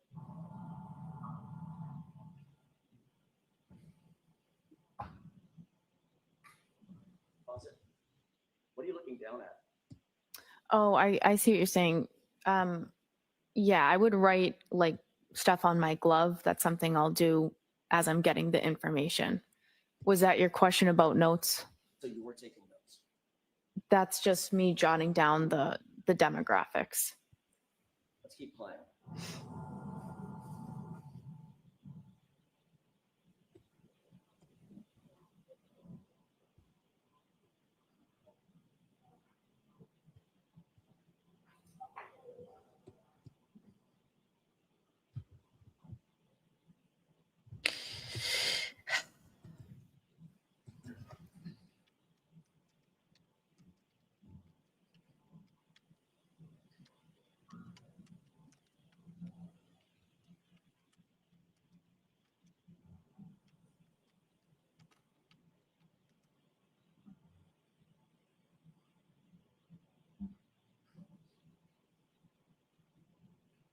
Pause it. Is this still the part of the interaction where my client is overly frantic and almost hysterical? That's the point where your client started to make the statements. Was she overly frantic and almost hysterical? She was distraught. Okay. Overly frantic and almost hysterical. We're using different words. I'm asking you about your words. Does this describe her as overly I think the overly frantic and hysterical, I was describing the entire scene. So you'll agree that she doesn't look overly frantic or hysterical? Again, hard to say from a video, but. And according to you, well, that's actually, Ms. McLaughlin, it's easiest to say from a video, isn't it? It's a video. Yeah, I mean, she's kind of, she's not totally in view, and I mean, she wasn't standing there calmly, I guess. Right, she looks hysterical to you. She was upset. She was very upset. Hysterical?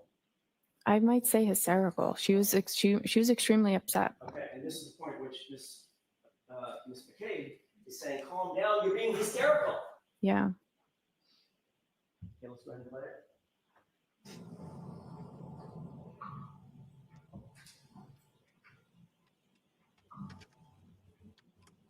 Pause it. So you indicated that this is the point at which, and we can leave the lights down for a second. I'm going to play it again. This is the point at which you said my client had just said, I hit him, basically confessing to having hit John O'Keefe, correct? Those are the statements she'd made. And Officer Seraph is standing right there, right? Yes. You see any reaction from him right there? I know he turned and told somebody to go get the sergeant. I don't know if that already played. I'm sorry? Do you see any reaction from him? He responded, "You what?" And she repeated it again, and then he told someone to get the sergeant. I know that's what your statement is. I know that's your testimony. I'm asking about the video. Do you see him reacting right here? You'd have to play it again. I wasn't looking at that part. Do you see him handcuff my client? Oh, no. Do you see him call anybody over to handcuff my client? He turned to signal to get Goody down here is what. So they handcuffed her? No. They didn't handcuff her? No. Even though she just confessed in front of a police officer, according to you? That's what she said. I hit him. It's my fault. I did it. That's a confession, correct? She said, I hit him, I hit him, I hit him, I hit him. And Officer Seraph just stands there and my client walks away, correct? You'd have to talk to Officer Seraph about that. Oh, we have. You should. Mr. McLaughlin. Objection. Okay. So let's move on. Mr. Jackson, I'm not rushing you, but how much longer do you think you'll be? Not long. Okay, so, I can wrap it in a couple of minutes. okay. Toward the end of this video. Go ahead. Are you playing it again or should we put the lights on? If we can play it again. Okay. Continue.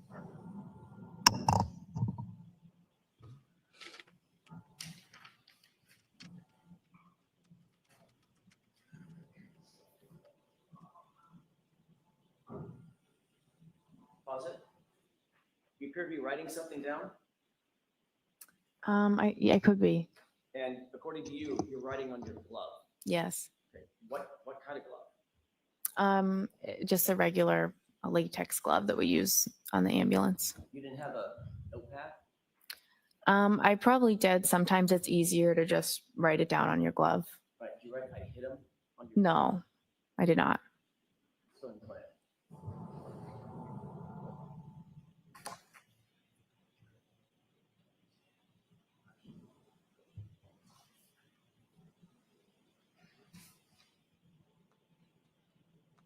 Still appear to be writing something down, looking down at your glove?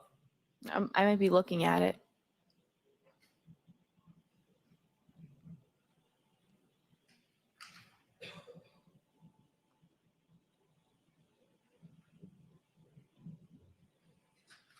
Pause it.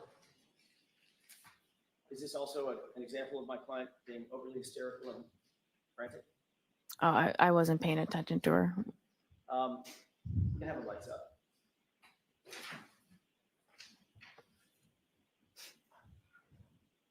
Whatever it was that you were talking to Miss Reed about, it was important enough that you had a pin out. You were writing things down, correct? Well, I was still finishing writing down some of the other. Yes, no. It was important enough. Yeah. To write things down. Yes, or no? Yes, I wrote down things that were some of the things that were said. Some of the things that were important, correct? Yes. So for instance, you'd write down John O'Keefe. That's his name, right? Right. You might write down a circle with a slash through it. Allergies. No allergies, right? Right. You might write down 46 for his age. Right. You might write down how he was injured, hit by a car, correct? I did not know that was, well, I didn't know what those statements meant. You might write down 3 little syllables that was just told to you. I hit him, especially if it had been repeated 4 times as you claimed, correct? Yeah, I had that in my head and I was going to go tell them that. And you had a pen right in your right hand writing things, correct? Yeah. You never wrote that down, did you? I wasn't going to write that statement down on the glove. I remembered that and I went back to the ambulance and told them.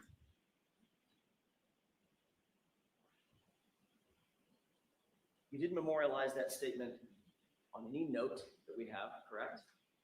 No. You didn't memorialize that statement on any glove that you were wearing, correct? No. Whatever you wrote down on that glove, where is that now?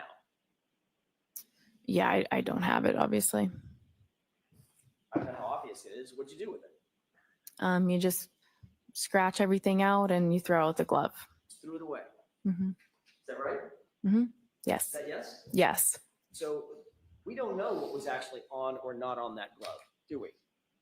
I didn't write those words down on that glove. As we stand here, we don't know what was or wasn't on that glove. Name, date of birth, no meds, no history, no allergies. And then I wasn't writing that statement down on the glove. I went back to the ambulance and just reported it. And importantly, it was important enough, as you say, to go back and report the statement, but not important enough to write it down with that pen. It's very conveniently in your right hand. Oh, this is really. It's not about importance. I was relaying She that remembered information to the ambulance verbally. I didn't need to write it down. And you, in fact, didn't write it down, did you? No, I didn't make a report about it. And you're also aware that not a single police officer out at the scene wrote that down either. Objection. Sustained. How would she know that? That's testifying That's all to I the have. jury, by the Brennan, way. Can you do a redirect in 5 minutes? I can. Okay.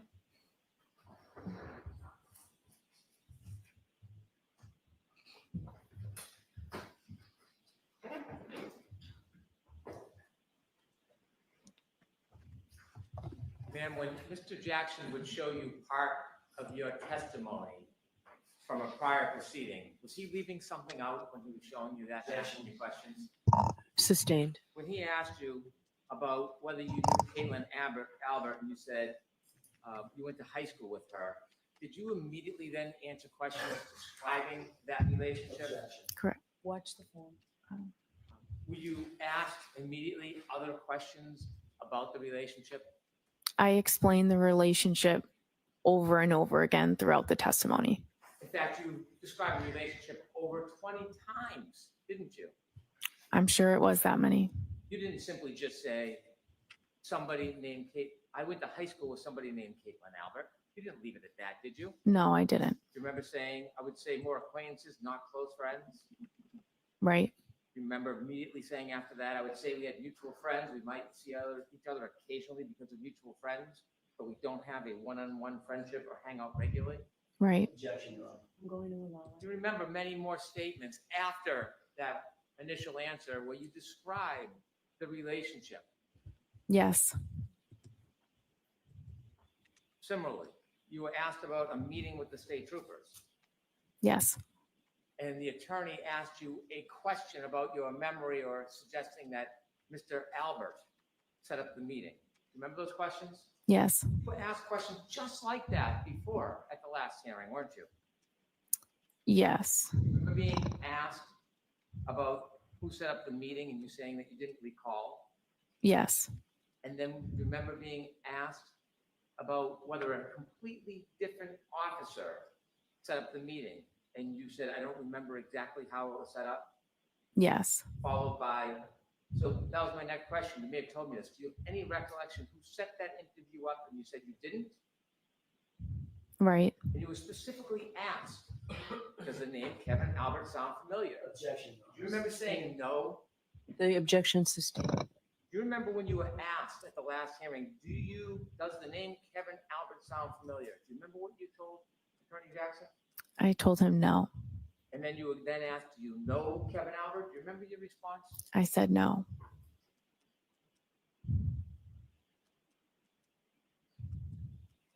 When you were there trying to help the gentleman that was on the ground, did you know this would become a homicide investigation? No. Did anybody tell you this was a homicide?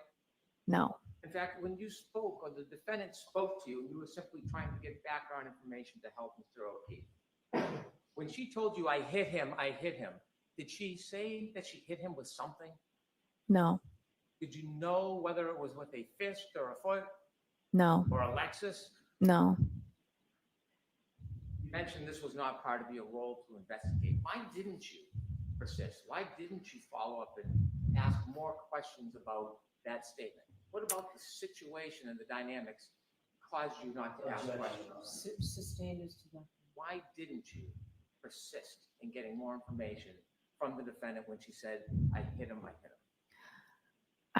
him? I felt bad for her at the time. It was a very disturbing scene, and I did not want to push further down that road. It's not my job, and I didn't feel comfortable doing it. Write those statements down on your glove? No. Then how do you remember she made those statements? I won't ever forget those statements. I have no further questions. Anything, Mr. Jackson? Very briefly, that was a disturbing scene, you said, correct? Yes. An emotional scene. Yes. Right? Yes. A scene that was upsetting. Yes. A lot of people, Yes. for a lot of reasons, right? Yes. And that's when things start getting missed. When emotion starts playing a role, correct? That's when details start getting missed. I guess it depends on the situation. Right, but this was a disturbing, emotional, upsetting scene even for you, correct? I felt that for a civilian to see it, it was very disturbing for them. Probably wasn't great for you either, was it? It's not. Yeah. And your testimony is you never heard my client say, could I have hit him? Did I hit him? Correct? You never heard that. I didn't hear those questions. No. What you heard was, I hit him. Is that right? I heard him. I hit him repeatedly. And changing gears for a quick second, I'm almost finished, Your Honor. You did ultimately start talking about your relationship in more detail with Caitlin Allen under my questioning, didn't you, after that first date? Is that right? Yes. That's when I started showing you photographs, correct? Objection. Was that when you were seen showing photographs? I don't know. I've described it so many times. I don't remember. But you knew I had information that I was going to ask you about. Objection. No. Objection. Finally, with regard to Kevin Albert, did Trooper Proctor tell you during that interview that he had texted with with Officer Kevin Albert about setting up your interview? Did he tell you that? I have no knowledge of that. Did Trooper Proctor tell you that the reason we're here, the reason we set this up is because Kevin Albert texted me that he had already coordinated with you? Never. No.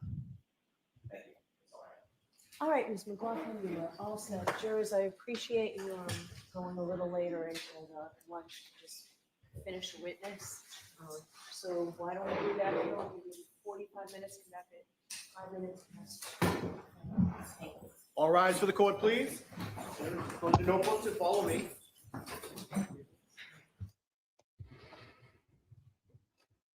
Well, that's it for lunch, 45-minute lunch, which means I'll be back a little bit before 2. It's 1:20 now, so they should be back by 2:05, 2:10. You know they're always late. We'll be back around 2. She did, Mindy. I hear you. Everybody knows this is like 4th person who said that they hit him. I would imagine that Alan Jackson during the defense will be calling Timothy Nuttall back to say, how did you hear it? I'm sure he heard it before they lifted the body up. That's when everything happened. She's not sure, like they got back through and he was in the thing. She remembers being him being inside the ambulance when she went there, and that's true. Well, she doesn't know where he was when Karen Reed said it, because we actually have video of him with the body at the time and them over in the huddle talking. So when you take it all into context and you're allowed to see the videos like all together, if they would play that thing all together, it would be much easier for anybody to say when things happen, But he purposely only shows small clips that don't show anything. He did that to another witness and they called him out on it. Like, that's not the whole thing. You're trying to get me. As a matter of fact, it was Timothy Nuttall. You're only showing this part, but it happened before that. Yep.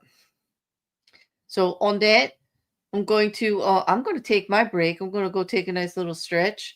I hope you all take a good stretch. Get some libations, something to drink, maybe something to eat. Get ready. Hopefully you'll join me back in a little bit for the second half of the day for our trial. Let me just get that link for you. Drop it in the chat. Yep. Here is the next stream. And like I said, I should be there a few minutes before they come up. We can chat, but at this point, like, I'm trying not to be very snarky, but I am very annoyed when people who dedicate their lives to helping others are put through the ringer like this.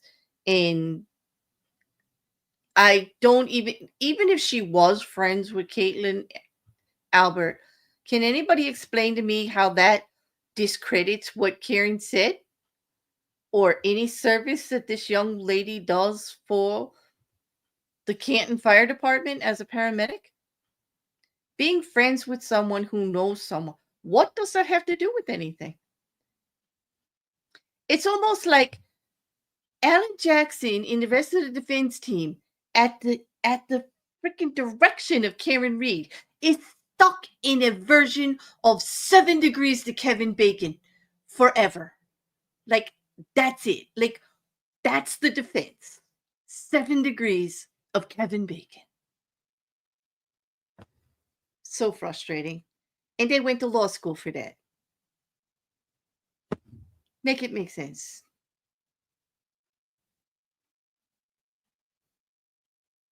I don't get it.